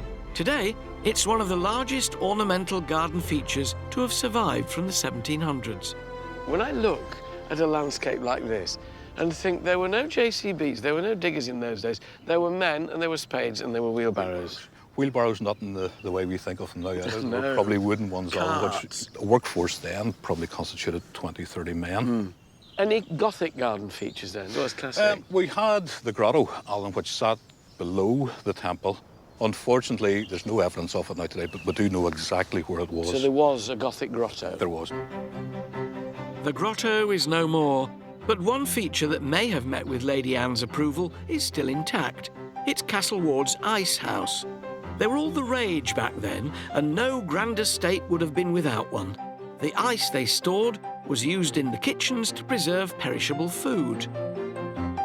A lovely domed roof, look at that. Yes, That's indeed. glorious. We do have some restoration work to do on it. Quite deep inside, Alan, if you have a look. Right. Whoa! Quite deep. An enormous round pit. That's... Can you hear? And a hole in the top of the Hole in the top, dome. on the side. So they drop the ice Exactly. in. So they would wait until colder winters than we seem to get now. Oh, yeah. Great crust of ice on the top. Probably talking roughly maybe a foot thick of ice in those days. So breaking that up then with picks and whatnot. Probably picks, and say they used to use, there was ice saws as well. So Yeah. you drill your hole, put your saw in, and... Oh, a bit like the Eskimos used to do in comic books when you were a boy. Yeah. A little But hole. you tried not to stand on the bit you were cutting. You didn't want to sort of get down in, you know. There's a lot of activity going on There over is indeed, Alan. Shall we go and help? See what Surely, they're doing?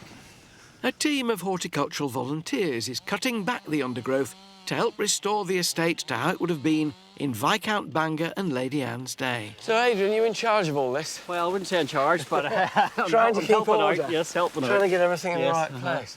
It's a bit of a task, isn't it? It is. A bit of a jungle, but we're getting there slowly but surely. But Can you see a difference? We can already. Once you get one or two trees drop, it makes a difference. looking up every now and again and saying, yes, we are improving. It is making a difference, although it seems absolutely massive. Well, slowly, because when you look ahead, how far we'll have to go, but the best thing to do is just one step at a time, one tree at a time.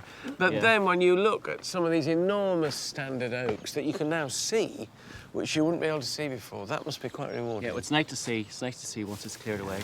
So how long is it going to take you to get this 18th century path restored? Well, roughly about 3 years, that's what we're estimating. OK, I'll come back in 4. But thank goodness you've got 21st century tools to do it with. Yes, can't wait. That's more my thing. Yes, thanks very much. All right, OK, thanks. Castle Ward is a powerful mix of beauty and intrigue. Played out across the centuries, the Ward family story is a page-turning suspense thriller which unfolds against the backdrop of this magnificent house and its sweeping estate. There are 2 sides to Castle Ward. There's the pioneering science, the impressive landscape, and the kindly middle brother, Edward. But then there's the warring husband and wife, lunacy, murder, attempted murder, and tragedy. And these remarkable events can be divided neatly between the house's 2 sides, the beautiful classical and the striking Gothic. In 1952, the mansion was handed to the National Trust, and with it, the responsibility for its tumultuous past.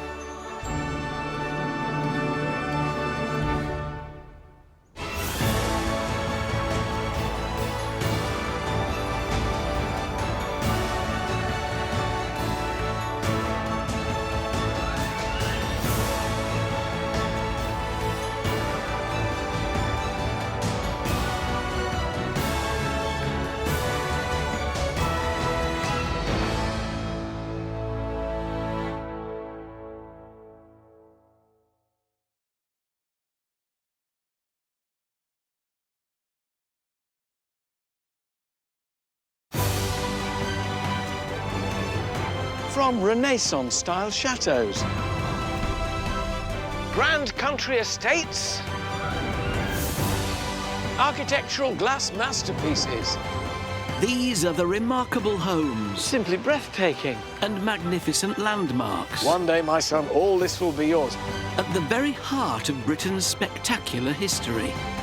I have never seen one like this. Join me. I need to get there. With all speed. Onwards, driver. Oh! And a host of celebrities. Oh, crikey. With a passion for the past. Kaboom! Wish me luck. As we travel the length and breadth of the nation.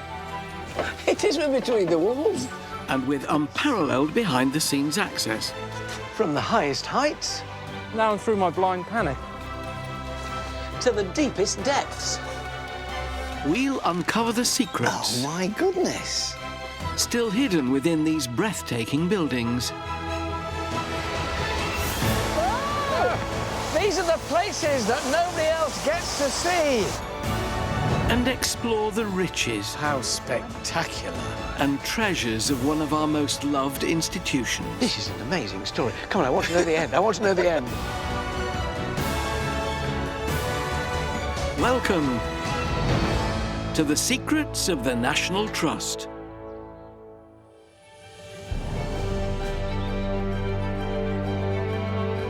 Today, I'm at a Georgian manor in Cheshire to tell the tale of a huge inheritance, daring bareback riding, abandonment, scandal, and even brain surgery.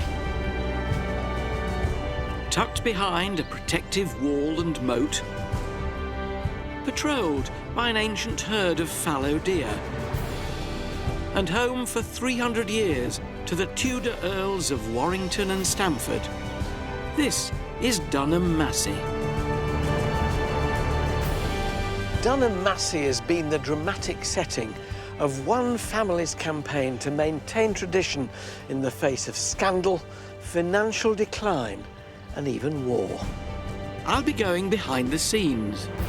You don't let people come down here normally? No, this is very much off the visitor route. To uncover the secrets of a rogue earl whose scandalous love affair shocked polite society. He's marrying somebody who has no privilege or wealth in her background at all. Shock horror.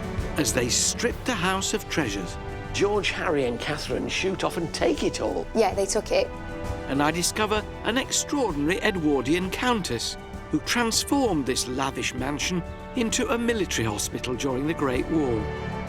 So that's where we're standing. Oh, goodness me, there's the beds ranged down either side. And reveal how her son Roger, the 10th Earl, waged a lifelong campaign to restore all of Dunham Massey's riches.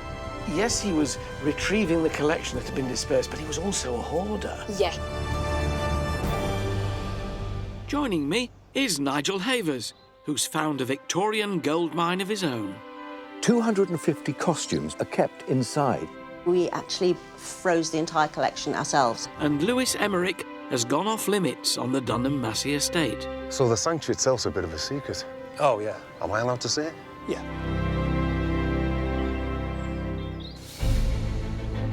Dunham Massey has been the stage for the dramatic lives of 10 generations over 4 centuries. It was the seat of the Earls of Stamford and Warrington, and it was the second Earl, George Booth, who rebuilt the house as we see it today in the 1730s. George Booth was smart enough to marry a wealthy heiress, and by the late 18th century, they'd built up extraordinary collections of art, spectacular Huguenot silver, and work by the most famous woodcarver of all time, Grinling Gibbons. Dunham Massey's fortunes continued to prosper across another 4 generations. But by 1845, Dunham Massey's wealth and status was under serious threat. That's when it passed into the hands of the teenage 7th Earl, George Harry Grey, who shocked polite society by marrying a beautiful bareback rider. And today, I'm meeting the Trust's Katie Taylor to hear about the early years of this rogue Earl. George Harry, then, presumably, the boy? Yeah. And the girl? It's his sister, Lady Margaret. So it looks like an idyllic childhood. It was at this point, but then quite early. They lost both of their parents, 1835 and 1838, so grew up looked after by their grandfather, who was notoriously quite a cold fish. This must have been really difficult for them, to lose both your parents. Yeah, but they still had a life of privilege and they had the best of everything. They were a very wealthy family, but there's but nothing money to be can't said. buy love, no. So what happened then? The 6th Earl, so George Harry's grandfather, died when George Harry was just 18. So he inherits the earldom at 18? At 18, yeah, and he becomes one of the wealthiest men in the country overnight. So at the age of just 18, George Harry was undoubtedly one of the most eligible bachelors in 19th century Britain. He had a title, 4 huge estates stretching across 8 counties, and a yearly income of £90,000, equivalent to £10 million in today's money. Katie's taking me into the Grand Gallery to explain just how he handled this newfound wealth and status. After such a catalogue of tragedies, how did he cope? He spends money like water in the early days of his earldom, and he's lavishing money on all of his houses and his estates, and at the same time... Having a good time. He's having a wonderful time with this newfound freedom that he's got. He was a dream catch for a young woman. He was the wealthiest man. He was also very handsome. I've got a miniature of him to show you, of him as a young man. We've brought it out of store especially to show you today. Oh, look at him. So that's him painted by Ross, who was a miniaturist to Queen Victoria. Yeah. And you can tell he's an earl because that's the Earl's coronet above the top there. But he must have been expected then to be on the lookout for a wealthy wife, a wife of rank. So what happened? He falls in love with a woman he meets in Hyde Park. She is a horse seller. George Harry's eligible head was turned by Catherine Cox, a resourceful woman of 29, who earned her living displaying horses for sale to the upper classes, cruising in London's fashionable Hyde Park. This is hardly the sort of woman that society would have expected him to marry. No, I mean, she's a working girl, she's not educated, she's been the mistress of at least 2 other men that we know of, and He meets her doing her job, which is parading round Hyde Park, showing off these fabulous horses. Bareback riding on occasions. There's suggestion of bareback riding. But this must have been a scandal like no other. I mean, he's expected to marry certainly somebody of equal standing to him. He is descended from royalty, and he's marrying somebody who has no privilege or wealth in her background at all. Shock horror. George Harry rebelled against all that was expected of him and instead shunned tradition and married for love. Smitten, clearly. Smitten, completely besotted. And this is her? This is Catherine. She's amazingly beautiful. Is it an accurate portrayal, do you think? Do you think she looked like that? Fairly accurate, yeah. There's quite a few representations of her, both in portraits and in engravings like this, and it's pretty spot on. Is it a whirlwind romance? Does he sort of... Yes, they get married quite quickly. Outside of London, it's not a big society wedding. It's quite quiet, quite quick. It may have been a simple wedding away from society's disapproving glare and with no family present, but the deed was done. And upon returning to Dunham Massey in 1856, there was no more hiding for the couple as they began to build their life together with no expense spared.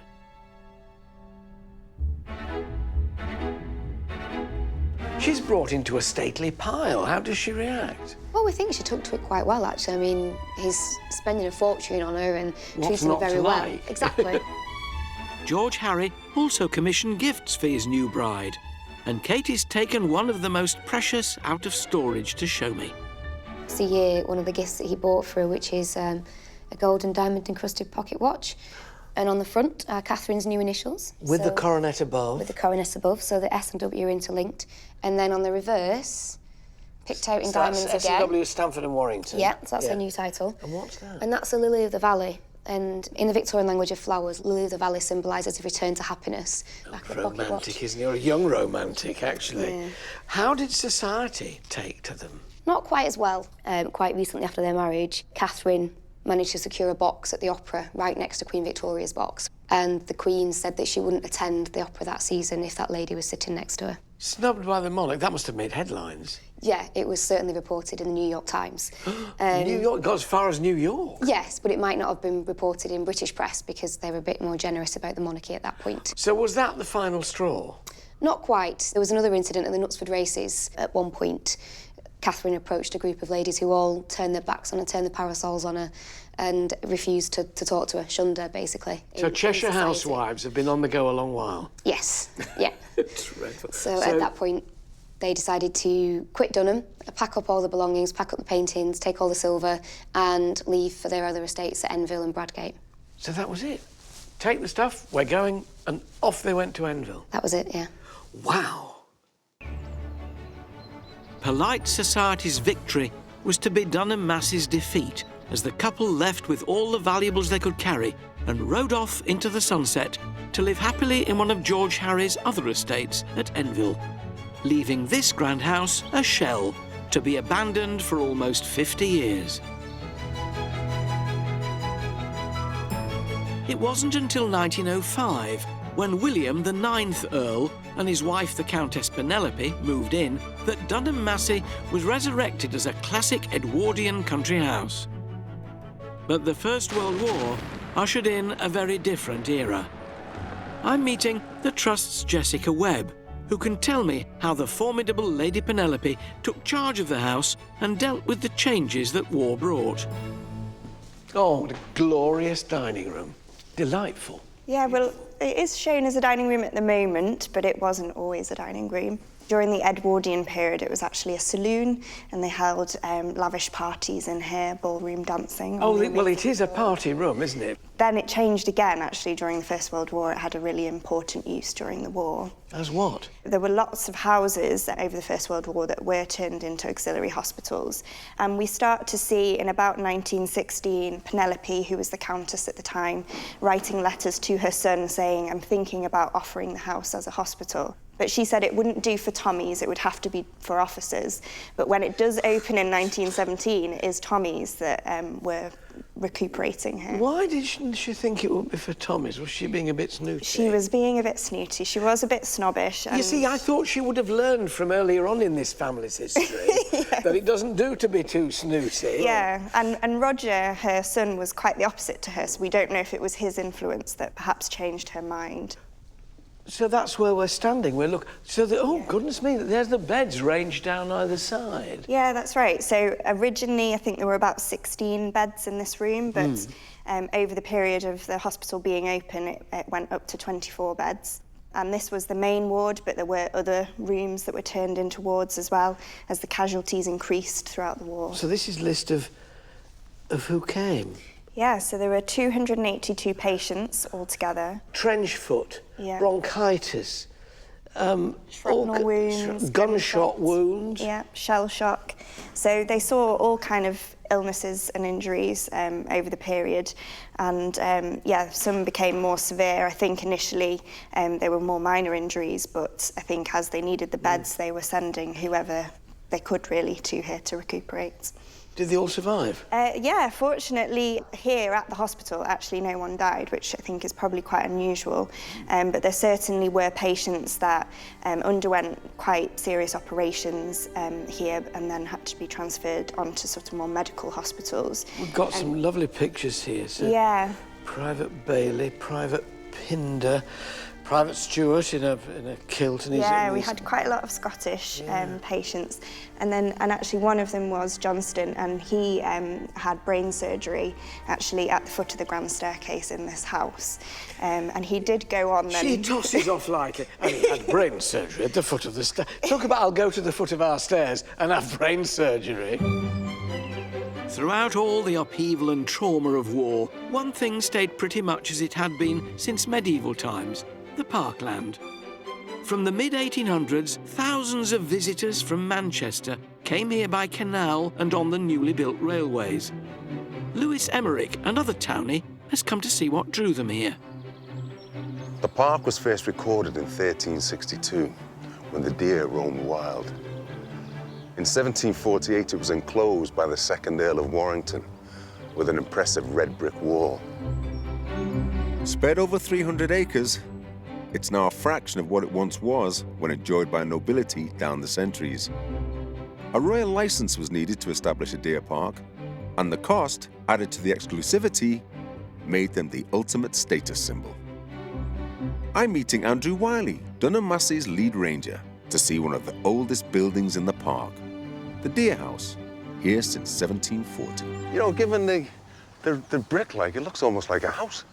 Well, that's part of the point, is that you've got to imagine the entire parkland as a statement of wealth and significance. Yeah. So this was sending the message that even where I store my animal feed is probably nicer than your house. So any visitor coming to meet the Earl of Warrington would know straight away this is a pretty important guy.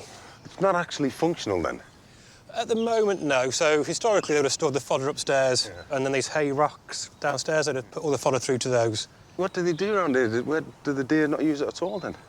They'll use it for shelter, so if it's raining, the big bucks will go in there. Yeah. But again, the does are too flighty. They'll be too timid to go in there because they can't see predators coming. Oh, right. So you'll find a few big bucks lying up, keeping warm and dry, but that's about it, really. So if they're not wandering around the house, where are they? So quite a lot of the park is going over to what we call deer sanctuary, so there's no public access. So that's where they can go to relax and get away from the visitor pressure. So the sanctuary itself's a bit of a secret? Oh, yeah. Am I allowed to see it? Yeah, I think we can. Oh, nice one. A third of the parkland at Dunham is given over to the deer sanctuary. While this is off limits to the estate's 600,000 annual visitors, I'm having a ranger's eye view inside this restricted area.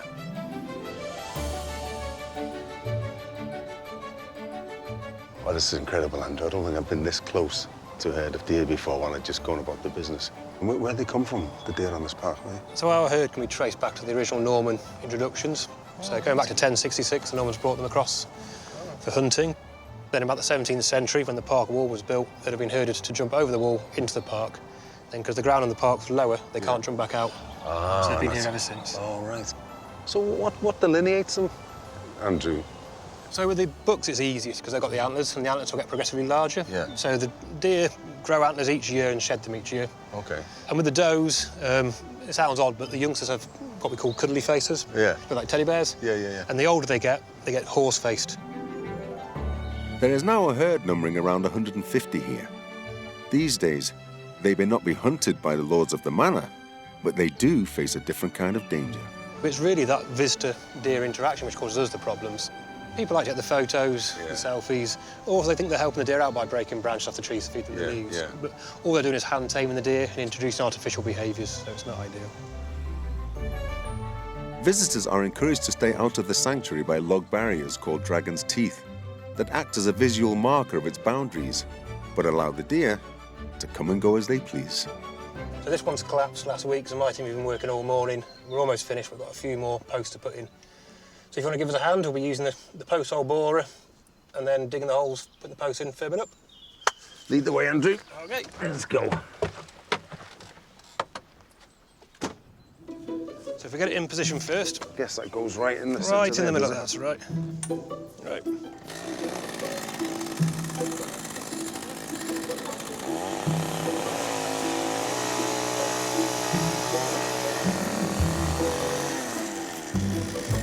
That's great.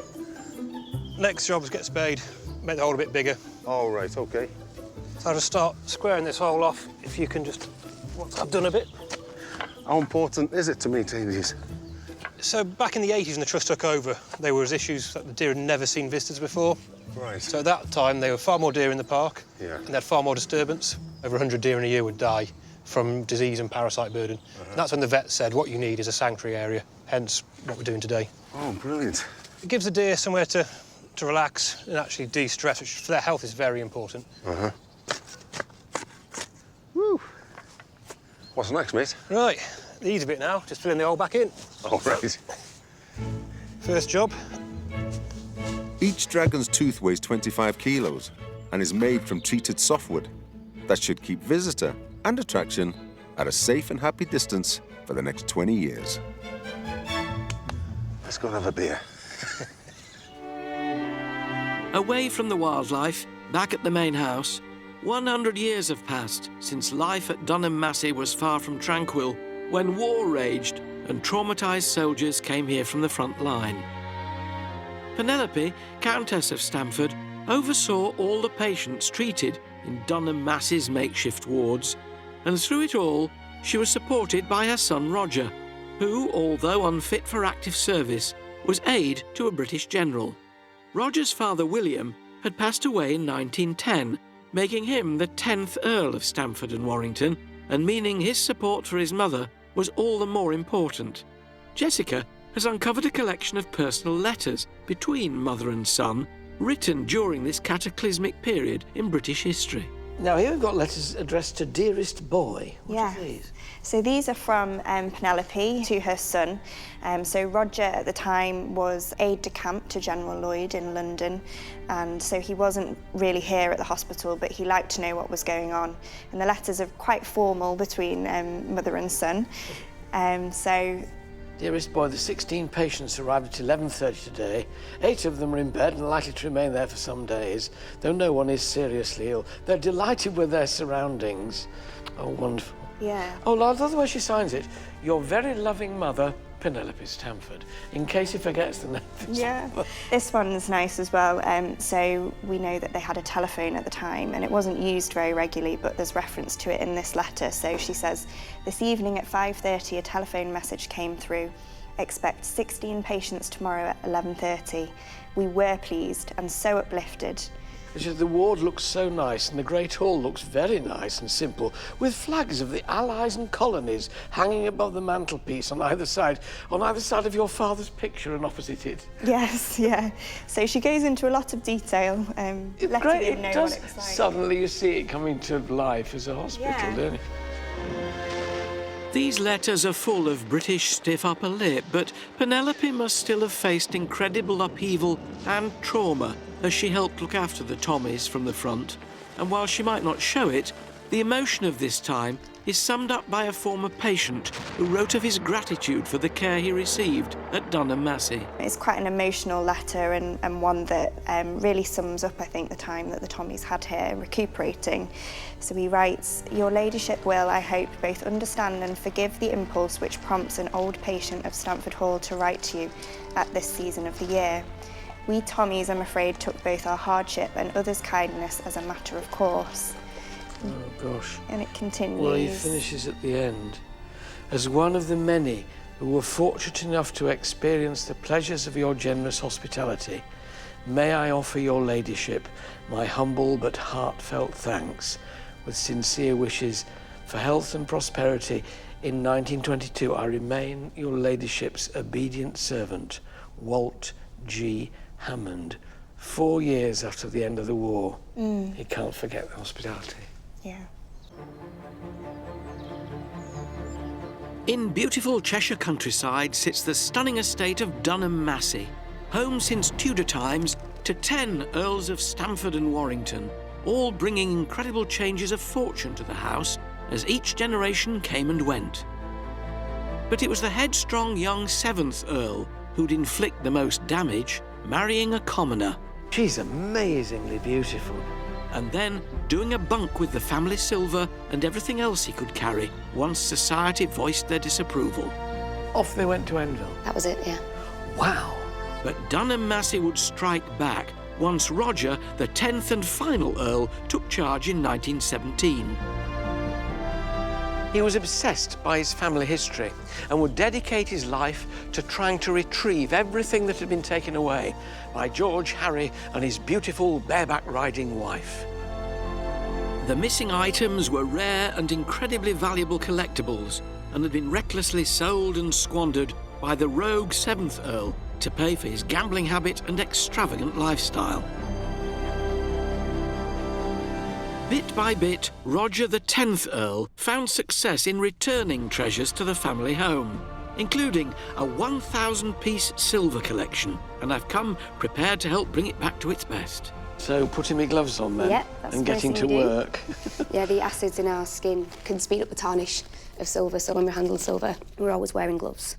What do you clean it with then? With just a silver cloth? There's So, no yeah, there's a liquid silver here. cloth here. There's a brush for getting any loose dust off the surface first, because we don't want to scratch it, and then we just buff it off with a clean cloth, so... Right, so Pick a brush, I'm these are taking the goat dust. hair. Yeah. Okay, very important that they're goat Yeah. hair, is it? Well, it's just really soft.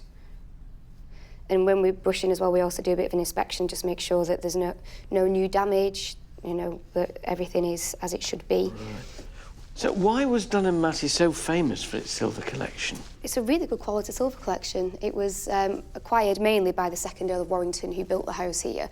And he was buying silver from French migrants, Huguenots, who were coming to England at the end of the 17th century. So is this the best silver he could buy? Yeah, they were the best craftsmen of their time, really. And you've got a lot of it? We've got a lot of it, yeah, the largest collection of it in the National Trust. But then George, Harry and Catherine shoot off and take it all. Well, yeah, it was their property to take, but, yeah, they took it, which means that for a long time it wasn't here where it belonged, really. How did it come back? The last Earl, Lord Stamford Roger, he spent his adult life basically trying to reacquire things for the collection, and the silver was a big part of that. It took decades of detective work, scouring auctions and house sales, but Roger managed to retrieve almost 2/3 of this unique collection. He got all the auction catalogues in advance and knew what was coming up, so we know that this one was in this auction here. There we go, so we've got a George II toilet service. With moulded borders engraved with the arms of Harry, 4th Earl of Stamford, and his wife, Lady Mary Booth, in borders of shells, rosettes and strap work. And interestingly, it's by a female silversmith, Magdalene Feline. It's so beautiful, and that coat of arms is absolutely crisp as the day it was made, isn't it? Yeah. How old is it? Well, it's 1754, the hallmark is here, so it gives us a date. Isn't that astonishing? Yeah, so we think the 2nd Earl bought it for his daughter for her 50th birthday. So why is it here in the state bedroom? This toilet service is here because it would have been used in a bedroom like this as part of a kind of getting ready, a morning ritual for ablutions. You see, none of your plastic tubes here and your little bits of unguents. You've got beautiful stuff, isn't it glorious? But they're all made for holding things like that, so the casters for holding liquids and oils and scrubs and things like that. So they all have the same purpose, just slightly more elegant than we'd have today. Rather more beautiful. Yeah. So Roger must have been well pleased that he managed to get all this back. It was obviously very important to him to sort of restore not just the family's fortunes, but the family's status in terms of its collection. Yeah, he very much saw himself as the custodian of Dunham Massey and felt the pressure of needing to bring things back to the collection, things that had been here and belonged here. How wonderful. And because of his assiduous searching out of auction catalogues, we have all this beautiful stuff here to look at. Yeah, and the Trust are still acquiring pieces today, just as Lord Stamford would have done if they come up in auction as well. Well, that's 3 done. Only 997 to go, then. Hunting down the lost treasures meant a huge amount of paperwork, and Katie is taking me behind the scenes to uncover the secrets of just how diligent, organised and thorough Roger could be. Only taking me to glamorous places. We're going deep into the bowels of Dunham, into the cellars. We have to use the whole house for storage because there's such a big collection, and we've got some of the stores to show you. But you don't let people come down here normally, then? No, this is very much off the visitor route. It's one of our early wine cellars, beautiful brick vaulted cellar, and we have to make the most of it for storage. So, what is a plastic tent? What's in here? Goodness me. The tent is dry because we dehumidify it. It's a great place to store paper, and it's great for photographs as well because it's so cool down here. Country life. Yeah. Let's have a look. So these that's one of our early editions from 1909, and they go right up until... There's our Deb. There's the girl in pearls with... Oh, yeah, she has got pearls. She's got pearl earrings. She has 17 birds in her hat. Yeah. Isn't this astonishing? Lord Stamford didn't throw anything away, and he's kind of infamous in the family for that. Early punch. Magazines looked so beautiful then. I know, it's a beautiful drawing, isn't it? So this paints a picture in a way of Roger. Yes, he was retrieving the collection that had been dispersed, but he was also a hoarder. Yeah, he was definitely keeping his own things and collecting his own things, and we know that he knew where everything was. One of his nephews, Oliver, had been for a walk in the park and borrowed a newspaper to wrap his boots in to go home. And a few days later, he got a telegram from his uncle asking for his newspaper back. Roger was a far from typical Earl. A friend of Ramsay MacDonald, the socialist leader at the time, he even entertained the deposed Emperor of Ethiopia, Haile Selassie, who became a lifelong friend. He would never marry and lived at Dunham Massey alongside his beloved mother Penelope until she died in 1959. It seems as if he was, if not lonely, then a loner. He liked being on his own. Yeah, I think he was a very private man. He did like his family and spent time with his family. He had 2 nephews and a niece, and they came to visit him often with his sister. And he certainly had friendships and good friendships with people, but he was also a very private man and did live life on his own, yeah. And from the National Trust point of view, thank goodness he was a hoarder, because he's left you an amazing legacy. Yeah, we've got layers and layers of stories to tell in this house, and that's all thanks to Lord Stamford. Well, off you pop. Just leave me down here for a couple of days and I'll work my way through Punch, Country Life, The Aeroplane and The Sphere. Fascinating, isn't it? There's another Victorian-era treasure trove that Nigel Havers has tracked down. It's in Kent, at Smallhythe Place, home to the remarkable collection of costumes worn by the actress Dame Ellen Terry. This humble retreat belies the drama contained within. 250 costumes worn by Ellen Terry are kept inside. Ellen Terry was a celebrity, as well as a highly respected Shakespearean actress, with a career spanning 60 years. During that time, she amassed an extraordinary costume collection. And on her retirement, she brought it all to her country cottage. On her death in 1928, her daughter Edie turned Smallhythe Place into a shrine, showcasing her mother's life, both on and off the stage. Conservator Susanna Mayer is taking me behind the scenes to see the crowning glory of her costume legacy, the beetle wing dress, worn to play Lady Macbeth in 1888. Fantastic. This is it, the dress, the infamous dress. Now, Susanna, tell me, are they really beetle wings?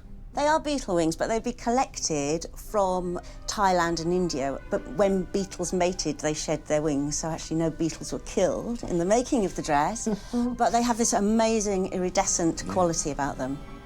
Ellen Terry had a huge input into the design and making of her costumes, so she was always involved from the start. She worked very closely with her designer, but their attention to detail was amazing.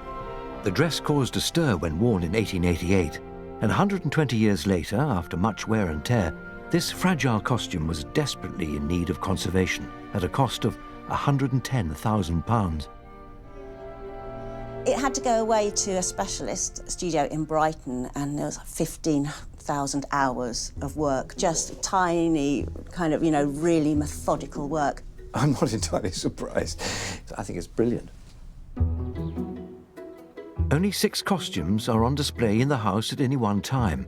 The other 244 are hidden away in this unassuming storeroom, and I'm feeling very privileged to get a glimpse inside. This is where they're all kept. Yes, a bit like a morgue for costumes, I think of it. And dead bodies. Yeah, so all these dull boxes, but they're all full of amazing things. Let's have a look at something. Yeah, let me show you. OK, let's do this one then. There we go. So this is a dress she wore as Imogen in Cymbeline in the late 1890s. When I first saw it, I'd only ever seen black and white images of it, and then when I saw the actual thing, it was quite astonishing. So you get to see look at that. The colours of the dress. How do you prepare the costume for storage? It takes a lot to pack these costumes. You know, you have to know how to screw up pieces of tissue paper quite expertly. Yeah. What's in this one? This one is actually my favourite one. This is the dress she wore as Beatrice at the Lyceum. Oh. This needs repacking because the acid-free paper is due to be replaced. Oh, you have to do that, what? Every 5 years. So Susanna is going to show me just how the conservators work with such delicate, precious materials. And this dress in particular needs space, as well as the ultimate in care.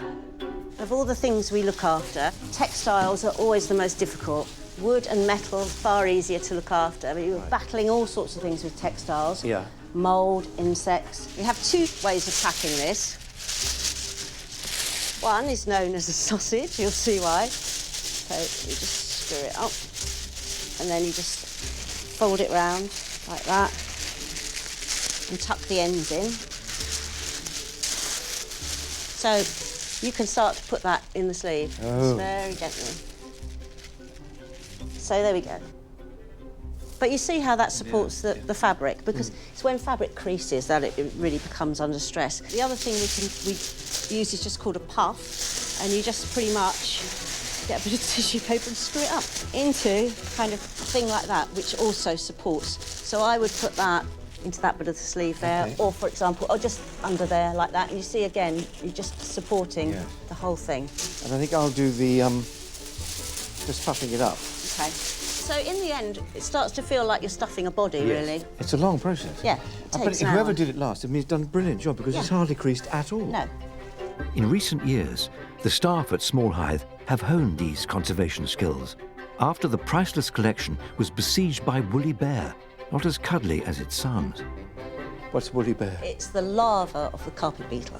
A carpet beetle will do the same damage as a moth and is not to be ignored. Can you spray it? No, you can't spray it, obviously. Put anything. No. Well, the only thing you can do is freeze them. So we actually bought a domestic freezer and froze the entire collection ourselves. Then we had to clean it really carefully with a museum vacuum cleaner to make sure that we removed all the dead woolly bears. Susanna and her team remain vigilant against woolly bear, hopefully extending the life of these beautiful and irreplaceable Victorian costumes for another 100 years. The conservation of all the wonderful treasures in this house, especially the costumes, will I'm sure be applauded by Ellen Terry and her adoring fans.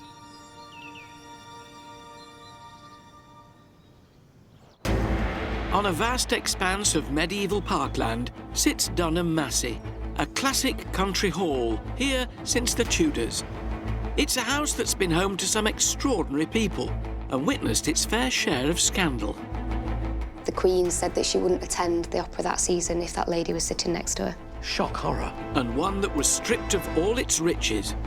They decided to take all the silver. Wow. Dunham Massey has also faced turbulence, becoming a military hospital in the early 20th century under the stewardship of its then Countess, Penelope. Did they all survive? Yeah, fortunately, here at the hospital, actually no one died. But it was her son Roger, the 10th and final Earl, who dedicated his life to making sure Dunham Massey returned to its 19th century best. So is this the best silver he could buy? Yeah, they were the best craftsmen of their time, really. And I'm going below stairs to meet Henry Catterall, a man who was both his butler and friend, to get a first-hand account of what it was like living here at Dunham Massey. So where are we now? What's this? This is the butler's pantry. Was this area sort of your domain? I mean, did you feel proprietorial, particularly in the earlier days about it? This was your kingdom in a way? Well, yes, I suppose it was really, this area. Yeah. I think I'd have liked a little empire like this. So you're working for Roger, the 10th Earl. What did you have to do? My first job in the morning was to take him his tea up, his early morning tea, to bed. And he used to make me sit on this chair at the side of the bed and give me a piece of text to read that was usually politics. And I had to read it because he'd ask me questions about it afterwards. Did he want your opinion about it? Yeah. Was that a bit intimidating, a bit? Well, it was, especially at 7:30 in the morning. When your brain wasn't really going? Yeah. And what was done in here? Nothing really, apart from giving him his tea in here in the afternoon. I had to keep it clean. Oh, so he'd come into the butler's pantry for his tea? Yeah, he'd come and sit there on the edge of the table. And in the winter, I had to light the fire there. It seems as though, as much as being an employer, he was a friend. He was. He was a friend. I admired him very much. Do you miss him? Yeah. He was like the pinnacle of authority. He was a grand lad. A lot of people nowadays are uncomfortable with that sort of master-servant relationship. Can you understand that? Yeah, he never treated me like that, as if I was the underling. I was always on a par with him, so to speak. When Roger died in 1976, he was without an heir. And after 300 years, there were to be no more Earls of Stamford and Warrington at Dunham Massey. What do you think Lord Stamford would have made of what's happened to Dunham Massey now, the way it's been looked after? Presumably, he'd be mighty relieved that he'd done his job, it, and it's going to stay. He did. The estate's carried on as it was when he was here, and the house is well improved greatly. So if you had to sum up the 10th Lord Stamford, what would you say of him? I'd say he was a perfect gentleman, and a very clever one at that. Dunham Massey has felt the impact of centuries of change both inside and outside the walls of the estate, and spending time within its beautiful and atmospheric rooms has cast its spell. But what's emerged is that it's the personalities who've lived within these walls, both members of the family itself and members of staff, who've made this place so special. And thanks to Roger, the 10th and final Earl, the family's history has now been restored. His final act was to bequeath the house to the National Trust, making sure that none of its contents could leave Dunham Massey again. And in so doing, he ensured not only the survival of the family's legacy, but also that it would live on.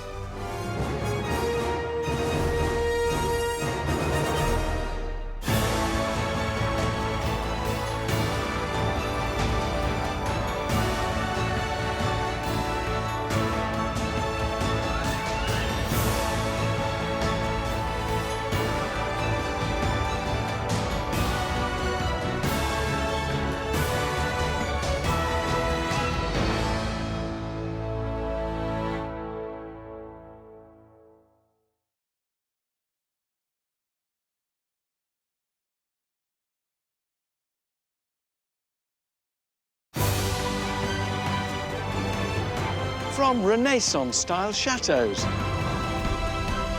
grand country estates, architectural glass masterpieces. These are the remarkable homes. Simply breathtaking. And magnificent landmarks. One day, my son, all this will be yours. At the very heart of Britain's spectacular history. I have never seen one like this. Join me. I need to get there. With all speed. Onwards, driver. Oh! And a host of celebrities. Oh, crikey. With a passion for the past. Kaboom! Wish me luck. As we travel the length and breadth of the nation. It is between the walls. And with unparalleled behind-the-scenes access. From the highest heights. Now and through my blind panic. To the deepest depths. we'll uncover the secrets. Oh, my goodness. Still hidden within these breathtaking buildings. These are the places that nobody else gets to see. And explore the riches. How spectacular. And treasures of one of our most loved institutions. This is an amazing story. Come on, I want to know the end. I want to know the end. Welcome to the secrets of the National Trust.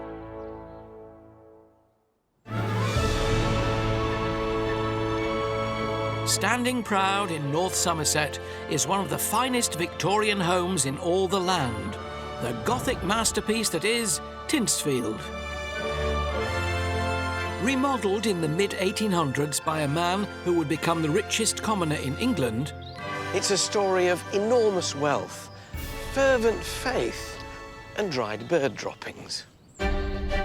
Set in 540 acres of glorious English countryside, it was the vision of businessman William Gibbs, the son of a merchant who hit the jackpot selling bird poo as fertiliser. He poured his unimaginable wealth into a mansion that banished Victorian gloom forever, filling it with light and a magnificent collection that's still intact from its 19th century heyday. But at the heart of Tintersfield is William's profound spirituality, which guided how he and future generations used the place, giving it a special character, but also making it a loving family home. And that home has one godly addition few others would attempt, a towering private chapel declaring not only the family's ardent faith, but also their immense spending power. Gosh. By investigating mysterious cupboards. This is the secret door. It's a secret door. Unlocking family tombs. Proper crypt key. And taking a step back in time. Oh, I like this. I'll discover this great house and the tycoon who came to call it home. If I open it very gently. Well, I never. Also tonight... Oh, wow, so this is it. Presenter Miriam O'Reilly hopes to find paradise in Tinsfield's Arboretum. We think it's well over 160 years old. Chef Tony Singh picks a dessert fit for a queen. Cherries it's going to be. In the walled garden. I think you need a bigger net because you're going to need to protect them from me. And actor Lewis Emmerich. My dad used to have one of these. Has to give a 1920s house a little bit of elbow grease. So if you'd like to do the rest of the floor. See you in about a week then.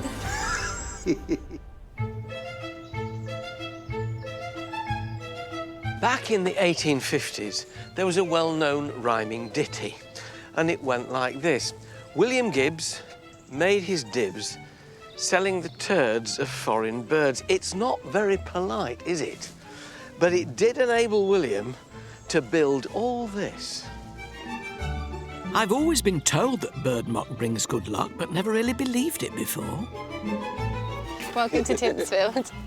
I'm meeting the Trust's Rachel Kavanagh, who can tell me more about the house, the family, and their bird-dropping past.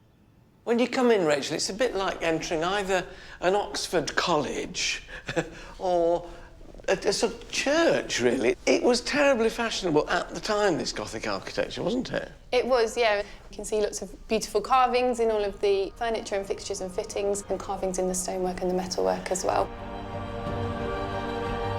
Gothic architecture originated in the medieval period, when new building techniques such as flying buttresses and pointed supporting arches allowed increasingly larger structures, especially churches.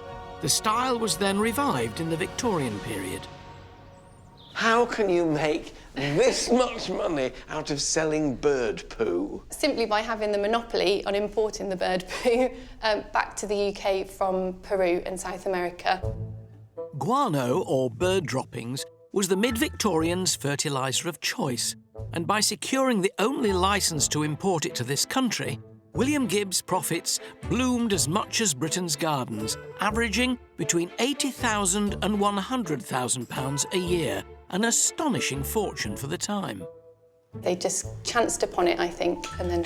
It's a funny thing to chance upon, isn't it, really? There's an awful lot of bird poo out there. Let's shovel it up, put it in a boat, bring it back, flog it as fertiliser. We couldn't make a fortune. And they did. But they were the richest non-noble family. Nobody was better off than they were who hadn't got a title. That's an astonishing claim. But they didn't become wealthy until quite later in their lives, until about the 1850s. Before that, they were just your average merchants. William's father was actually in quite a lot of debt. Before hitting the bird-dropping big time, William's father Anthony had made a mess of the family business and become insolvent. But armed with the family motto, tenacious of purpose, William, his father and brother ambitiously rebuilt the company. These were very much common people. They just happened to make a lot of money. I think growing up as a child in here, it must have been like being brought up in a cathedral, Yeah. mustn't it? You know, it's not cosy, is it? But I bet it has lots of good hiding spots for hide and seek. I bet. With business booming, William went on a spending spree, remodelling the house and hiring master craftsmen in stone to embellish its magnificent Gothic exterior. Inside, it's just as impressive, with grand staircases, tall ceilings and intricate wood carving throughout. But to really show off his wealth, a proper Victorian gentleman needed a proper gentleman's library. So William splashed out. And there's over 2,000 books on these shelves, ranging from politics to literature. It's like all the rooms in this house, it's incredibly lofty. It is, And there's yeah. wood absolutely everywhere, isn't there? So would this have been used strictly as a library cum study for William? No, we think that it was very much a family space for each generation of the Gibbs family. And you can see lots of evidence of games and toys about the room as well. Yeah. Industrious William didn't marry his 21-year-old wife Blanche till he was 49. But despite a late start, 7 children were soon running round this vast home. Have all the books been catalogued? Have you been through them all? We still have a team of volunteers who are going through them, cataloguing them, cleaning them and looking after them. And they've found some very interesting things inside them as well. Like what? Well, there's something on the table that I can show you. Well, that's just hymns, ancient and modern. But there's something within its pages, if I open it very gently. This was found by some of our volunteers a couple of years ago within the pages of the book. This is an olive branch from the Garden of Gethsemane, which was brought back by William's nephew, the Reverend John Lomax Gibbs, who also brought back some seeds for a cedar of Lebanon. The Garden of Gethsemane is believed to have lain on the Mount of Olives in the holy city of Jerusalem. So he brought back a lovely little snippet for his hymn book and seeds of cedar and Lebanon that he could sow and plant out in the garden. They're still there. They're still there, and they're in the part of the garden that the family called the Paradise Garden. Well, I never. You see, it's probably still got a few secrets to tell yet, hasn't it? But what exactly happened to those seeds from a century ago? Presenter and garden enthusiast Miriam O'Reilly is on their trail in Tintsfield's Arboretum. During the 19th century, it was fashionable for wealthy landowners to create an arboretum. It was a classy hobby for wealthy Victorians. But the arboretum here is much more than just a statement of wealth. It carries a significant spirituality. So much so, the Gibbs named their arboretum Paradise. To find out more, I'm meeting garden manager Lisa Topham. What is Paradise? Paradise was something that I think is very significant to the family. It's a tree collection that we think has a deep spiritual meaning for them. It's really close to the house, so I think it's somewhere where they went for a peaceful walk, to escape, to think, to contemplate. So how do you read the landscape in a spiritual way? If you look at the way the garden was designed, there are 3 main avenues, and all of those avenues, in a sense, lead you to paradise. Those 3 avenues are lined with things like holly and yew and laurel. Being evergreen, holly, laurel and ivy have signified eternity and everlasting life since pagan times. But what about those all-important cedar seeds from the Lebanon? Lisa and her team have recently unearthed over 800 original plant labels commissioned by the Gibbs family, including this one, mentioning them directly. Within Paradise was an area called Lebanon, and there was a collection of cedars there. And we believe that they were all grown from seed collected by John Lomax Gibbs. So he actually went to the Lebanon to get the seeds? He did, and we think it was part of almost a pilgrimage because he went to the Holy Land and he brought seeds back. And we have photographs that were maybe part of the tourist trail that he picked up at the time. So the Gibbs family would have known what they were going to look like, fully grown? Exactly. Imagine that vision, to just come back with seeds and to envisage this place that is going to be paradise for them. And from those tiny seeds grew this magnificent towering tree. Oh, wow. So this is it. This is the cedar. Stunning, isn't it? Your impulse is to look right up. Exactly, and there's a lot of symbolism with cedars. Connection with the Victorian Gothic as well is it's about drawing your eye to heaven. And in a tree like this, you naturally do that. You're naturally looking up and following the tree line to the top. When was this cedar planted? We know it was 1858, so we think it's well over 160 years old. And we also think it was part of a group planting in here, but that the other trees have died, which is why we're now starting to replant from trees that we've propagated from this original tree. Oh, tremendous. The Arboretum might be called paradise, but it still needs a little bit of help to stop it going wild. Further in the woodland, the Trust's Victoria Stanfield and her team are doing just that. What's the team doing today? So today the team are doing what we call halo releasing. They're removing trees from around this oak tree to stop them from creating shade to the oak tree. How old is this oak? We can estimate this tree is around 450 years old. Wow. Yeah. So it's really worth looking after. Yeah. But what about wildlife if you're cutting away so many plants here? Aren't you going to impact the wildlife that exists here already? This tree is amazing habitat for hundreds of species. Like what? Lichen, mosses, various insects. We found earlier that there's evidence that rabbits are actually living under the tree. There's a burrow under this tree. So that's the priority, is keeping this tree alive. And so the whole habitat can thrive? Yes. Yeah. Perhaps for another 450 years. Yeah, hopefully, that's our aim. The team here are really getting stuck in. I'm not sure I'm up to wielding a chainsaw today, but Victoria's promised to show me the delicate art of ivy pruning. Got it on properly? So we're just going to cut a gap in it and then let it die back slowly and fall off. OK. Underneath is really thick. Yes, it's the stems that are the important thing. It's a job I quite enjoy. It is. You can see the difference quite quickly, really. You can. Cutting back like this only happens every 2 or 3 years. Doing it more often would expose the tree to too much cold and light and send it into a state of shock. Isn't that lovely, though? Because you really feel that you become in harmony with the tree itself by getting so close to it. Yeah. You can almost feel this tree breathing a sigh of relief as we're cutting the ivy off. Yes. Yeah.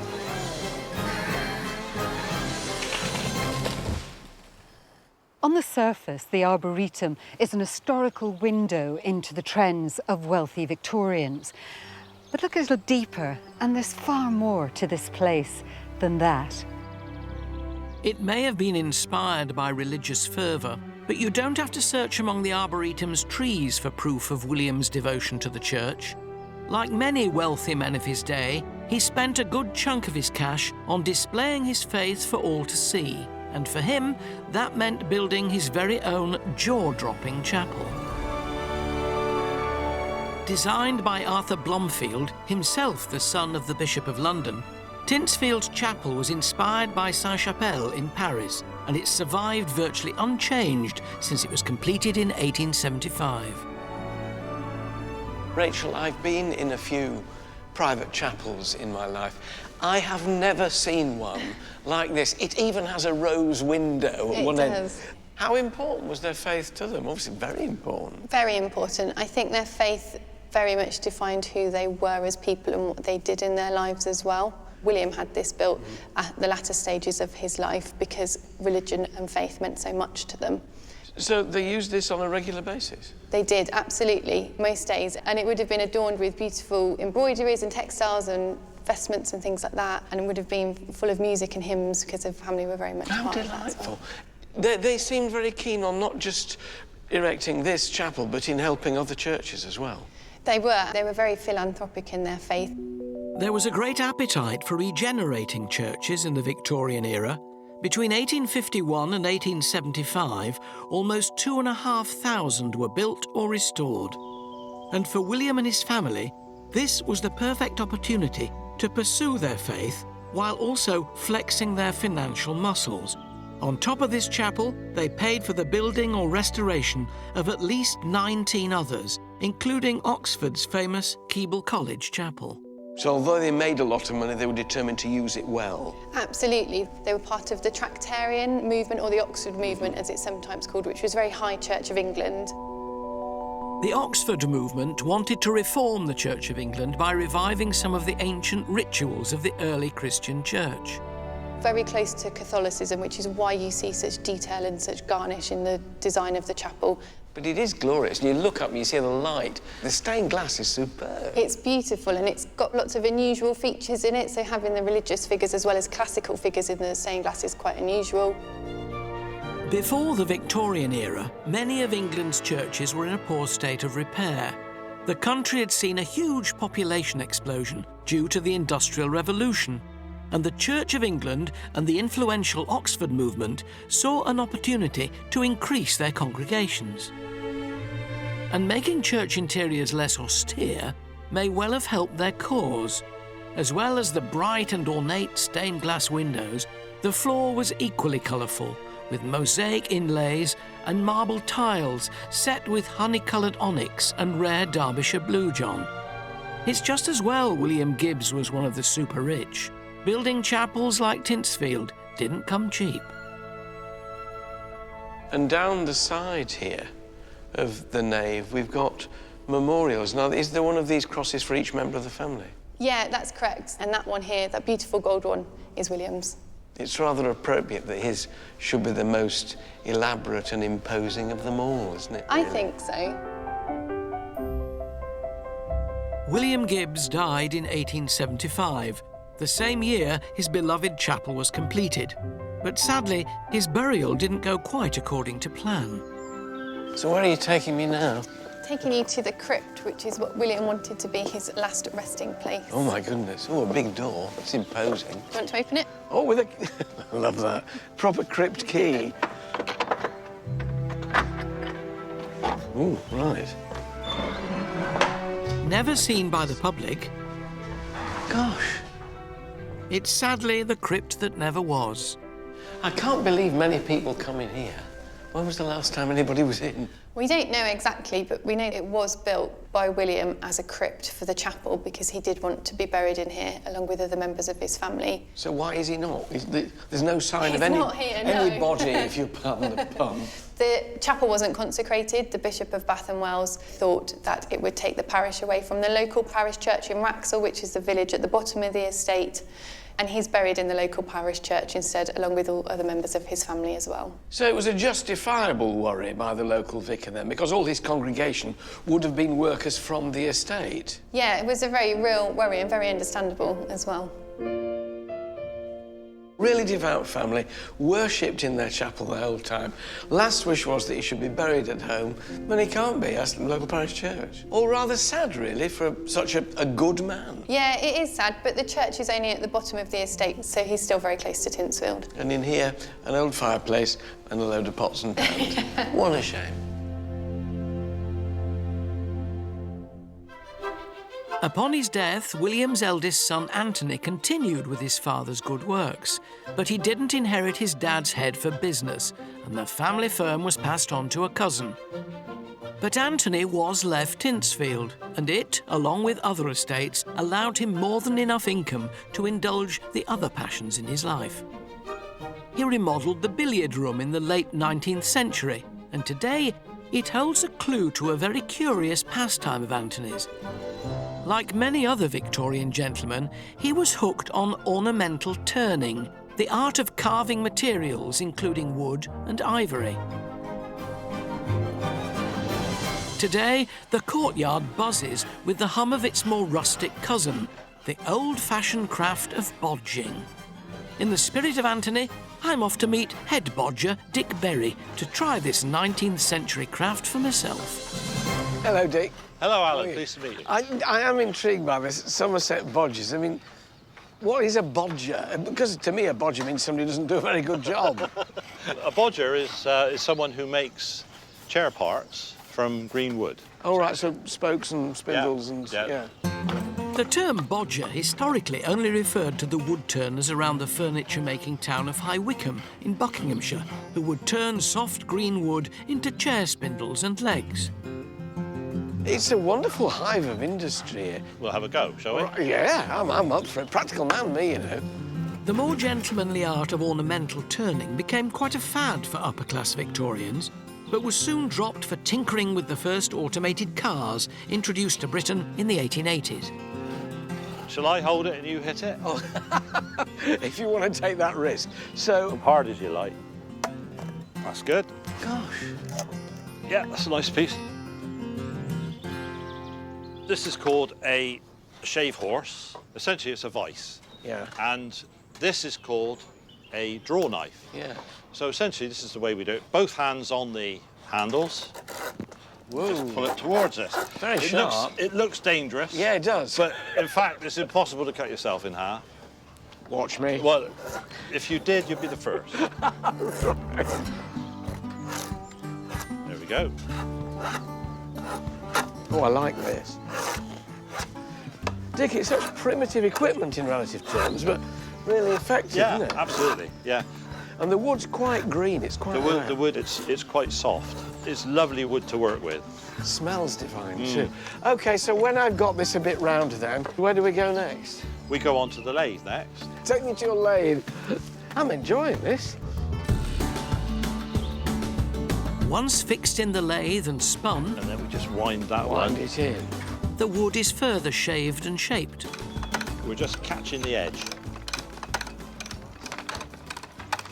So is this the kind of thing that Anthony would have done in the house, Anthony Gibbs? I mean, the difference between Anthony, who was a gentleman of great wealth, and the bodgers of old, was that they had to turn out 144 of these a day. That's a huge amount. Four. How many can you do a day? About 4. You're 140 shy. Exactly. Yeah. Anthony had the money and time to become very skilled on the lathe, producing work like these intricately turned ivory candlesticks displayed back at the house. Am I holding that the right way Yeah, up? that's right. This is really tricky.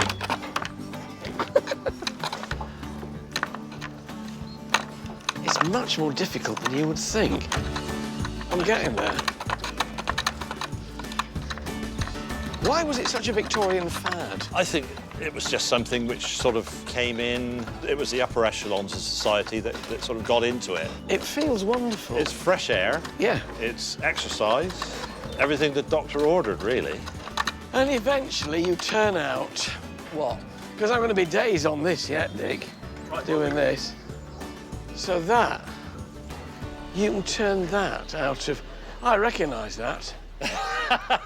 That's a gardener's dibber, isn't it? With the measuring marks on it. We thought it was quite appropriate. Bless your heart, it is, isn't it? Wonderful. We hope you'll be using it in the future. Oh, I will. Thank you very much, Dick. Brilliant. Even though he was busy with his unusual hobby, Anthony still had the time and the money to further enhance Tintsfield. He spared no expense on remodelling and refurbishment. And part of his money was spent on building an orangery in the gardens to celebrate a very special anniversary. TV chef Tony Singh has stepped out of his kitchen to take a closer look and cook up a storm. The kitchen garden here at Tintsfield is an absolute treasure, but I'm keen to check out the orangery, a fashion-forward building curator Sue Hayward can tell me more about. You've brought me to the orangery. Such a flamboyant building. It was Anthony's statement piece, and it was a big statement of him as an artistic, cultured man. Whereas the house is Gothic revival, this is neoclassical or English Renaissance in style. And it was part of Anthony's celebration of Queen Victoria's Diamond Jubilee. The 22nd of June, 1897, marked 60 years since Queen Victoria's ascension to the throne. Fountains, clock towers and statues of Queen Victoria were created across the empire. The warmth, the light, is it heated? No, not at all. All the work's been done by the sun. It's got such a Mediterranean feel to it. It's very light, and you've got oranges there, and you've got limes there. So this would have been very exotic. It must have been a treat to come for dinner. What else would have been grown for the Gibbs family? We've got peach houses, so they're growing stone fruits and melons. How common it would have been for that time to have access to it, this amazing produce for the dinner tables. It was only really the wealthy that were eating exotic fruit. Status symbol as well. Absolutely. Oranges, which grew citrus fruit and overwintered tender plants, became a symbol of status and wealth during the 17th and 19th centuries. However, the introduction of cheaper greenhouses in the 1840s soon saw the demise of these show-off buildings. The walled kitchen garden, however, is as productive now as it was in Anthony Gibbs' day. But is head gardener Paul Evans sticking with the Gibbs family's fertiliser of choice? So, William Gibbs made his dibs selling turds of foreign birds. And is that why you've got such lush gardens? Have you got a secret stash of guano somewhere? No, we haven't at the moment. We use a lot of homemade compost, horse manure, cow manure, and then things like bone meal. Paul, how would the garden have operated back in William Gibbs's day? In the 19th century, the head gardener and the butler were two of the most important members of staff on the estate. So they'd have had a really good working relationship. They'd have been in contact daily about what their menus were, what was coming up, what was ready. Can I rummage around to get something to cook for you guys? Yeah, of course. We've got lots of Morello cherries. They're ready. Morello cherries were one of Queen Victoria's favourites. This is Marianne. Marianne's just been harvesting some cherries. Hello. Tony, nice to meet you. They look wonderful. And I've been tasked to make something nice for you to eat. So, cherries it's going to be. Can I pick some cherries? Yes, please come in and help. Thank you. You just mind yourself, we've had to protect it from birds, so you just have to crawl under. Oh, well, I think you need a bigger net because you're going to need to protect them from me. I'll have to try. Look at that. Is there a trick I should know about? Try and pick it so that the whole stem comes out. Ah, OK. Otherwise, the whole cherry is just going to kind of squash in your fingers. That's no it, problem. Lovely. Perfect. I'm cooking my own take on Cherry's Jubilee. Yeah, that sizzle. A dish created especially for Queen Victoria's Diamond Jubilee celebrations. It starts with a syrup made from sugar, butter, and the juice and zest from oranges and lemons picked from the orangery itself. And to that, we're going to add these amazing cherries. Amazing colour there of the cherries. The big thing about Cherry's Jubilee was the flambe, so it was done at the table, was that bit of theatre. So we're just going to add some brandy in now. And I'm going to ignite this. There you go, light it. And that will burn off the alcohol, and you'll be left with a lovely brandy taste. Originally served over ice cream, I'm serving mine with a crepe. And to that, creme fraiche and lemon verbena. Tuck in. A dessert fit for a queen and everyone else. Bon appetit. Preserving the house and its contents gives a fantastic snapshot of the posher side of Victorian Britain, but getting a flavour of life for everyday working folk in the olden days is just as fascinating. Actor Lewis Emmerich has travelled to Nottinghamshire to visit a 1920s house where the past is also very much alive. On a suburban street in Worksop, there appears to be some normal family houses. But there is one that is not as normal as first appears. Number 7 Blythe Grove was the home of grocer William Straw, his wife Florence, and their 2 sons, William Jr. and Walter. Oh, sorry? Hi, nice to meet you. I'm Lewis. I'm meeting the trust Tory Crapper to help me unlock its secrets. This looks amazing. Sorry, tell me about this place. All this is original? All of it is original. When Florence and William passed away in the 1930s, William Jr. and Walter took over the family home and preserved the house and its contents exactly as their parents left it. This means number 7 has barely changed in nearly a century. How does everything stay so perfectly preserved? Well, the two brothers were really great at helping us with that. They never married, so they lived here together. And I always think of William as a bit of a curator of his family's possessions, that he understood their worth and their value and the social history that goes with it. So how many items are here in this house? There's about 30,000 objects that we care for today. So many are still in drawers, they're in cupboards. Every cupboard, every drawer, every unit, under every bed is still full of family collections. Nothing has been added, nothing's been removed. It's exactly what the family left us. Is it right that they didn't have radio, TV? No. We have the Nottingham Evening Post in 1939, and it tells of the outbreak of the war. But William put a little note next to it that says, we never had a radio. I didn't want to have that intrusion from outside all the time with people twittering on or playing on the flute. And it's the reason he never found out about the war in the morning. He only found out from the evening papers. So tell me, can I have a look around? Yeah, of course you can. Do you want to head in here? Love to. After you. Wow. You could just get lost in this place. That's what I love about it, is it doesn't matter whether the object is tiny or large. Yeah. Everything tells a story. Yeah. From the heights of the dining table, which you might notice is quite low. What was that then? The family were really short. Oh, OK. I hadn't occurred to me until, but now you've told me. I'm on it now, yeah.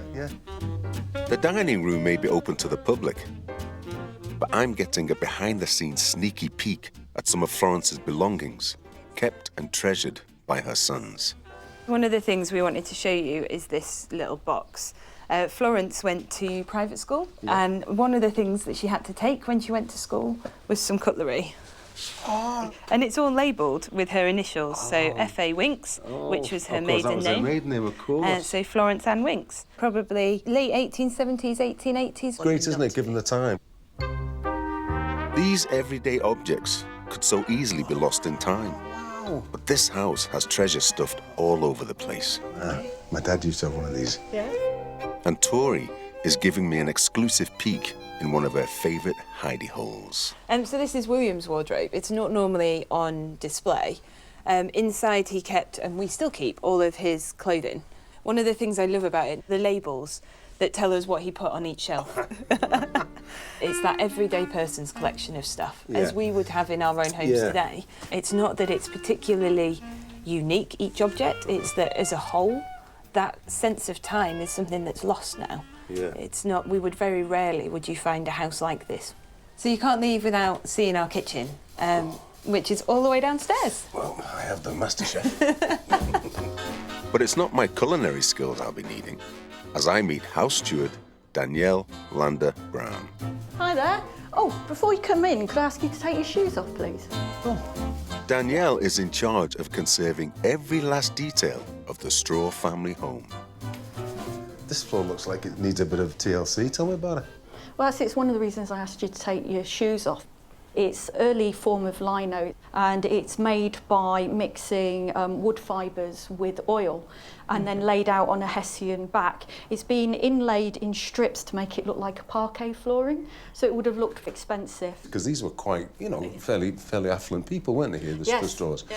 And that was like a statement of like some of the success, wasn't it, really? It was. It would have been quite a new modern material for them at the time. It does need a bringing back to life a bit, doesn't it, this? And Danielle is going to show me how, with some lint-free cloth and natural beeswax. Circular movement, that's it. And as you can see, you can really see the wood grain colour start to come out. The idea is that we're putting a protective layer. We're not trying to restore the lino, we're just trying to stop it deteriorating any further. So if you'd like to do the rest of the floor. See you in about a week then. It looks as though I'm going to be here for a while. Hey! I thought I was just stepping back into the 1920s.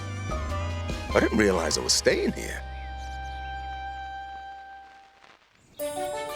If there's one thing the Gibbs of Tintsfield shared with the Straws of Worksop, it was their habit of throwing little or nothing away. So today, their grand house is still jam-packed with secrets that the public has never seen. The Trust's Rachel Kavanagh can tell me more. Gosh, all wood. Oh, it's oak panelling. How beautiful. So this, presumably, is the study, then? Yeah. Glorious. And all the carving, all the way around it. The frieze, the little pillars there, beautifully carved. It's lovely. We think it was used by every generation of the family, every owner of Tintsfield, to run the estate, to do their business. Yeah. I love the cupboards at the side. They're classic Gothic arches, aren't they, on the top? Beautiful. Do you want to have a look in that one in the corner? Inside the cupboard? Yeah. Yeah. Right. You'll have to push it rather than pull it. Push the cupboard open? Push the cupboard open. Ooh. Oh, hang on. This isn't a cupboard. No. This is a secret door. It's a secret door. Can I go in? You can, yeah. Oh, goodness. Well, it's like our attic. It's a very big cupboard. It's astonishing. What was it before it was a store? This is the morning room, and it was used by the ladies of the family as their sitting room. It is packed with stuff. There's a Van Dyke on the wall here. There's only a copy. Oh, that's all right. It's not like my attic then No. at all. Clocks and chairs and tables. Anything I can have a rummage in? We've got this beautiful box here, which I can show you. What's that? Ooh, it's a lacquer box. It's beautiful. So what is it? It's a 19th century sewing box, so it's got lots of Chinese figurines and designs around it. And then inside, if you wanted to hold one of these, Alan, what's that? that's an ivory thimble. This is so intricate. Now, of course, not encouraged, but all the ancient ivory like this is so incredibly intricately worked. Oh, look, the threads on these little Threads on there as tiny well. weeny bobbins. And if I open this for you, there's a key inside. Yeah. Which has... I haven't got my specs on. It says Countess of Grey, Lady Mary Grey. Lady Mary Grey, Countess Grey. So that's her calling card. I think it was a wedding gift to a member of the family. With best love, Mabel and Charlie Grey. Grey. How glorious, isn't it beautiful? The thing that surprises me, Rachel, about this place is it is absolutely stuffed to the gunnels. How many objects in this collection? We've got about 60,000 items, which is the biggest collection in the National Trust, and it's a wholly indigenous collection as well, which means that everything here belonged to Tinsfield and belonged to the Gibbs family. Why did they collect so much? The house is lived in by 4 successive generations of the same family, and they just bought stuff. They furnished their house as anybody does, and it's all just been kept here. A lot of the rooms that we have that aren't open to our visitors are used in this way because we have to look after the collection that we're responsible for. Thank you for the reminder that my wife said to me last week, we have to clear out the attic. Suddenly, it doesn't seem half such a big problem as you would have. Amazing collection. This house gives a unique glimpse into 19th century life, if you happen to be fabulously rich, but it didn't go down well with all of its distinguished guests. You know, Queen Mary came to Tintersfield in 1939 in recognition of the family's charitable contributions. She said, ugly house, with some nice pictures and things, a fine view from the terrace. Clearly, Her Majesty was not a Goth.